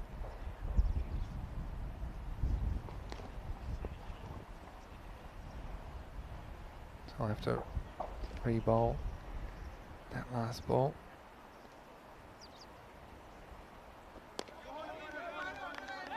Wait away. And that's just a single to finish the power play. Stanislas will retain the strike. He's a corner shot, 7 off 11. After 3 overs, it is 17 for 4. And, well, this is nice. I've just noticed that Wazza is in the chat. Lee Warren, as he's now known. I should have tried to make it Wazza. And, yes, he's saying thank you for helping him with his account issues. Yeah, I'm really happy that you're with us, Wazza, and I'm sorry that you had some issues with your account. There's some bits of big tech that I don't particularly understand, but the main thing is that if you are having issues getting your messages seen in the chat, get in touch. I know that Wazza got in touch with me on social media at Mr. Maximo. I was able to sort that out for him yesterday, so good to have you back, Wazza, and hopefully you can bring some insights to us, as we are now just pretty much 2 days from the end of the season, around 48 hours, it'll be all over. And we'll finish on Saturday afternoon. Of course, we'll have the ceremony, trophy ceremony on Saturday in the late afternoon, Maltese time. This one, is there about in this? Oh, I think it's maybe just going down the leg side was the motion from Wheeler. Look at this. It's either that or, yeah, I mean, it's probably a fair call. You could see middle and off. Hit him on the full though, which always makes you look pretty guilty. But I think it probably was just sneaking past. Good decision. Stanislas. He tries something here. He's going to get one out to deep square leg. So just keep an eye on that run rate required. I don't think they want it blowing out too much more than 10. One thing you would say though today is that the field has had a haircut. It's a lot easier to hit 4s than yesterday. Yeah. So I think something like a 10 to 11 is a lot more achievable every over than it was before they mowed the lawn. And it was only possible to mow the lawn after finally the rain held off a little bit. Hopefully it does stay away. It's a bit forecast for tomorrow. And again, the forecast is changing all the time. Quarterfinals Friday, of course, tomorrow. Seb and Thomas with the ball right now.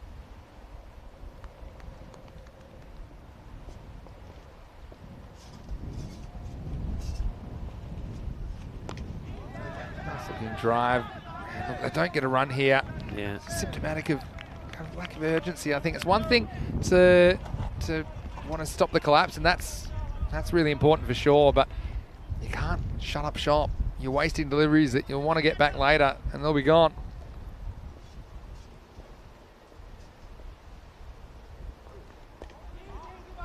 It's time they do go.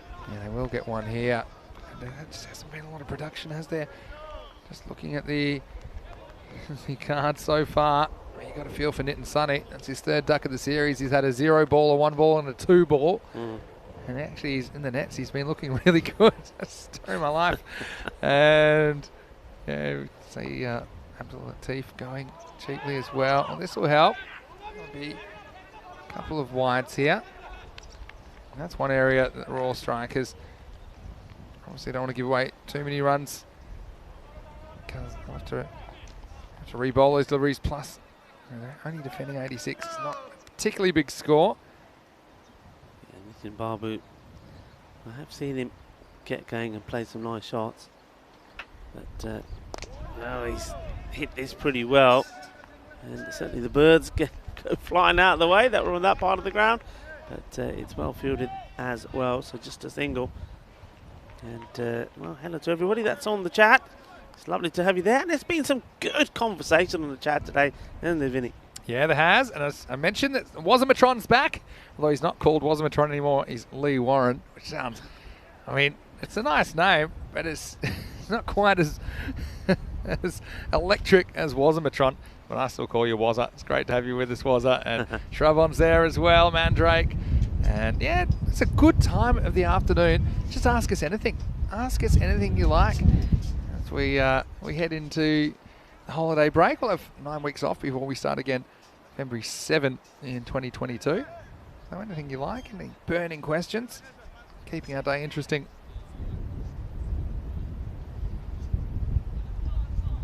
As looks like it'll be Sharif Muhammad.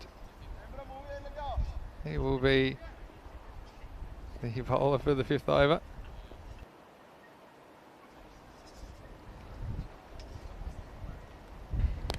Oh, this is good to hit down the ground, but again, it's a good shot for only one. It's kind of been the story so far. Seen a lot of balls hit hard to fielders. Sharif Muhammad, well, what a first over he had. 2 for 4. And they've held him back for the 5th, and here he is. Ball hit hard to a fielder. Kopica, he'll probably get a couple of overs in the second half of this innings. Cleans up, and at the moment, I mean, the Royal Strikers, they've got the runs on the board. That's why I think it was a good toss to win and bat. I mean, I just think getting the runs on the board gives them a lot of confidence. That's how they did a number on Gozo yesterday to get their first win of the series. And a win here would secure their place in quarterfinal Friday. This one's worked away. Just one. And you feel like there's a point where the Knights are going to have to flick a switch here and get after it. Because, at the moment, it's languishing below a run of ball. The thing is that, look, as long as they're keeping these singles going and getting them playing themselves in, we do know that both these batters, and Babu and Stanislaus, you know, they can go big in 1 over, a couple of magical overs, and they're right back in there. But the thing is, they have to stay there, and I think they're sensing that from the way they're batting at the moment. Oh, look at that from Sharif Mahmood. Well, he was flying in the air as he throws this. Now, this is a commitment for you. Look at him go here. He says, oh no, you don't. You're not getting one of mine. And they weren't going to. And then he gets the throw in. That's a great action shot. Excellent piece of action. And he's flat on his back. It's a great action shot as long as you don't worry about where the ball ended up. Because I don't think he's going to win any accuracy points. The wind again, knocking the bails off. So, just I think we could be heading for some more without bails if it continues this way this afternoon. All right. Babu has to get moving. Tries. This is a good shot. He's going to get 6 here. Maximo. He joins Stanislaus on 10 with a nice shot through the line of the ball. Sharif Mohammed tastes it for the first time. That's just what the Knights needed. Yeah, and that's what I was talking about. You know that both these batters, they have got the shots. They can go big. But I think at the back of their mind, they're also thinking, look, if we go, then maybe that could be good. And so you also have to be a little bit cautious. Let's not start throwing back to every ball just yet. Let's try and get ourselves just a little bit closer. Yeah. And that was just a good cricket shot. They put a deep extra cover back now for extra protection in that area of the ground. Oh, this one sneaks through him and it gets through the keeper as well. Jobby. So this, I think, will be a bye. I don't think there was any bat on that. No. Good comeback from Sharif Mohammed. This is top delivery, that is. It's really unfortunate that he hasn't been able to knock the stumps over this time. So good comeback after being hit for a big 6. The score does move on to 32 now. So 10 of that over, 4 wickets down. So they're starting to build a bit of a recovery here. Yeah, certainly. And yeah, this game could turn around real quickly if you get 1 or 2 of those big overs, and this game will have a real different look. It's always about building a partnership. And that's what they're trying to do at the moment. Stanislaus is a funny one, isn't he? When he looks good, he can dominate a game, but there's other times where he just kind of gets himself in a bit of a rut. And he's not sure whether to hit his way out of it or to kind of work his way out of it.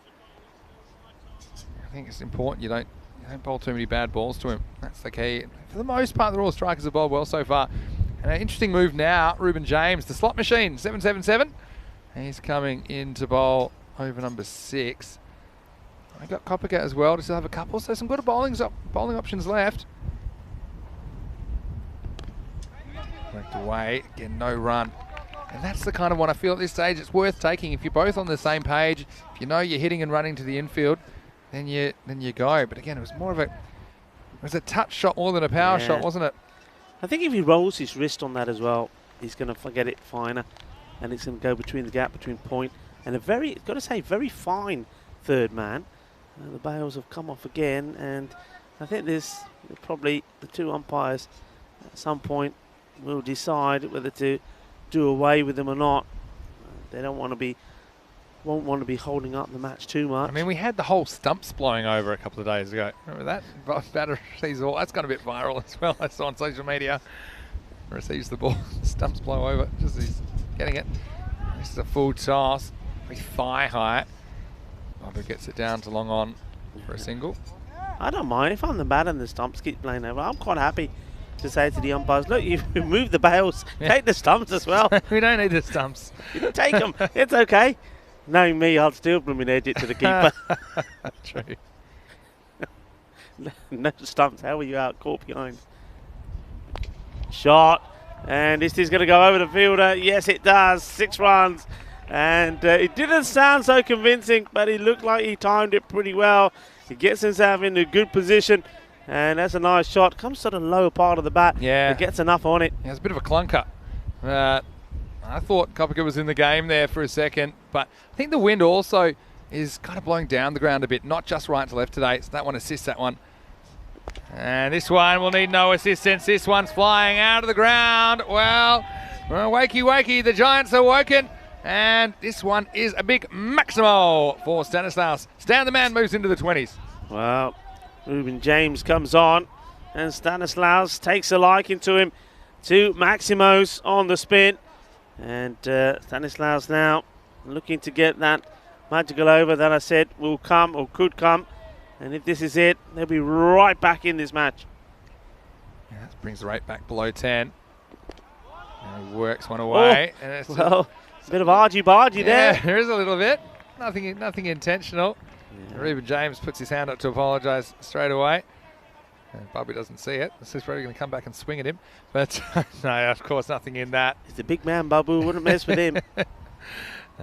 Ruben won't take a back seat, but no, it's nothing in that. Just Ruben trying to get to the ball. Batter trying to find a path to run. Last ball of the over. Big delivery.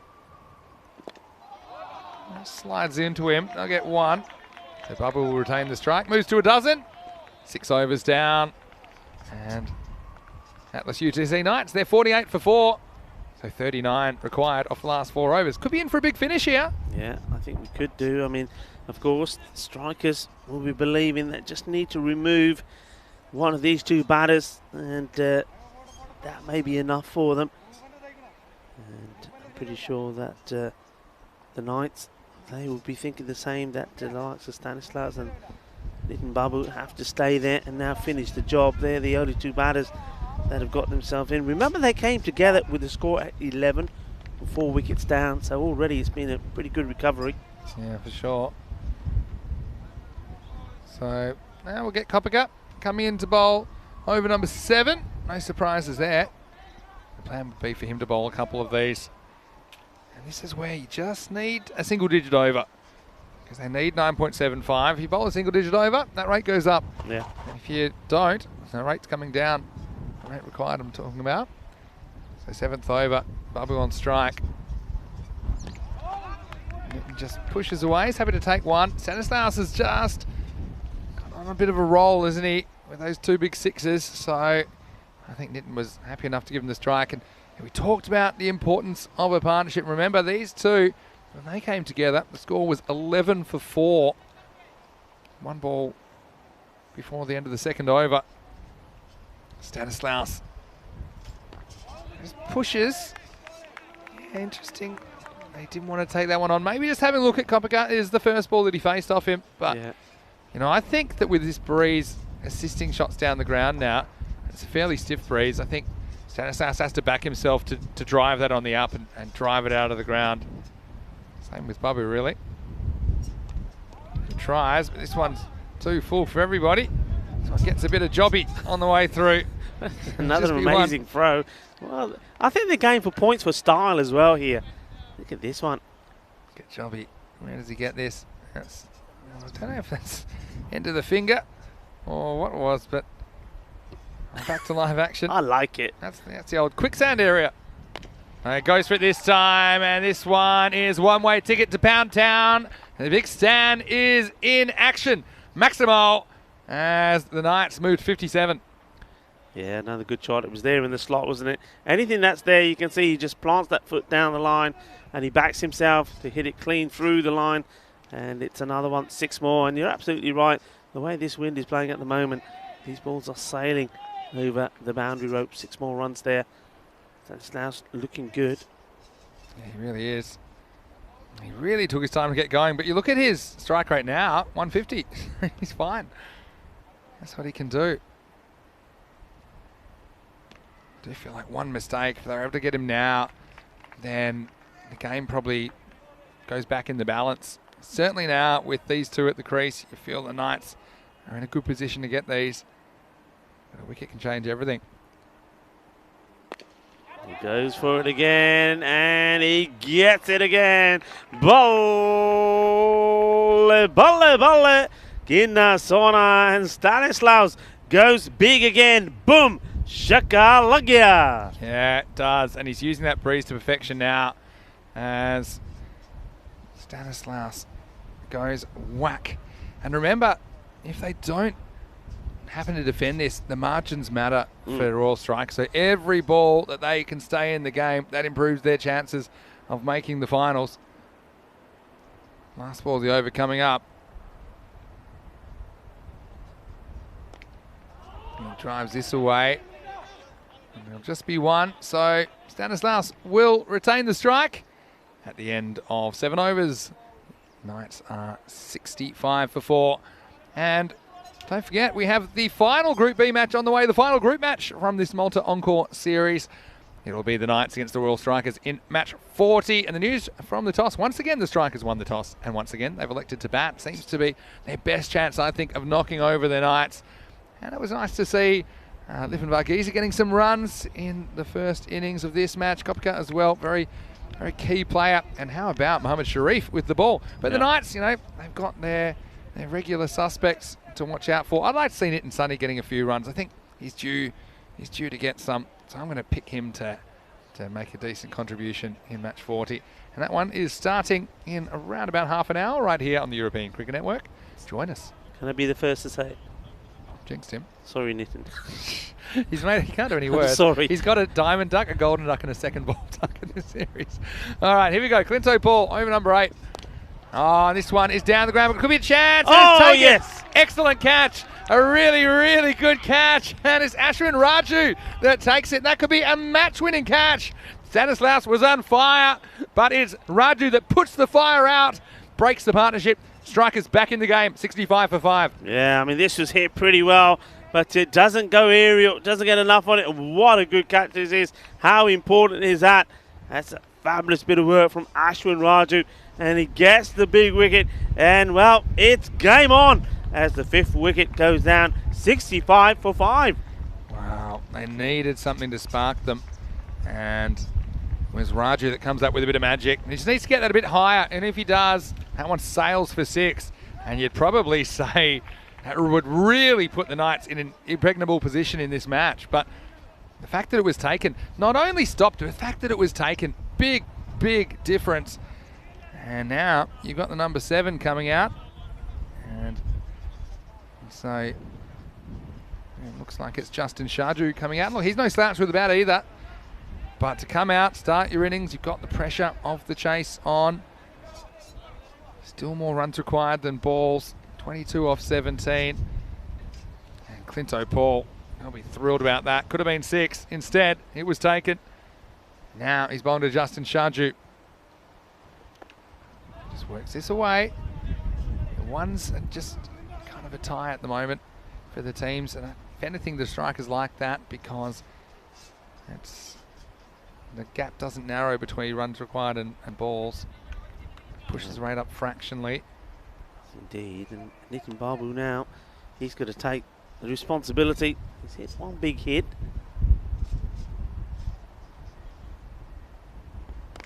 Nice shot.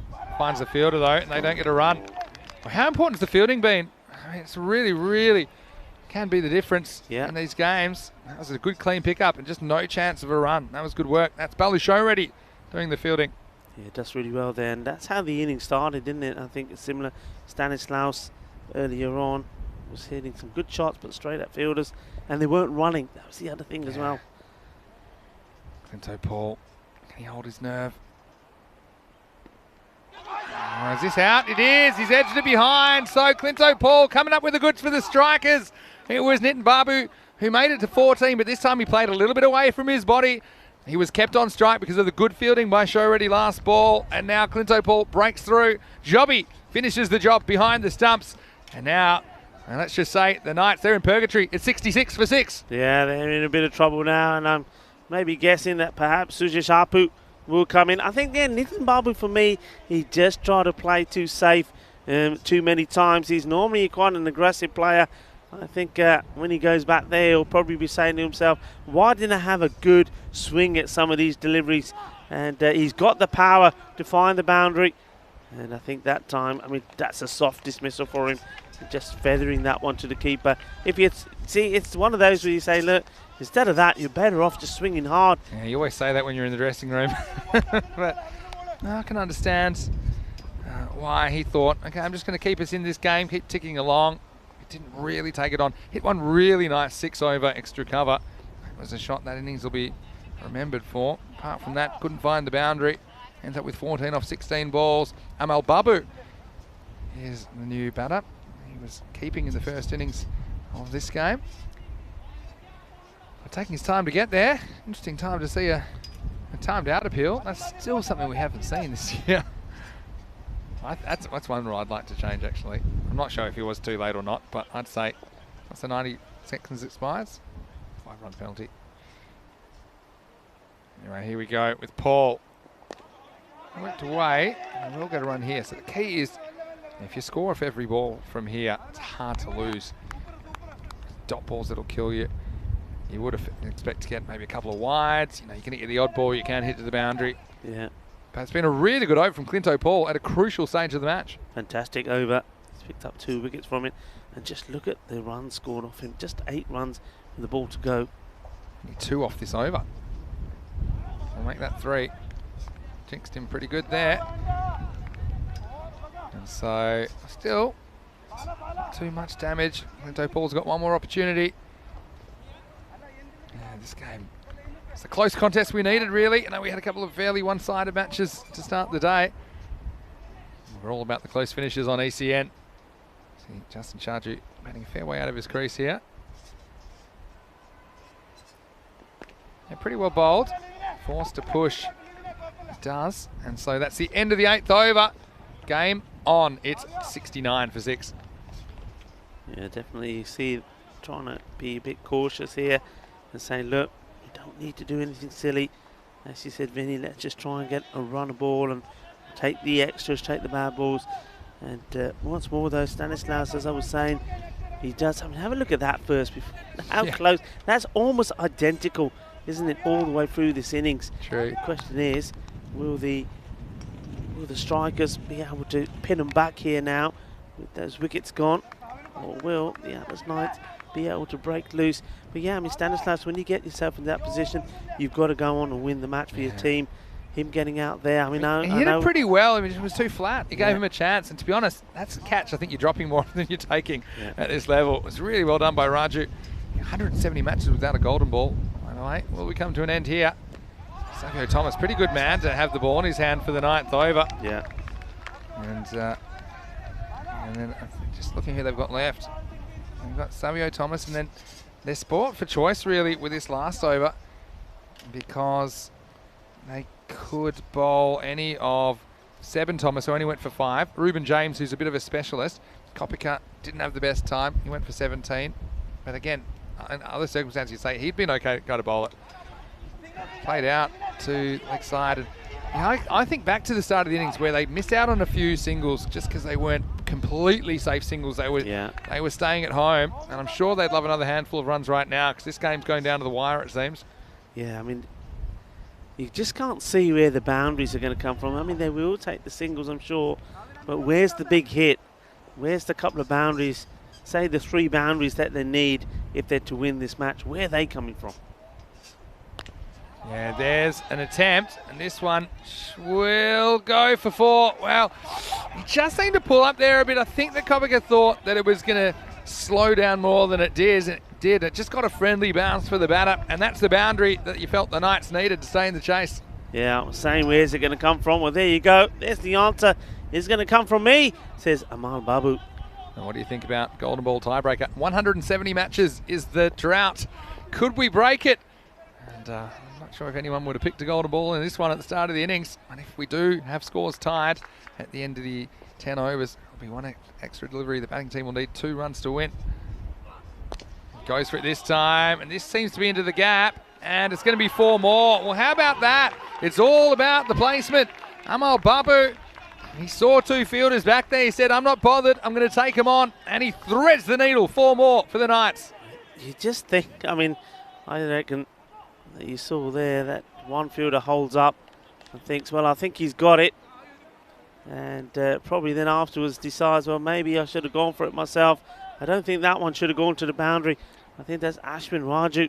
It's always a tough one when 2 fielders are running around the boundary opposite sides, because I don't think either of them knows which one it's going to be closer to. So it's hard to call mine.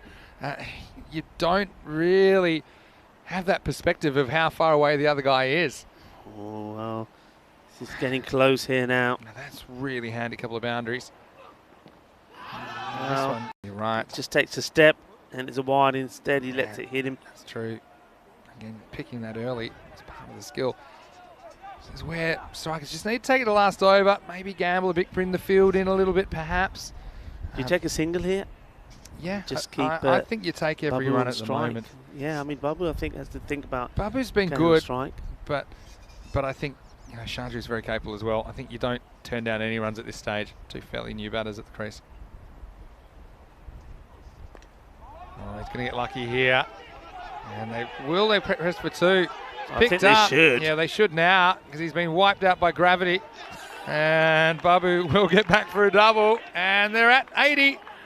I often talk about chases in the 80s as the Grady 80s. Well, he takes a bit of the field with him, and he throws from an upside-down position. Sharif Mohammed, one interesting time he's had in this 10 overs. It's the end of 9, and it's 80 for 6. And Rico, 7 runs are required off the last ball for the Knights to avoid an upset. Well, we haven't seen one. 170 matches, he said. 170 without a golden ball. The last one was in Lalfast LP at Sporting Alfas.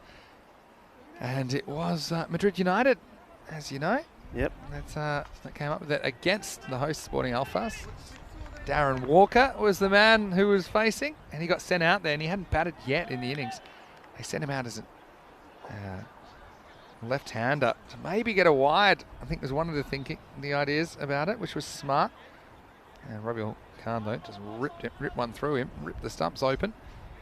And Madrid United now have won a golden ball with the bat and the ball, because Madrid United won golden ball number 1 all the way back in March 2020.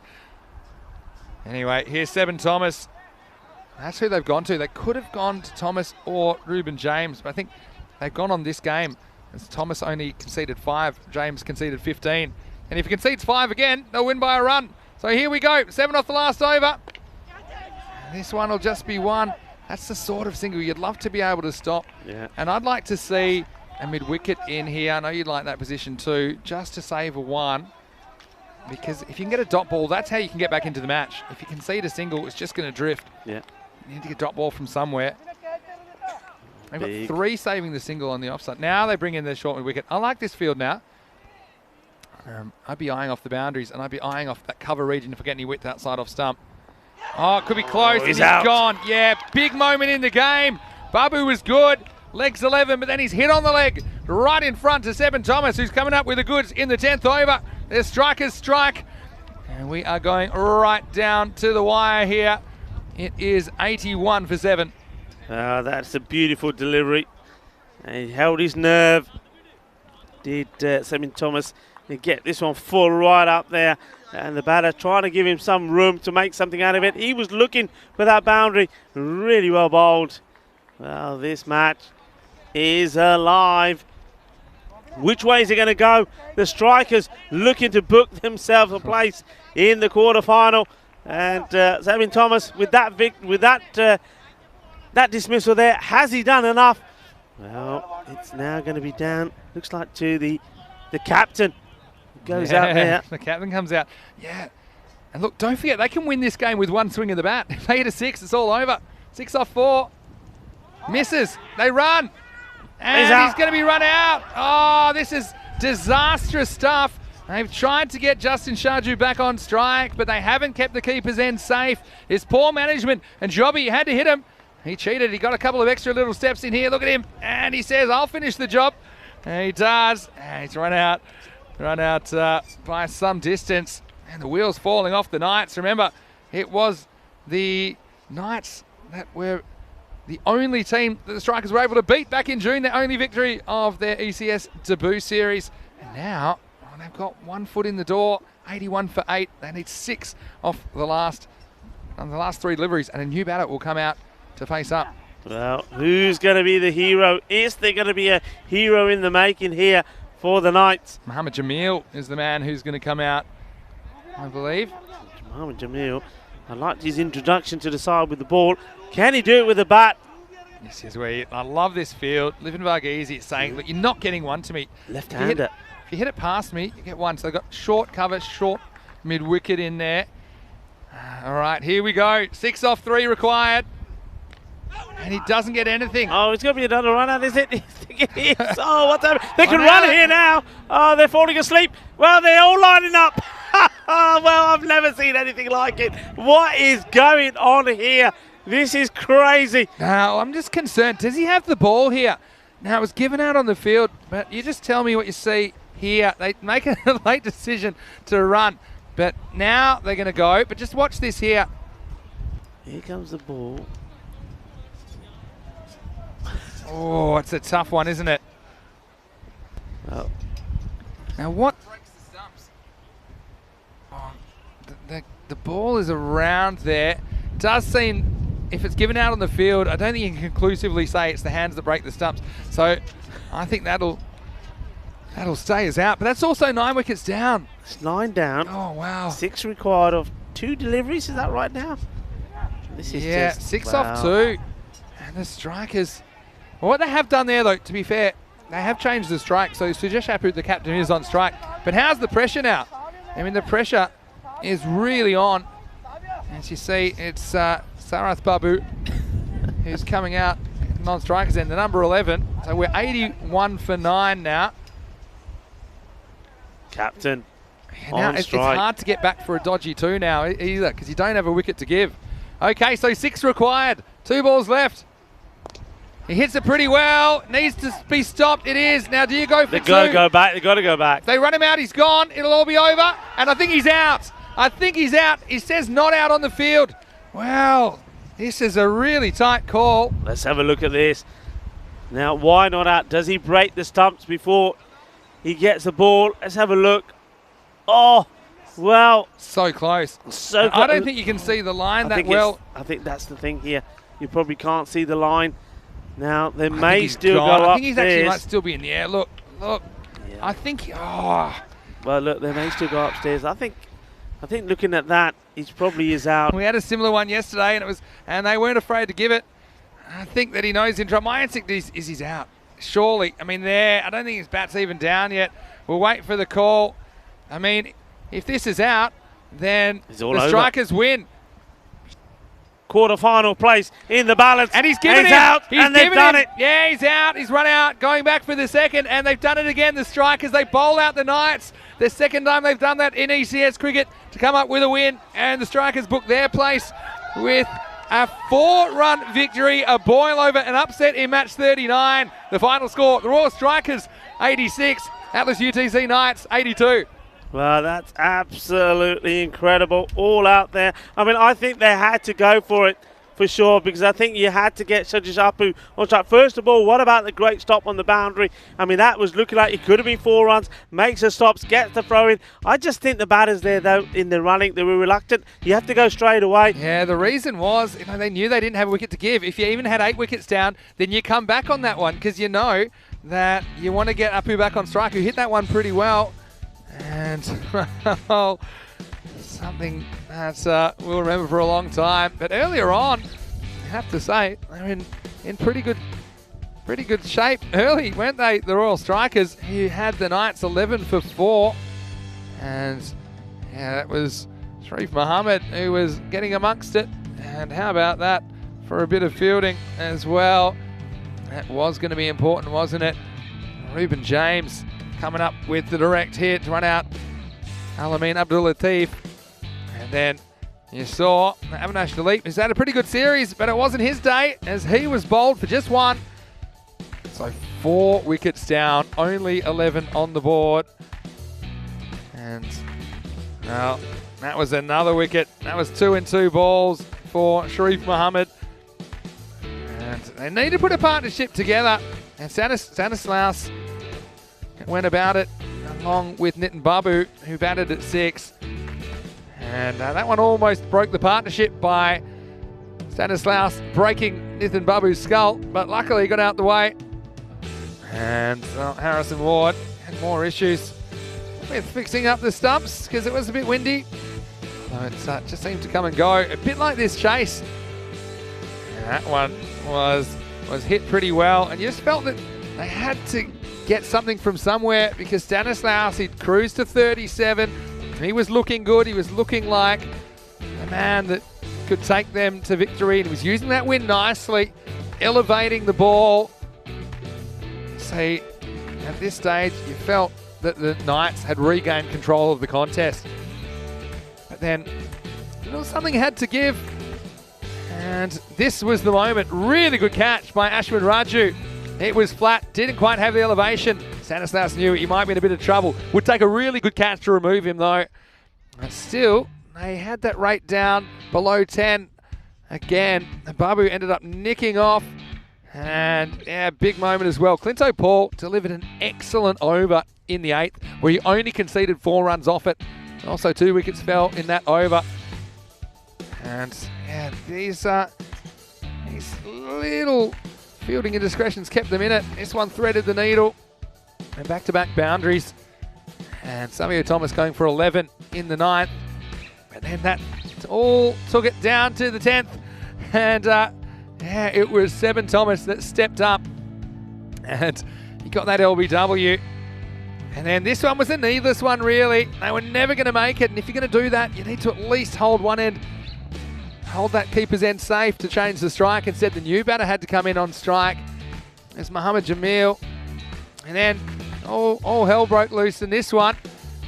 And you see, comes back and ends up putting the ball through the stumps. So that was the 9th wicket. And then they needed 6 at this stage. And coming back for the second, he's out marginally, but I think for sure he was out. And so the Royal Strikers with a Royal Strike in match number 39. They run out victorious, 86-82. And we'll see the rematch coming up in match 40, not too far away. Knights versus the Strikers. And the Knights will be out for revenge, no doubt about that. But they will be chasing again the Royal Strikers. I'm sure they'll be buoyed by the upset victory there in match 39 that has taken them past Gozo. So that's a terrible result for Gozo, who we know now will miss the quarterfinals. And that match 40, will begin in around about 10 minutes right here on the European Cricket Network, starting with Tobias Strath. Coin toss. Let's have a look at the scorecard for this one. And the Knights, they lost a bunch of early wickets. That's what got them in trouble in the first place, with Sonny having a horrible start to the series with another duck. But I'll see if he gets another opportunity in match 40. Latif was run out for just 4, and Dilip went for 1. And when Pulariel went first ball, it was 11 for 4. Stanislaus and Babu put it back together, 37. Stanislaus the top scorer, and Babu 14, but just couldn't get going apart from one big hit. And at the end, although Amal Babu came up with a couple of boundaries, they weren't able to get there. Look, plenty of heroes. And Seben Thomas was the man that you say in the end held his nerve. 1 for 7 off 1 ball less than his 2 overs. 2 for 10 for Clinto Paul. Sharif Mohammed, he got wickets in consecutive deliveries. 2 for him as well. And also, there was the early wicket from Savio Thomas. So, well, plenty to look forward to then in the rematch when we return. It will be match 40, the final Group B match between the Atlas UTC Knights and Royal Strikers. Join us then. You won't want to miss the sequel. Vinny Sandy, Mr. Maximo, along with Rico Full. Hope you're enjoying the action and excitement. Will there be an upset round the corner? We'll have to find out. You're watching ECN. This is a FanCode European Cricket Series.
Merhaba Malta.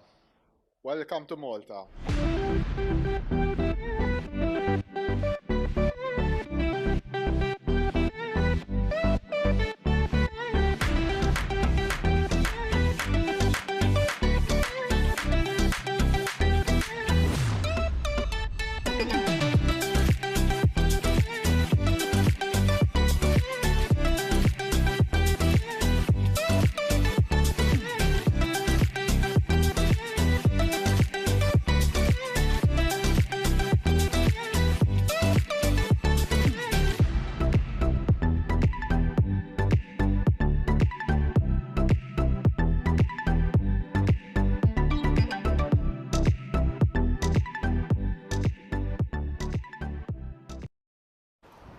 Hello and welcome back to the final match of today between the Atlas Knights and the Royal Strikers. Well, what a thriller they just provided us in that last match. The Royal Strikers winning, taking 4 wickets right at the end. It could have gone either way, but the Strikers, they held their nerve, and also by winning, they have made it through into the quarterfinals. So joy for them, but of course we have to give, well, commiserations really to Gozo, who lose out. But well done and well played, Gozo, and we're looking forward, of course, to seeing you again. But look, what we're going to see again is the Strikers. They're going to be taking on the Atlas Knights once more, and maybe they're going to provide us with another thriller. And well, it's an opportunity for us to go over to the two captains, and well, this time it's going to be Harrison Ward who's going to be doing the coin toss. He's here at the last day, and it's on behalf of the European Cricket Network team, for us to all say thank you very much to Harrison Ward for all the work that he's done around the ground, and of course he's done some pretty good umpiring as well. And now he's going to be there doing the coin toss with the two captains. Let's go over to the all-important coin toss. Head's called. Is a tail. Savio Thomas winning the toss for the Royal Strikers, and they are going to have another bat first. Well, why not? I think they enjoyed themselves out there. I was certainly very impressed with Livin Vergase. I think he batted really well, started to hit the ball cleanly. It was a good knock from him. Just going to question maybe some of his partners. I think Sevin Thomas did bat well, but I think he used up too many balls. I think it's about time maybe in this match that once he gets that partnership going, and when there's probably 4 overs to go, that he looks to probably play big. If he gets out, he gets out. Maybe let somebody else come in there just to add another 20 odd runs on to the total on the board. What about with the ball? Well, I think Savio Thomas, he's going to be key for them. And I think maybe somebody like Clinton Paul as well could play a big part in this match. The Atlas Knights, well, I did like the introduction of the spin from Stanislaus. I was saying that that's one thing that seemed to be missing from their game. Avinash Dilip, well, we didn't see him behind the stumps, but I think we're going to see him do good work with the bat again. And I think also this is a good opportunity with the bat, with the absence of Basil George, for somebody like Nitin Babu as well. With the ball, I like the introduction of Mohammad Jamil. I think he bowled really well with some good pace there at times. Going to be another classy encounter, and once again, this coin toss is sponsored by Biostrath, so it's an opportunity to thank Biostrath for their support of the European Cricket Network. And one man who's been going strong on Biostrath, over 1,000 matches, is Mr. Maximo himself. Let's join him for the start of this match. Thank you very much, Rico. And yes, here we are. And it's match 40, the final of the group matches. How about that game in match 39? Runs on the board holding up the Royal Strikers, their second win of the series. And it was bad news because Gozo will have to go. And we won't see them again in this series because we know now that they will finish in 5th place. So it's going to be a very emotional Knights team, I'm sure, after that loss. And so they have to come out there. They have to play their trade in the field. Nitin Babu will be opening the bowling for the Atlas UTC Knights. The Atlas UTC Knights, remember last year, they did not lose a single match on the way to the final, but then lost the final to Masa. And then in the June series, June 2021, they made it to the semi-finals, went down to a pretty strong Super Kings lineup. So match 40 on the way. Here's the first ball from Nitin Babu. Just deflected away. They've gone for Kopitar at the top of the order, as per usual. He gets off the mark with a single. And last time the strikers opened up with Kopitar and Seven Thomas. This time they've elected to send Sharif Mohammed out there with Kopitar, giving him an opportunity. And so we did actually see Sharif Mohammed last time with the bat, and I think he looks like he does a pretty good job. Strikers, just another sign of their improvement. The fact that good players coming in, I think it's great for Maltese cricket in general. The fact that, you know, the teams have been growing up to 14 now. I know they're talking about in the domestic competition having 2 divisions of 7 and kind of a promotion relegation for the top and bottom team in each division to try and incentivise people to develop their cricket, and I think it's really wonderful that they've got the amount of teams they can have that kind of a structure now.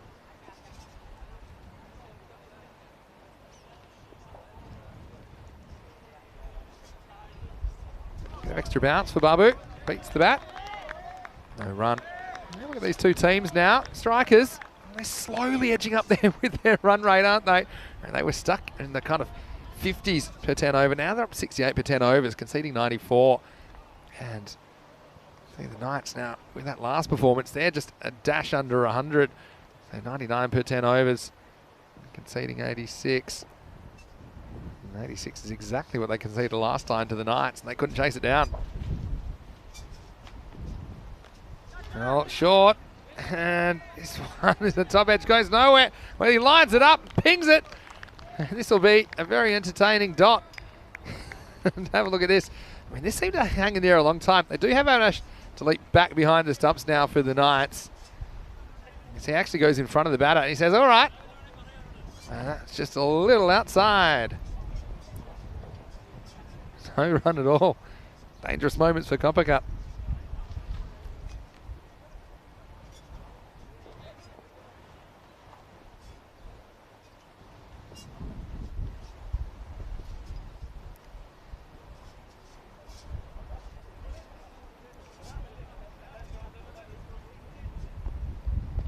Goes short again.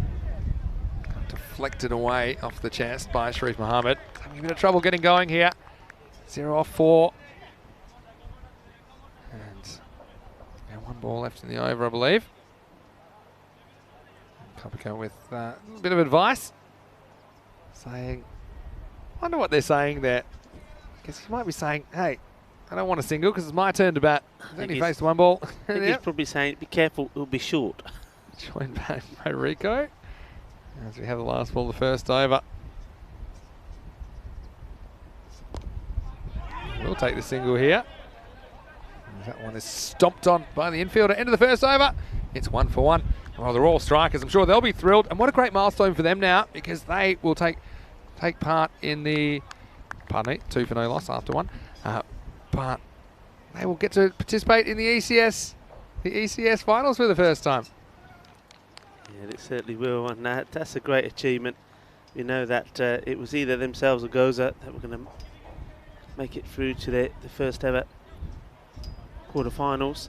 And remember that yesterday both Gozo and the Royal Strikers won their first match in this series. Also was their second match in all-time ECS. But today the Royal Strikers have made it 3 wins for them now in their history, short history, in the European Cricket Series, and what a big one it was. And certainly that's going to give them a lot of confidence going forward. And I think the emotions, you saw the emotions at the end of that match. I mean, it was absolutely sensational. It was like they'd won the final.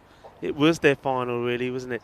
As you see, oh well, he's knocked him over. This is a really good delivery, and I think although there was a lot of joy and happy emotions for the strikers, the one team that weren't joyed about it at all was the Knights, and you can see they're absolutely determined to bounce back. And this was a juicy delivery from Justin Sharju, and Sharif Mohammed not able to do anything with it, and he's there for 6 deliveries for just 1 run that he's made, and he has to depart.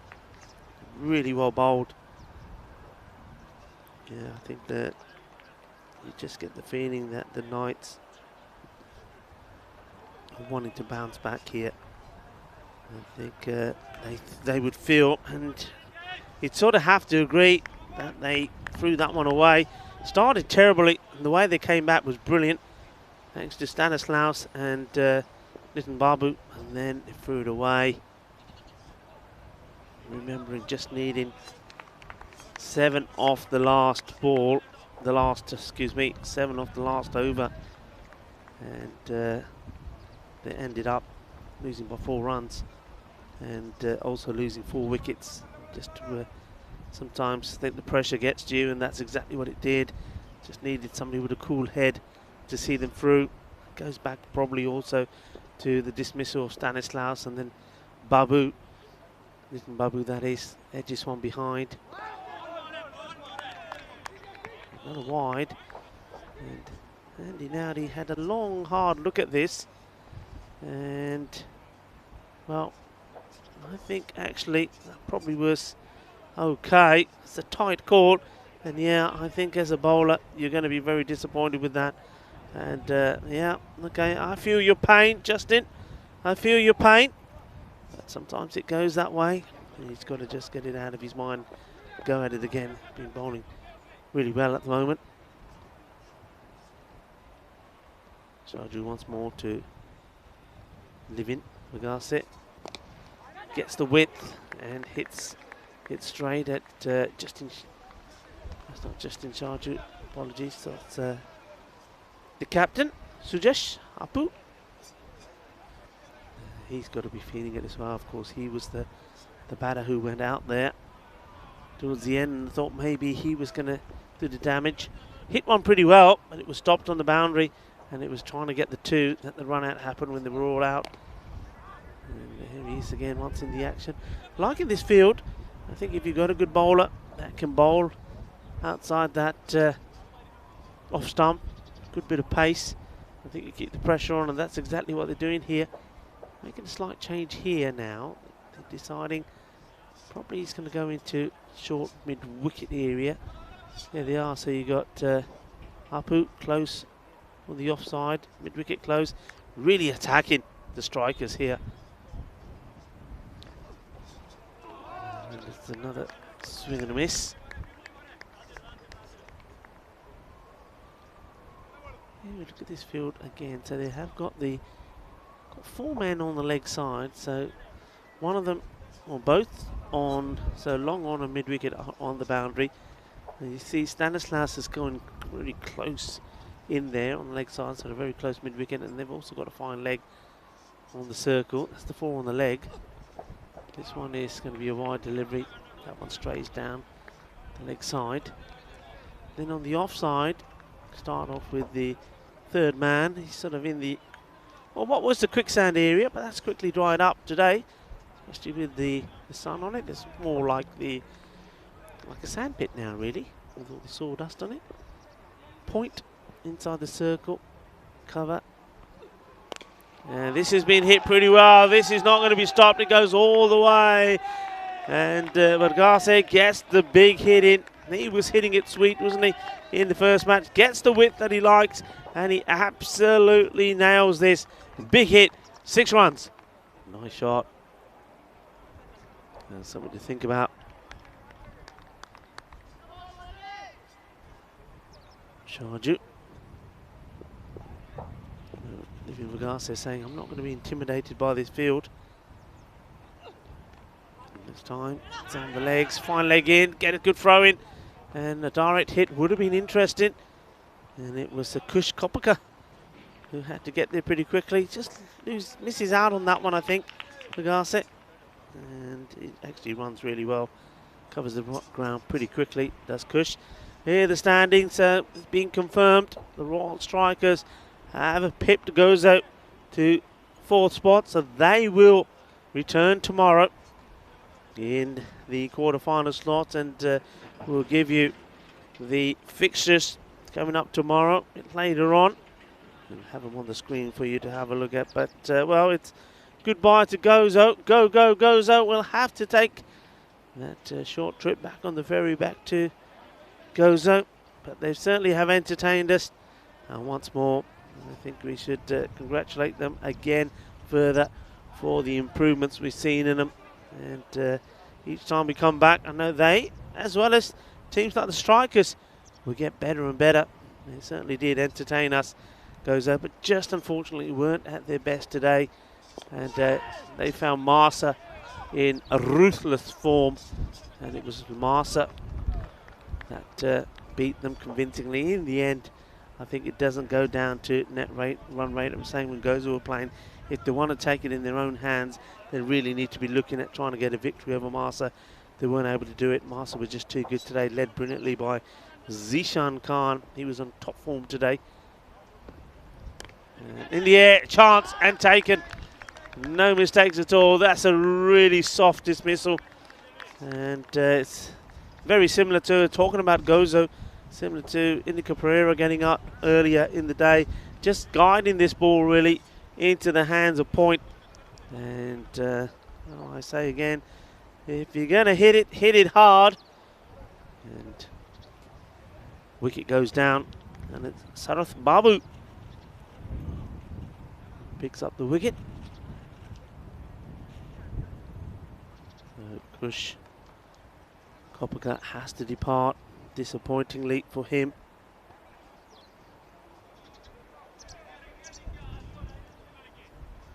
Nice catch from the fielder running in. Sometimes danger of those because they're hitting you pretty firmly as you're going forward. They could pop out. No mistakes.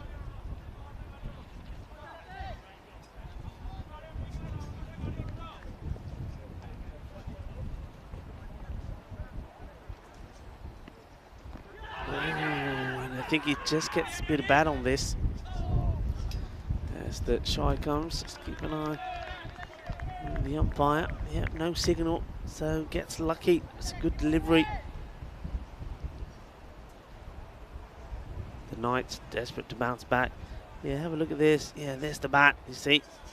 Otherwise, I think it, height would have been a question for the umpire, but I think that probably would have, of course, Shubnam seemed to put the finger up if he went for the bat there. This one's just wide of Apu. Get the single.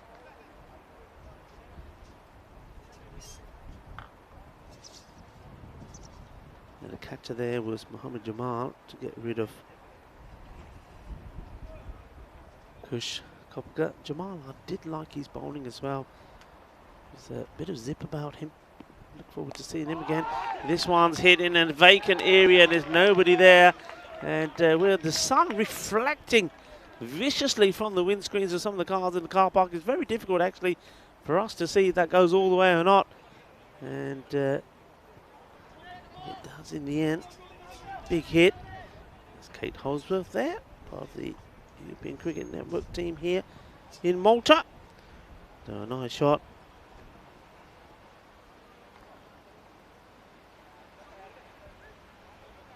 Goes for 4 runs.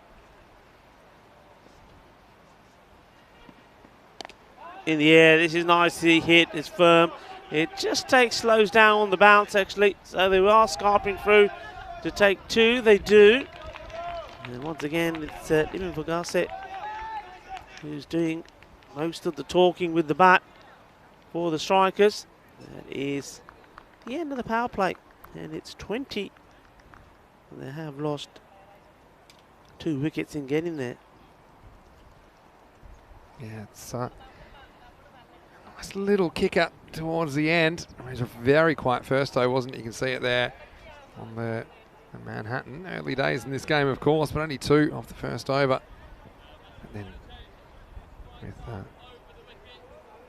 next couple overs, a couple of bigger towers with 10 and 9.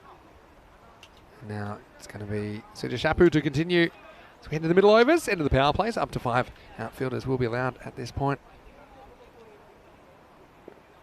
Captain. It's a man on a mission. Firmly hit. It's really flat past this hard. Nitin Babu, it's really well. Oh, this was. He couldn't have hit this any harder, could he? Andy Nowdy doesn't think so. Just look at the umpire here. Oh, at least he chose the right way. Because if he moves right, that's lights out Nowdy. Nowdy. Yes, he hit that really well.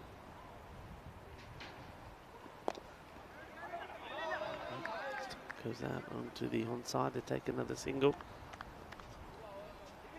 Yeah, so it is the last game of the day. So sometimes we talk about food and drink, and we went out for a bite to eat, didn't we, last night? And I saw something on the menu. This place called The Brew. Your eyes lit up. Yeah. 1 metre sausage, Yeah. Maltese sausage, 1 metre sausage. And I thought this will be a great one to get a picture of. Like, does it come in a coil? Is it like just a proper metre wide, like a metre plate or something? It's hit hard, but we should clean this up. Just the single. And then disaster struck, because you know what they said? Yeah, we know what they said. They said, sorry, we don't have it.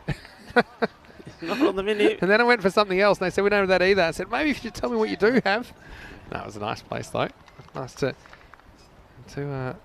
get out and about. Some nice little restaurants around the area we're staying in Slammer. Full toss. Once again, just will be a single. And Manuel Jobby is getting in on the act, scoring each ones pretty quickly.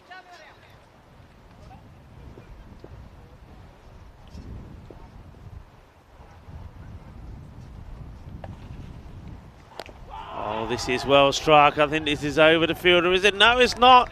He's taken a really good catch there. Oh, that is Latif.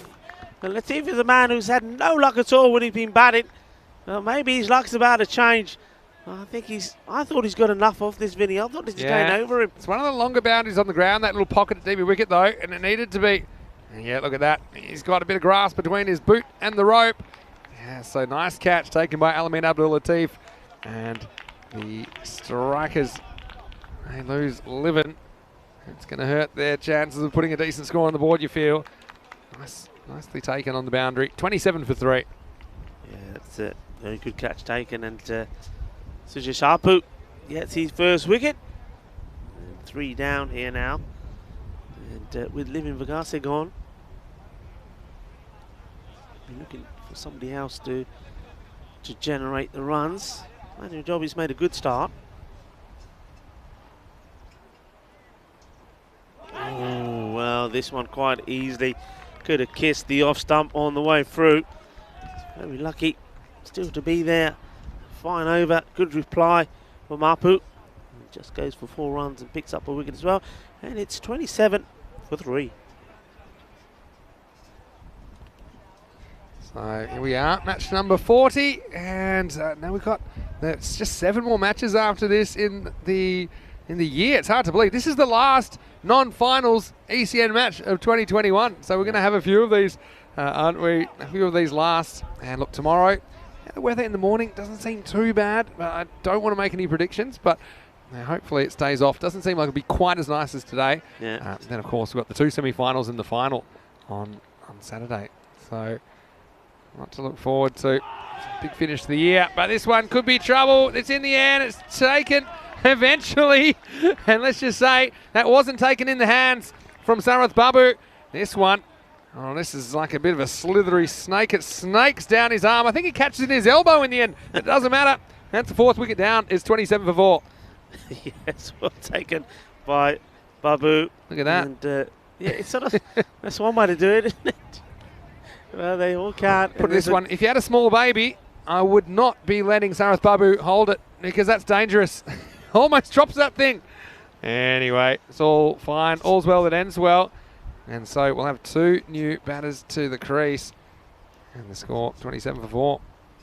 Well, he's come out there looking very busy, isn't he? Xavier Thomas, the captain, swinging his arms around, doing a few warm-up strides as he gets there. Batting one hand, swinging it around, batting the other. Well, there's that catch again. And, well, it's only a jobby that goes. This one could have gone anywhere as well. He looks to be hitting this on the leg side. I think this hits the back of the bat. And Stanislaus, bowler. And Just changing that pace. Once again, it's on the legs. This is going to be a bit of a chase here for the fielder.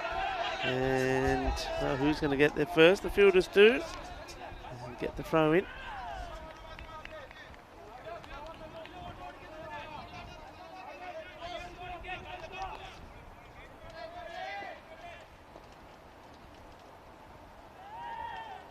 Yeah, liking this from Stanislav. Just got to get his line right a bit. Just straight down the leg side. That's better. That's where he needs to be. More work for fielders doing that leg side. Well picked up. Well thrown. They're taking on. And that's good. It's good to see that. I think it's a, like you said, Vinny, it's a long part of the ground. And it's going to take a really good throw to get it right over the stumps there. And no, I think it was Marnie who was saying, well, hang on, wait on. Xavier Thomas says, not waiting for nothing.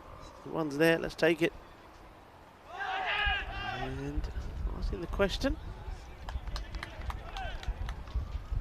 We're going to see the scan and foot. Well, what about that? What do you reckon there? Is there enough of that behind the line? Look, he's on his tippy toes here. Oh, that's so close. Is there a little bit of foot behind the line there or not? Try and get the exact moment the ball hits the stumps, okay? It bounces off him. So here, I think that's oh, jeez. I think it's too close to call. Yeah, I think he's going to survive. It's very difficult to say. I mean, that's what the keeper's saying. And it's good to see Dilip behind the stumps. I don't like what he's done behind there. He's been very good. This one is correctly called wide. Yeah, I think Amar Babu did a reasonable job in the first match, but I think this man, Avinash Dilip, has been sensational behind there. Not good bowling here now from Stanislas. Once again, just straying too much down the leg side. He picked up a wicket very early on, and then again down the leg. Not sure what's going on here. Just getting a bit of jip now from the players. They're getting a little bit agitated. Well, they're throwing them at him now. Throwing bombs at him, saying, "Oi, come on!" Yeah, he's just lost his concentration slightly. Still not particularly expensive, but I don't want to be giving all these extras away. And this time he goes a little bit too wide. Batter saves his blushes, I suppose, by getting bat onto it. It's Nitin that does the fielding. Stanislaus allows the fielder to do the backing up. End of the over, so 5 overs now completed, 35 on the board. And it's 4 wickets down. And that's going to be the concern here now, because when you have a look at the batters that are in, Sanish Mani, Xavier Thomas, none of them really have at any point for the team made a big impact.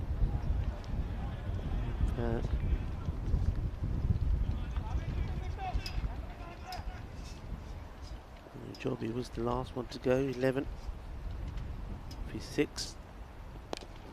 Up in the air, just wide of the fielder.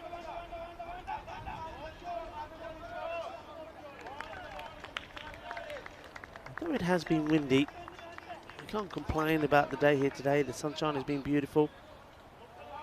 And considering we are in December, well, cricket in December, the temperatures around between 18 and 20 degrees, you can't complain. And I know there's a lot of cricketers that wished they had this weather back where they were right now. This has gone a long way up. Good luck to getting under this. And that was like a goalkeeper's save. He turns his round the post and wasn't able to hold on to this. And I'm not sure who that is. Is that Stanislaus? I think it might be. Yeah, it was. Almost. He knocked it up a little bit more. Might have been an accidental team catch. I mean, that was miles in the air, wasn't it? It's another one that goes down from Apu. Now, this is nicely played. And I don't think he's going to get to this, is he? No, it's a really nice shot and really well appreciated by his teammates. Just Sanish Mani. He does show, I mean, he's showing a lot of his stumps there, showing the middle and leg stump as he's playing that shot. That's something which Apu would surely have noticed. And it is effective though. Ball does go all the way to the boundary.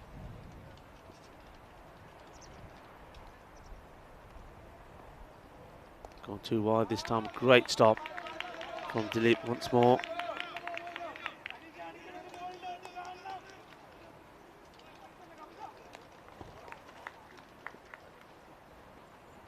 So Thomas at the Royal Strikers end, the captain of the Royal Strikers. What an emotional day this would have been for him. Last victory was huge. And I think he's now got to rally his troops up for what is going to be a huge match tomorrow. Remember, like I said, later on we will show you the lineup for tomorrow and who plays when, etc. By the end, before the end of this match.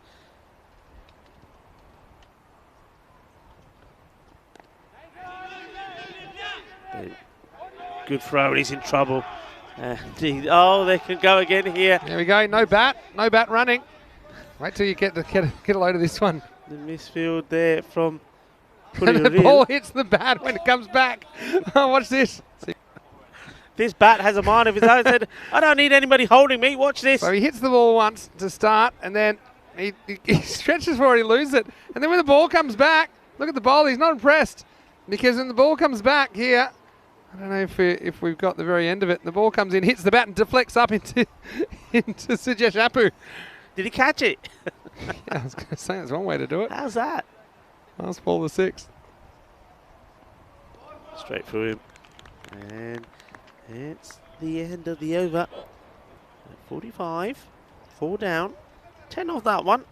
And once again, I just get the feeling that Sujesh Apu is probably one of the most unluckiest bowlers that we've seen here. Every time he comes on the bowl, there's always opportunities, but they're not always taken. Yeah. And only Apu has bowled himself out. Goes for 14. That's still very good figures. Picks up the 1 wicket. All the other bowlers, bar one, in the wickets there as well. The other one yet to pick a wicket up was Nitin Babu. I'm pretty sure he'll have a say on that. Just 2 runs though came off his first over. And it's this Stanislaus to continue. Can he get the line right? Too many wides in his last over. And the answer to that is no. He either goes way outside the off stump or way down the leg side.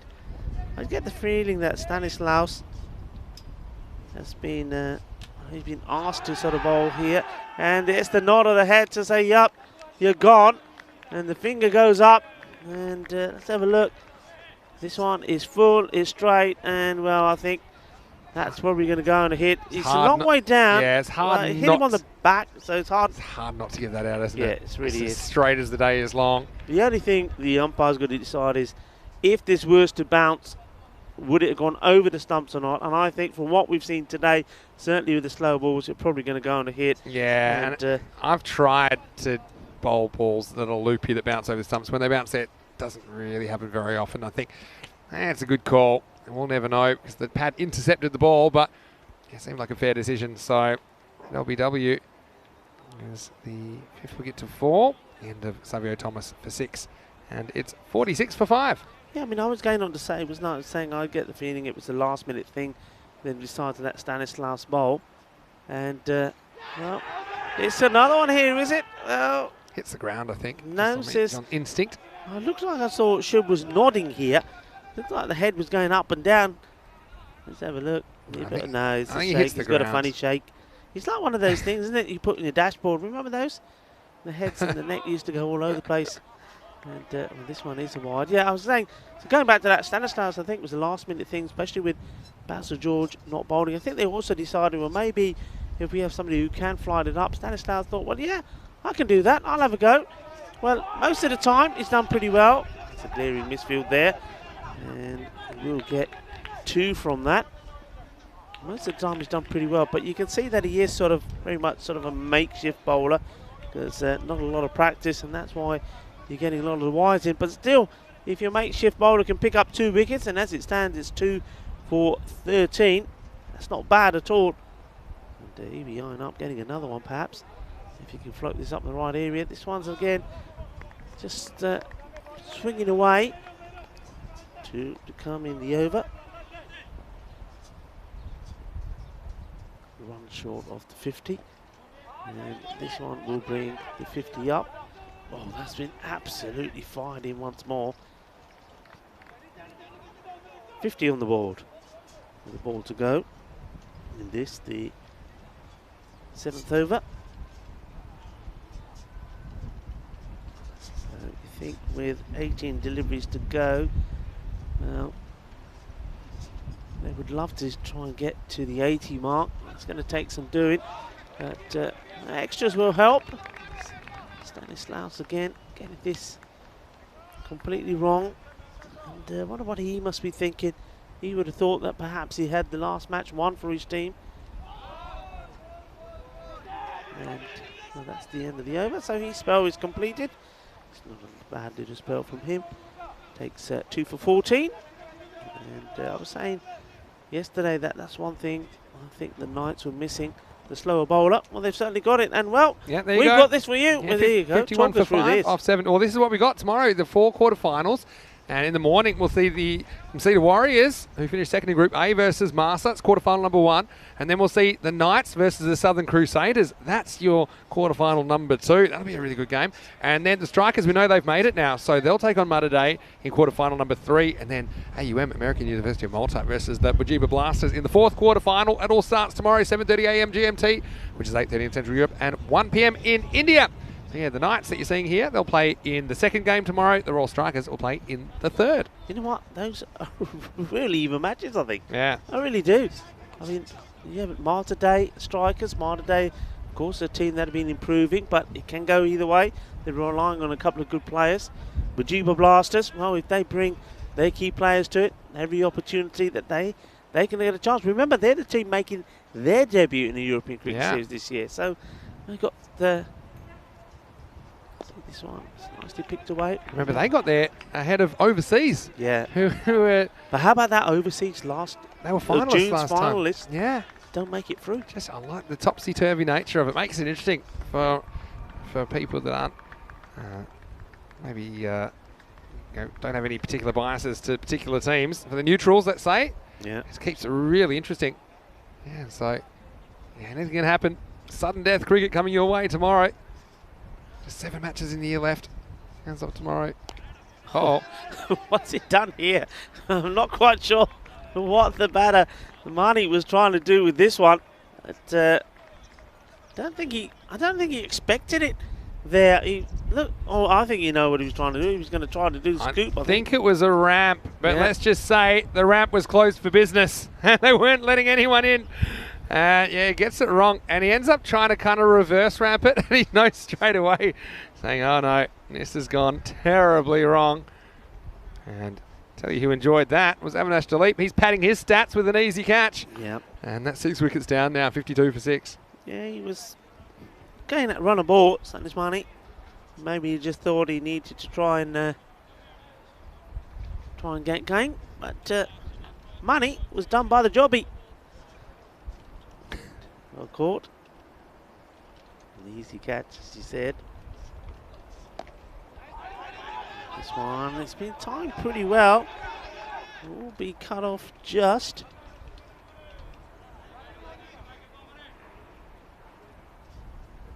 Yeah, so 7 and over. I mean, assuming they don't get bowled out, they're heading for something like 70, I guess. I mean, the thing is they've got Seben Thomas batting very low. He batted through the previous innings, so he's had plenty of time out in the middle. Both these two pretty capable, actually, with the bat.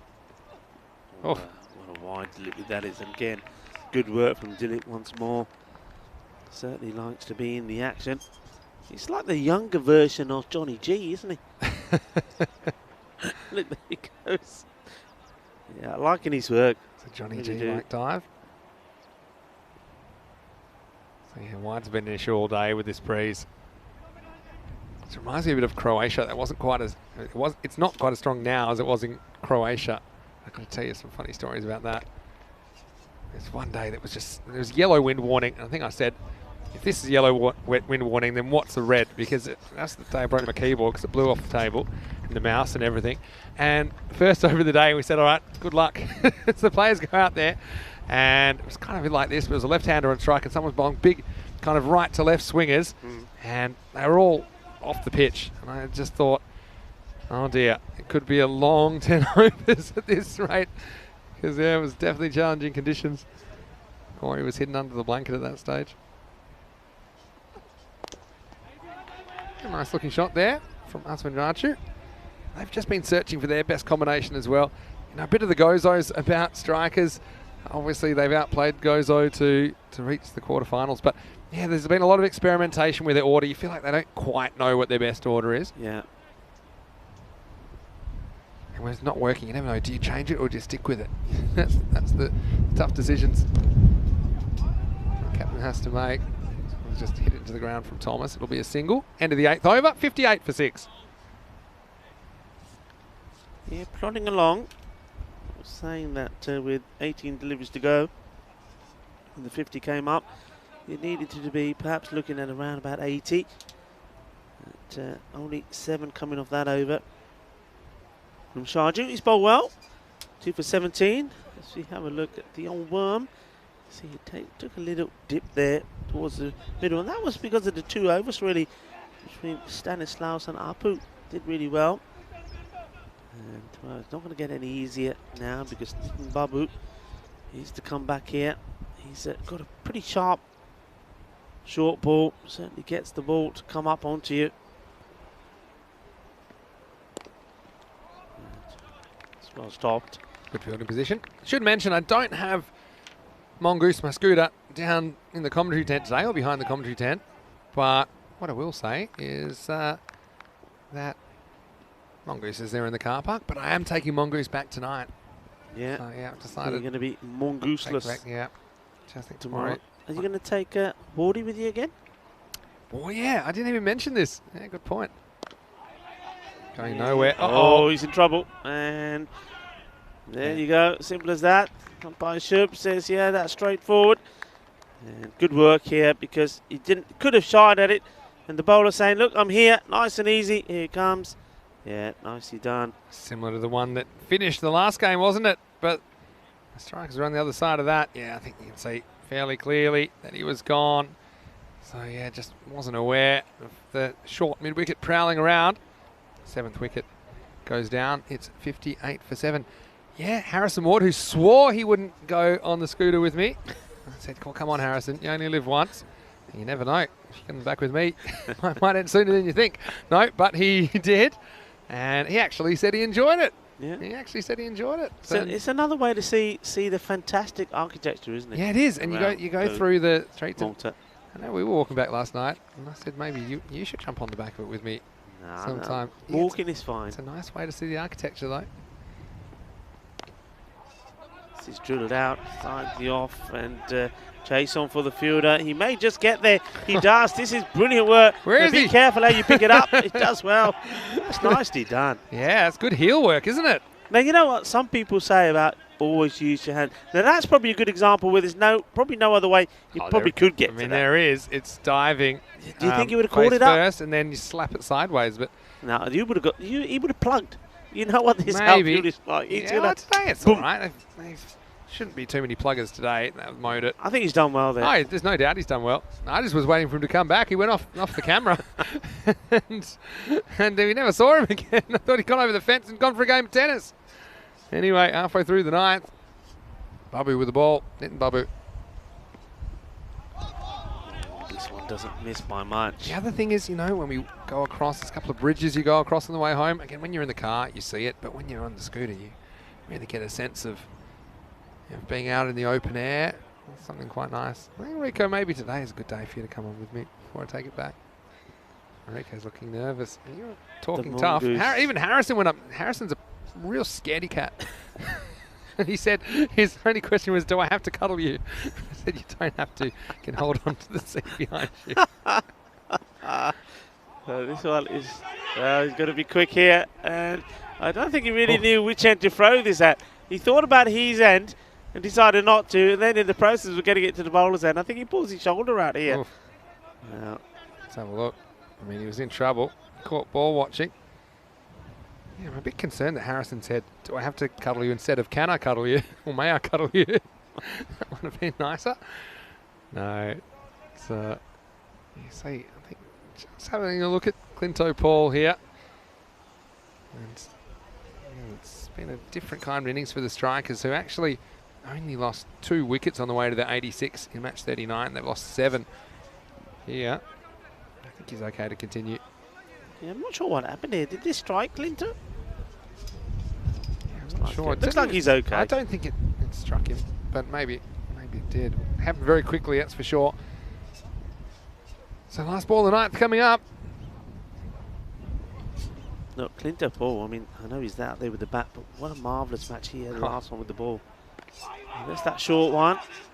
And you know he's going to come now again at some point. He's quite clever with the short ball, I think, Bobby, because when he doesn't waste it early. Yeah, and it's a surprise when it comes. I think it's a surprise, and it seems to be on the batters quicker than they realise. Anyway, 9 overs down at 63 for 7. It was Nitin Sunny that did the fielding that last delivery. I'd love to see Nitin get some runs here, Nitin Sunny, because he's, as I say, I feel like there was an innings where he made some runs. I'm going to check actually. You check it out. But you know.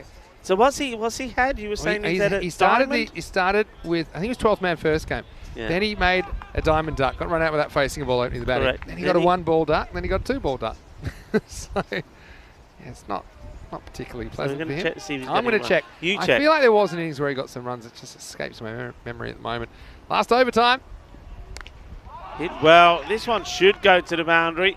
And, is it being stopped inside again? Oh, it has, amazingly. And he's hurt himself in the process. This could be a concern, because I believe this is that Stanislaus out there. They'll need him to be fit. Does he put his foot? Oh, ow, ow, ow. Now, that's what you talk about, which is the danger. Yeah. That's it's nasty. Not the worst, but it's not the best. It hasn't gone right over. But that's why he's laughing. Well, I wouldn't be laughing if it was that serious. But you know why he's lucky?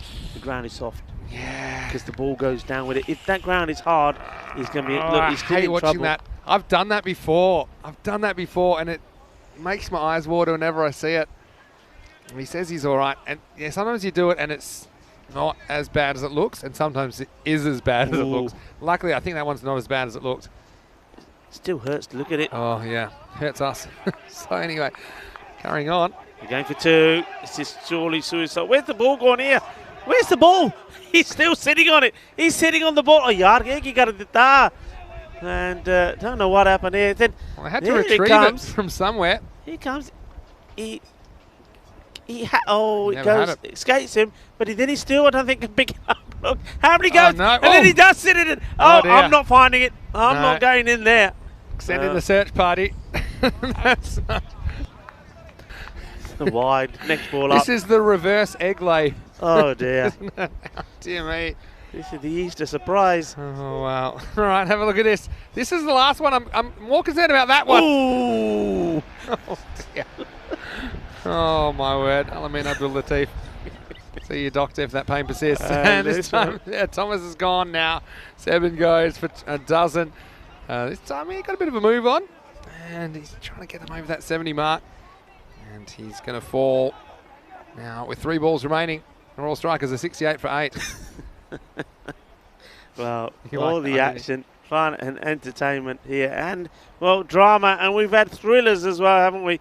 And this one, well, this is a nightmare for Sevin Thomas. He did pretty well, gets himself to double figures, but, well, he makes 12 of the 10 deliveries that he faced.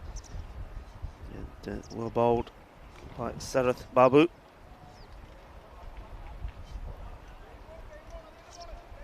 .68 for 8. 3 deliveries to come. And it looks like they're falling short of the 80. But, looking to at least get themselves into the 70s here. And James. This is well hit, but fielder is placed, and it comes out of his hands. Almost gets lucky with the rebound. In fact, in fairness, he probably should have taken the rebound, but that's not taken either. And that's Nias. Yeah, pull it early. Yeah, pull a reel. Couldn't pull it in, could he? And yeah, he's lucky it didn't get away from go for 6 or 4. Just cost him 1 in the end. That's the slot machine. Reuben James. Anyway, right now it's Clinto Paul trying to get off the mark. And it's another one that goes. And this time it's Sujashapu. And they're taking the second. And, well, keep going. Go again, I would. Oh, I still got 1 to come, so I don't want to give it up just yet. See here. Just flicks at the stumps, but doesn't go too far. That's why they don't try for another one. And last ball time. Was there 2 to come? No, it's last ball time now. 71. Last ball on the way. Big swing, and the race was on. Andre, Iva, but he's not going to get there. Avinash Dilip gets it again. Good work from him behind the stumps, and he'll be looking to continue the good work with the bat. I think he's going to be one of the key batters here. Nicely done. Look at the way he was quickly prepared. Yeah. And, not even in the picture. Smart work there by Delete behind the stumps. Oh, look, the Royal Strikers, they will have a tough time defending this, but if they are going to do it, it's all about taking the early wickets. If they do that, they'll at least be in with a shot. And we saw them push the Knights in the last game. I don't think anyone was expecting him to defend 86, but they're going to have to do it a little bit tougher. 71 on the board in match 40, the final group match. Well, both these teams, they have booked their place in the quarterfinals, but I'm sure they want to go in with some winning form. Well, that was swinging form from Sharif Mohammed, who couldn't really get going early, went for 1 off 6. He was bowled by Justin Shaju, who kept it pretty straight. And the Strikers, the difference between this innings and the other one, they just kept losing wickets at regular intervals and couldn't really mount too much in the first half of this match. Yeah, absolutely. They didn't get anybody like, for example, Livin Vigase to get a few big shots in and get themselves into the 30s. But they did, I mean, they did plug away, didn't they? I think when you have a look at the scorecard, you're going to see quite a few batters that did get to the double figures or there or thereabout, but just weren't really able to get any big shots in. I like the way the bowling was rotated by the Knights as well. But the one thing that will worry the Knights, and I know it's not easy conditions here today, but the number of extras, 13 extras, 12 of which were wides. Only 1 leg by, and that's basically 2 extra overs that have been bowled, and a team like the Royal Strikers weren't really able to capitalise on that. But I think going into the quarterfinals tomorrow, the bigger teams, the better teams will certainly do so. As you see, the catch taken there from Sarath Babu, and I like Sarath Babu out there as well. I think he's bowled pretty well. And this was that stumping, this was really close, and it's all about the umpire deciding this is enough off the foot behind the line. They decided yes. Well, that was the goalkeeper effort. One of the fielders out there trying to take the catch. Stanislaus it was. But Stanislaus was in the wars a bit later as well, when we thought he could have done himself a nasty injury. And this one was a nice little flick, a nice little shot. Went all the way to the boundary. And, they were running hard. This one didn't hit. Could have been out. There's certainly plenty of action. And then he thinks, well, I'm going to go back and take the run without the bat in hand. And what we don't see there is the bat going on to hit the ball. Navjot Singh there giving the nod, saying, yep, buddy, you're going to have to go. And yeah, I think that was a fair decision. And this one, I don't think he really knew what he was doing. He shaped up to do the ramp shot, and then he realised, well, I'm not quite there for the ramp shot, and it ended up being a nothing shot. And it was his wicket he gave away. Now this was another one. Good work, good bit of teamwork. Another fairly straightforward decision for the umpires. And how about this? Really good stop that. Sort of good work there. And this one hurts. Ouch! Don't look at that again. Oh, it could have been nasty. Stanislaus, I think he's still going to feel that. You know, he'd probably get a bit of freeze spray on that before he comes out to bat. I'm assuming that he will be batting first. Well, this one could have hurt as well. Well, no freeze spray is going to help this one. This one could have ended up in the abyss. You didn't want to go looking for that, Kookaburra. And this is a swing and a miss. And once again, Sarath Babu does bowl really well. And he's certainly looking better and better every time we see him. And here we go, Evanesh Delete. I'm pretty sure that he will be the main wicketkeeper as we see them take part in the quarterfinals there tomorrow. But it's also going to be one of the key batters. Of course, the big news has to be whether Basil George will be with them again tomorrow. I suspect that he will do. Just an opportunity for him to get a break here today. But look, this match is far from over. The runs are on the board, and they've got to be got. And the Atlas Knights, remember, they had their troubles in the last game when they lost quick wickets. They were really struggling. Remember, at one point, they were 11 for 4. They need a better start this time. A better start from them, a better power play, and they should go on to knock off these runs even without having Basil George in their team. Well, the scorecard will come up for you in a moment. But, well, once again, Kushlesh Kopaka wasn't able to get in the running.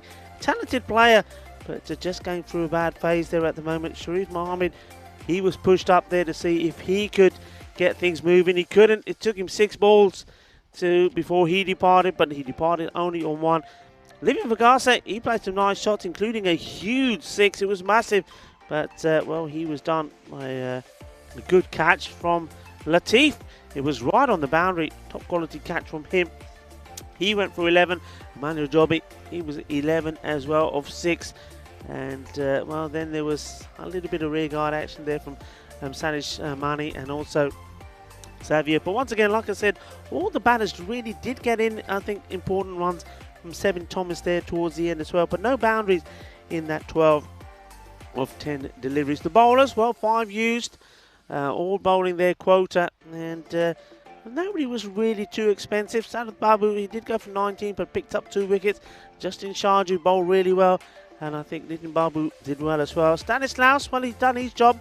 2 wickets for just 14 runs there, and once again just underlining why I think keeping the pace of the ball sometimes works. Sujasapu, he was the, well, again, pretty unlucky, but he does pick up a wicket and just conceded 14 runs. So midway through this, the final match, match number 40 of the group stages. Remember, we're back tomorrow with the quarterfinals, but we're through the midway summary of this match, and what we can tell you is the Royal Strikers have sort of not really motored, maybe pulled it along to 71 of 9, but we do know they're a team that they never give up, and they never gave up in the first match against the Knights, and they pulled off an extraordinary victory. Are they going to do something similar here today, or are we going to see the Atlas Knights get the 2 points that would, well, really secure their position in second place? Well, join me, Rico Fool, and Mr. Maximo in under 10 minutes' time as we see the conclusion of match number 40. Hasta pronto!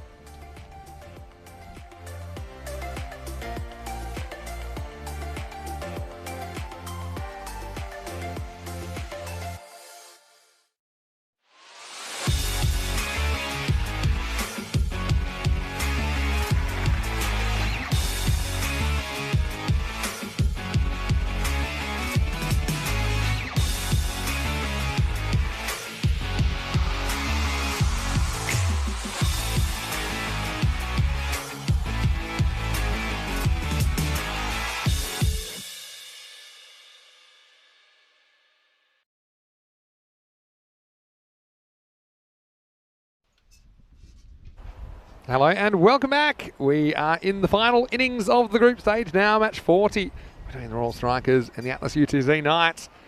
Both these teams have fought quite the battle this afternoon, and it was the Strikers that upset the Knights in match 39 by a margin of 4 runs, 86 to 82. Well, this time they don't have quite as many to play with. They ended up scoring 71 off their 10 overs, and now it'll be the Atlas UTC Knights hoping to go into their clash tomorrow with some winning form. We know the Knights, who are going to finish second in this group, will play the Southern Crusaders, who finished third in Group A. So they'll want to finish with a win, no doubt. Winning form's good form. And the Strikers, well, they'll be feeling that anything's possible. And they look to be set for a do-or-die clash with Mata Day, who did play some really good cricket in Group A, but it's always difficult, I think, coming back after a week off for a one-off match. You're always balancing the teams that have had the week off to rest and recover versus the teams that have been playing cricket. There's a bit of a fatigue factor, I'm sure, for teams in Group B, but yeah, it's going to be a very interesting quarterfinals day, that's for sure. Ruben James, the slot machine. This is a change. He's going to open the bowling this time. He's bowling to Samuel Stanislaus. Obviously, they know the importance of early wickets, and they feel that Ruben James is the kind of man that can do it, although they had no problems last time picking up the early ones. Here's the first ball. This one kind of drifts onto the pads and worked into the leg side. Leg by, called. And just a bit of team news at Kopika. Krishlesh Kopika hasn't been feeling particularly well. And so he is off the field currently. And Balashoredi, the 12th man, has come onto field for him. So that also affects their bowling options. So the off stump is called wide. Just wide ball this time. Good call. Just go straight over the line. So the Knights, well, if they don't chase this down, they're going to be in the Hall of Mirrors tonight. And they should get Basil George back for tomorrow. He's missing from this contest. This one's called wide again. Just swinging a bit too much for Ruben James at the moment. Yeah, and you see, put a reel, just well, pulling himself away from this one. Just thinking he doesn't have to be playing it.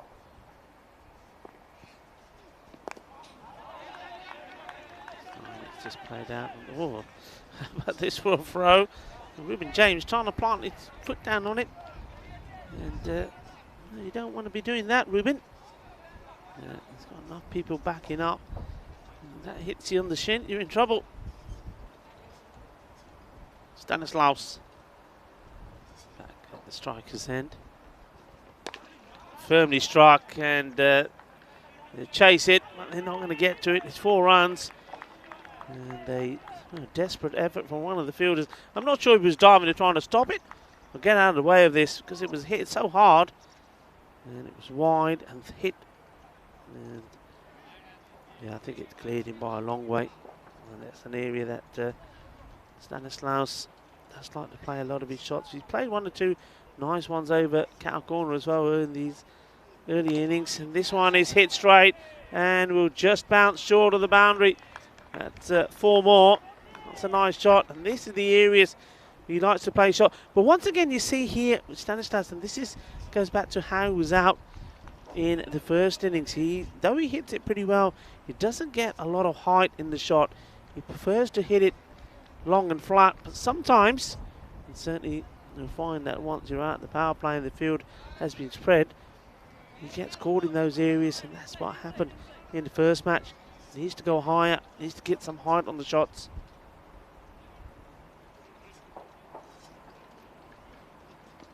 This one is too wide. Well out of his reach.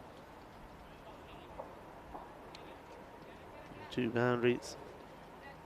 Stanislaus. 8 off the 3 deliveries that he's faced. And making a change here now, so the 2 men back are straight. And he still goes for it. Stanislaus, and 7 Thomas does the fielding. Yeah, doesn't stop his shot. Does hit it very straight. So even with those men back, it's no chance, no catching chance.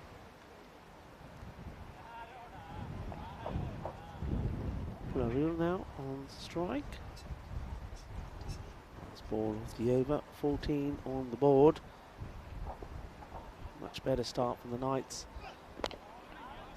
Florial gets lucky here. Well, he could get very lucky here. He'll certainly come back for 2 and gets a good foot on the ball there, the fielder. We'll stop it going past and over the boundary. A bit of teamwork there this time between Clint and Paul. Paul doing the stopping. And 7 Thomas getting the throw in. 16 off the first.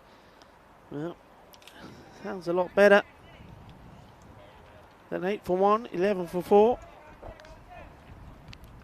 Which is what happened in the first 2 overs. And a lot of the damage was done there by Clinton Paul. This is going to be Sharif Mahmood to bowl the second. It's well bowled. Good length delivery and good fielding to back up the bowler there as well from Livin Vagase.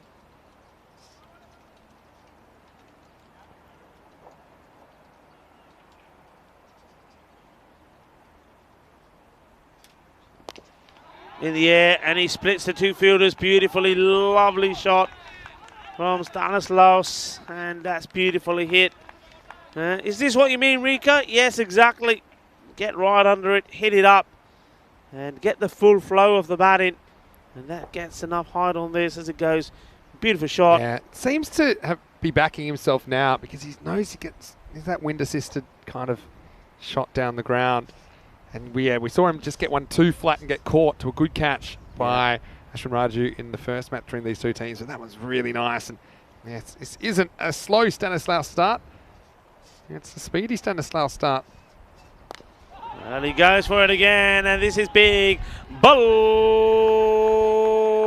balle, balle. Ginna Sona, Ginna Buddha Shaka. Oh, lovely hit this. Goes all the way. 6 more.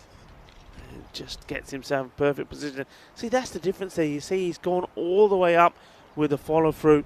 He's got the height in it, got the timing on it. Nicely played. So Mahmood can't be pitching up anymore, has to do something different. He doesn't. He goes for the same sort of ball again, and this one has thumped. He's not learning. You pitch it up and pitch it up to your peril. 6 more. Excellent bit of batting here. This is fabulous. What a good bit of hitting this.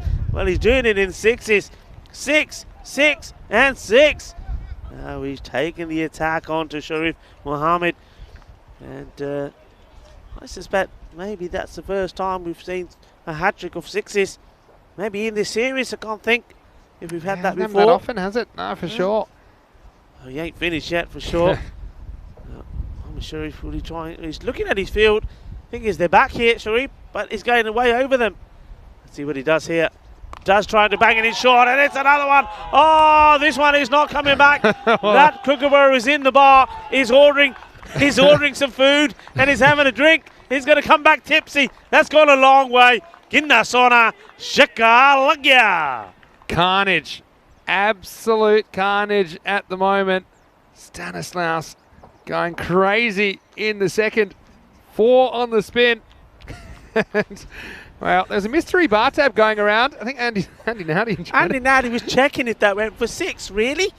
He was just nodding, saying, yeah, that was a good one. I think he knew it was 6 because that one's ended up almost going over the clubhouse. That was fast. Now he gets away with the last one. Yeah. I think it was just all right. Just. He's living dangerously, though. 40 for no loss after 2. And we'll get a good idea of the table, actually, and exactly how the teams are going to finish up in Group B. There won't be any movement to these now. As the Knights, the only thing is they do have to win this to make sure that they finish second. Yep. And it would seem quite sure that they will do that. And so we've got the Royal Strikers in 4th, Gozo in 5th. Unfortunately, they will miss out in the quarterfinals. So just checking their field. They've got the 2 out at the moment. And they're bringing up the mid off. And they're sending 3rd man back. Okay, that's what the lay's for. Anyway, don't want too many more delays. And at the moment, Pulariel, nice to see him getting an opportunity. He's only faced the 2 balls so far. He's had the best seat in the house. Here's Savio Thomas. Starts with a big wide. And even worse, it'll change the strike unless it goes for 4, which it does. Stopped it. Oh, does it go for 4 in the end? I think it does. From the looking at the body language off the fielder, I think it does. Wide and 4. Look. Yeah, 5 wides. Leaves a big gap here. See, maybe he's unlucky. Just slides. Yeah. You see the ball just goes over the rope. Just left the tunnel open, didn't he? And the ball drove straight through. So that gets them even closer. Not wasting much time. Shot. Oh, this is awesome. This is huge. And this is one for the Snakes. Well, what a big hit that is. Well, he's probably thinking it's not going to be too good if I go home and say I've been involved in a partnership, which is 50 runs. And when they ask how many you got, you sort of say, 3. That was big. Think I've had a hitter for you. It was a bit like my golf. That was into the trees comfortably. 6 on any ground. Big shot. You see what he's bringing to the table. And he's been brought into this side. I know he went out first ball in the last game. He was out off that full toss. For the real. Smashes that for a massive 6. 51 the partnership. And this one's a slower delivery. I'm sure that's drifting down the leg. And not out. Kind of threatened to straighten, but didn't really straighten, is how I would describe this. See here? I don't think it's quite doing enough. Look, it may have hit the stumps, but I don't think you can give it out on that evidence. No. Tell you what, Pulariello, he's no good against the full tosses. He got out full toss first game. I don't know, that one I'm saying, there still is a long way for that to go, and that ball could well have come back and hit the stumps. I don't think it would have, but it might have, because it did have a bit of shape to it, and it still had a bit of distance to travel. But the thing is, as you know, for the umpire, you can't go with mind. Yeah, exactly. Firmly hit, and Uh-oh. he had to get down. He does. Fortunately for the fielder, Sebin Thomas, though he gets a hand on it, he doesn't deflect it too far past Ashwin Raju that was coming across, and they do take a couple.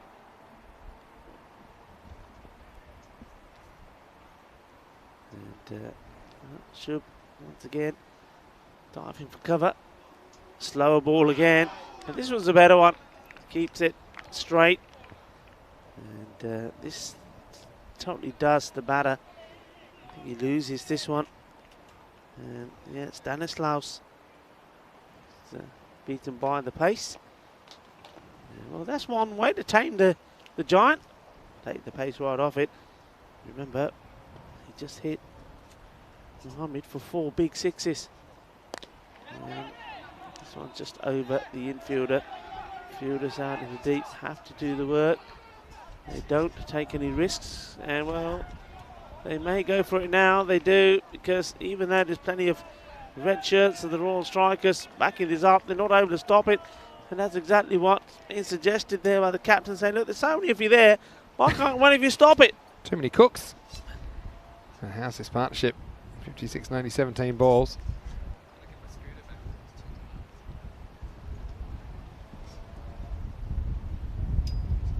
Thomas.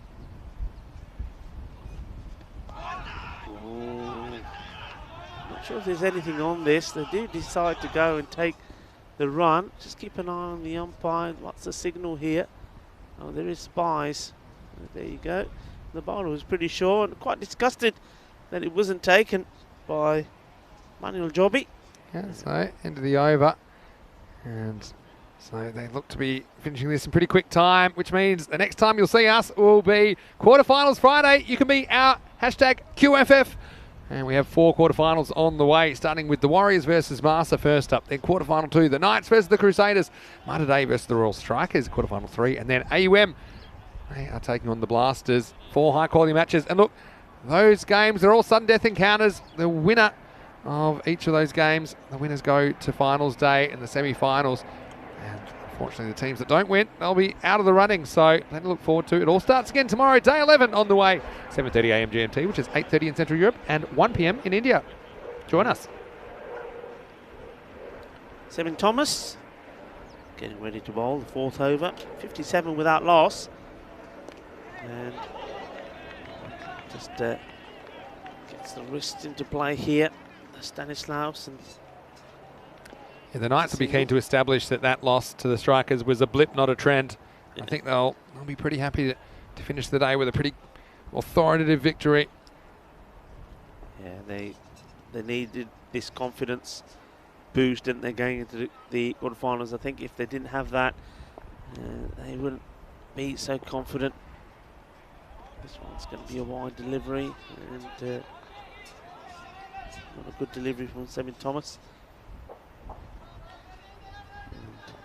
Put a real massive 6. He'll be hoping to make contact with big, a few more. It was really big. This time he just places for a single. And once again, the bowlers trying to stop the ball with their feet there. And you do yourself a nasty injury, guys. You need your feet for walking and standing and stuff like that. They're not really for fielding. Corey would be infuriated by the foot fielding we see this week. question. I don't think this is out. Maybe even a bit of bad on this. But you can see clearly the ball's not going to go and hit the leg stick. Seben Thomas. Here's the man that held his nerve in that pulling that final over in match 39. So nice shot. It's going to be a chase on for the fielder, and he's not going to get there. Feeling it. Cautious to get this up and it's Sanish Manini. But Lagia Joka, nice shot. Swings the bat at this hard. On top of the bounce. Yeah, really nice batting. Yeah, I like what I'm seeing so far. And, yeah, this partnership doesn't look like it's going to be broken. And this one could be an opportunity. And, well, you said it. This partnership looks like it can't be broken. I tell you what, it's broken because of a really good catch there. That is an excellent catch from Sabio Thomas. That's happened right in front of us. And it's the jinx. The Maximo jinx again. That was travelling. And, yeah, well, the Maximo curse is real. Doesn't look like this partnership will be broken. All the strikers, they get a consolation wicket. And Stanislaus, it's the second time he's been caught down the ground. Just doesn't quite get the elevation, but still pretty useful knock from him. 42 off 18 balls. The Knights lose their first. 64 for 1, but only 8 runs required for victory here. There's 40. That weakness again, though, isn't it, Vinny? He's just got to continue to follow through the job. He stops the shot, and it's like he's kind of checks it. It's fine if you're playing that along the ground because it's all about timing, but when you're hitting it in the air, you've got to follow through. You've got to go all the way. It's like finishing. They say, don't they, you finish with the bat sort of behind your shoulder. So you know you're getting all of the elevation into it. And, well, this time. It's a tough one because you don't want to overswing and lose your shape. Yeah. But, yeah, you do need to put enough power to get it in. So it just depends how well you time it. Sometimes you can time it and just stroke it out of the ground anyway. But, yeah, it did seem like it was a little bit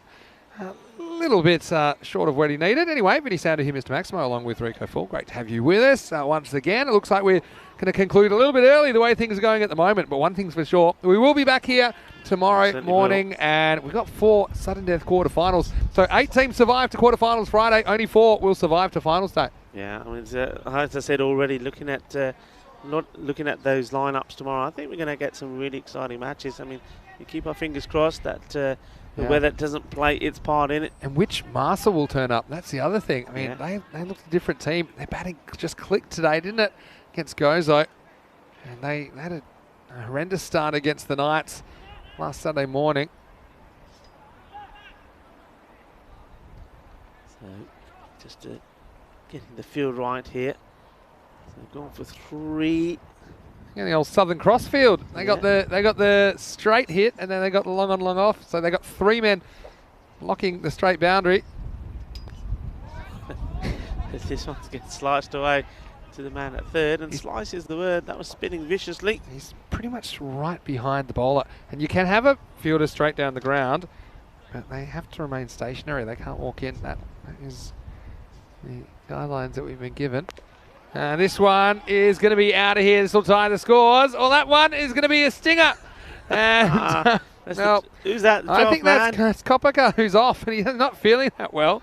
And he's been woken up. And this one, just have a look at it.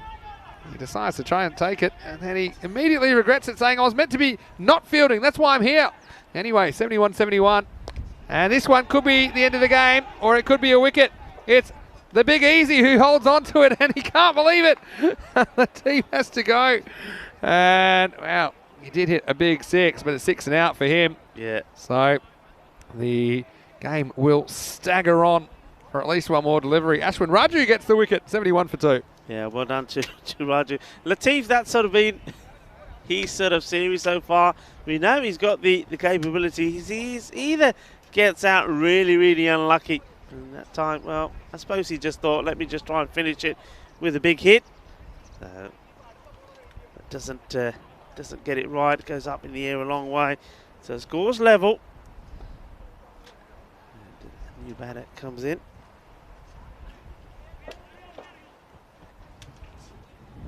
So Raju. Here's where Dileep's loving that being on strike rule, because although they did cross, he has to face up. It means that he can hit the winning runs. Otherwise, Pulareel probably would have done it. Raju will be happy to get a wicket. Any wicket's a good wicket. Absolutely. Score's tied. And this will be it. And how far does it go? It goes all the way for a Maximo. So that's it. A victory for the Knights. They bounce back with a bang. Shaba, shaba. And well done to the Atlas Knights. They will finish second in this Group B. And, well, yeah, you said it. They'll be hoping that the earlier match between these two was just a little blip. And a blip that they won't have again. It was a comprehensive victory. And really, it was all started by some great batting from Samuel Stanislaus. Just look the complete package. Yeah, he's got one or two flaws maybe that he can work on. But he's starting to score runs. And I said at the beginning of the day in my introduction, they need Samuel Stanislaus to come good, and that's exactly what he has done. And well, Chip was doing a little bit of dancing before we started the day, and well, then there were some fielders doing a bit of dancing as the ball started to work its way to the boundary. There's a good opening partnership there from Stanislaus and Pullaril. And Pullaril, well, he wasn't just there to watch Stanislaus hit the ball over the place. He decided that it was about time that he added his contribution. And in fact, it was his big six that brought up the 50 partnership between them. Yeah, well, this one was a little bit like my first girlfriend in high school. It was fun while it lasted, but you thought it might not last very long. And the Atlas UTC Knights making amends for their 4-run loss in match 39. That was a loss which meant that the Strikers did qualify. I'll be interested to see the net run rates actually after this, because I think they'll be pretty close between Gozo and Royal Strikers. I think Royal Strikers probably just shaded them in the end. But yeah, Pullaril, he was the story as well. You know, if he can get on the park tomorrow, it gives him another big hitter. Don't forget Basil George coming back into the lineup. Pullaril, almost just like when you go and see a Broadway play and the main actor's not there, they have the understudy. Well, Pullaril kind of did a pretty good job in that Basil George kind of position, getting after the bowling. And yeah, the Strikers, well, they were chasing leather during that innings, and a couple of consolation blows towards the end. That was a really good catch by Savio Thomas, who I think's caught really well during this series. Yeah. And brought Latif out. And then there was going to be more catching practice, but this time for the bench. Look at Seven Thomas. He was trying to get him there. And it's really great to see the enthusiasm of the Strikers as well, when you consider, and they knew this game was gone, but they were still really enjoying the highlights. That was one that put Andy under assault. And then this one, I thought this one might be the end of the game if he drops it, but he holds on. 71-71. And then ultimately, it would be Dilip that would get the honours. He said, well, excuse me 1 second. He probably just left the bar, and he said, I'll just be back in a second. And he takes the 6 off the last ball of the day. And it's a comfortable victory for the Knights in the end, only using up 4.4 overs. So they win this game with 32 balls to spare. And look, a highly entertaining contest between these two teams to finish the day as we look forward to tomorrow. We have quarterfinals Friday coming up with the Warriors and Master to start off, then the Knights and the Crusaders, Mata Day and the Royal Strikers, and then AUM and the Bajiba Blasters. So plenty to look forward to. Join us again, 7:30 a.m. GMT, which is 8:30 in Central Europe, and 1 p.m. in India for Day 11, the final QFF of the year. Yeah, I mean, looking forward to that. There's some really good matchups there. As we have a look once more at the scorecard here, well, it was all to do with that man again, Samuel Stanislaus. I said he had to come good, and he did come good. He made he was almost the match winner for them in the first time round, but this time round, the 42 of 18. Well, that certainly did the job there. But I like the hitting from Purarul as well. He made a good contribution, 11 to 6. Yeah. And then there at the end, Latif is the unlucky one. You just get the feeling that Latif at some point is going to go big. He can come good for sure. A couple of consolation wickets, and they all count. Seven Thomas, 1 for 7, and he can thank Savio for a very good catch. And Ashwin Raju also picked up one for 13. And in the end, it wasn't enough runs, but credit to the Strikers. They've done enough over the 8 games to see them through to quarterfinals Friday. And we'll probably see confirmation of the result. And then we'll probably get a look at the ladder just quickly. And you see only the first half of the overs were required. You saw the story of the Strikers innings, though, just regular wickets falling and couldn't really put anything together. And that's the reason they only scored 71. So look, credit to the Knights as well. They'll finish in second place, and that's important because if somehow they weren't able to do that, then you're in third and you're in jeopardy because you're playing an opponent with a higher a higher ranking, and it means that, say, your game is affected by the weather, then you risk going out. We've seen that happen a couple of times on quarterfinal Fridays this year. But yeah, ultimately, yeah, the Strikers, they've outplayed Gozo today. We said between the Strikers and Gozo, whoever plays better will make it through. And the net run rate's going to be pretty close as well. You see, not too much in it. Basically -3 versus -3.5. So they kind of held their advantage in net run rate anyway. Yeah. But certainly it didn't have to come down to net run rate in the end because they were able to win that match 39 against the Knights. And look, a couple of special guests in the commentary box. Well, they're trying to steal it. They're trying to knock it down. We've got Mars Wolfie here and none other than Harrison Ward. And look, these are the two people, actually, this is great. These are the two people that have gotten on the back of my scooter, and he won't. So what do you think, guys? It's not as scary as you think. Do you think Rico should get on there? He's a real scaredy cat. Rico Fool. Listen, I've heard the stories that have come after they've been on your scooter, so, you know, I'm not going to spill the beans. And I told everyone, don't worry, Harrison, I told everyone that one of your questions was, do I have to cuddle you? And I said, no, you don't. And I would have preferred if you'd said, may I cuddle you? But no, I really love the work of these guys, Top of man. Mars and Harrison, and everybody else on the Blue Crew. They just happened to be around, so we pulled them in. And what do you think, guys? It's been a big season, and big season coming up. It's great to have you on the team. 43 weeks consecutively of cricket. Rico, we'll come back and do it again tomorrow. Only 2 days left in the season. Yeah, we certainly will. It's going to be a great day. I mean, let's just hope the weather does hold up, because as we saw, we look at those fixtures there. There's some exciting matches there. Yeah. And, of course, we'll then know by the end of tomorrow just what was going to be happening on Saturday. Yeah, we will. So I have to take Mongoose, my scooter, back to the shop tonight, so that'll be sad. So we'll see who wants to get on the back of it shortly. It means you can leave early, so I'll tell you that much, because I'm getting ready to go right now. In the meantime, you can go to our website, europeancricket.com, check out the daily preview articles, also our social media. I'm sure there's plenty of action today. They'll end up on that social media at European Cricket. But Rico, it's been great working with you again, and thanks to all you out there for your support of European Cricket. Everyone that contributed in the live chat, was a really, really fun day to be involved. But for now, from everyone at the European Cricket Network and the European Cricket family, this is Vinny Sandhu and Rico Fool, Mars Wolfie, as well as the man himself, Harrison Ward, and from everyone on the Blue Crew, it's great to have you supporting us, and we'll see you again tomorrow. You're watching ECN, and tomorrow we'll be back for more FanCode European Cricket Series Quarterfinals Friday. See you then. Good night. Adios, hasta mañana.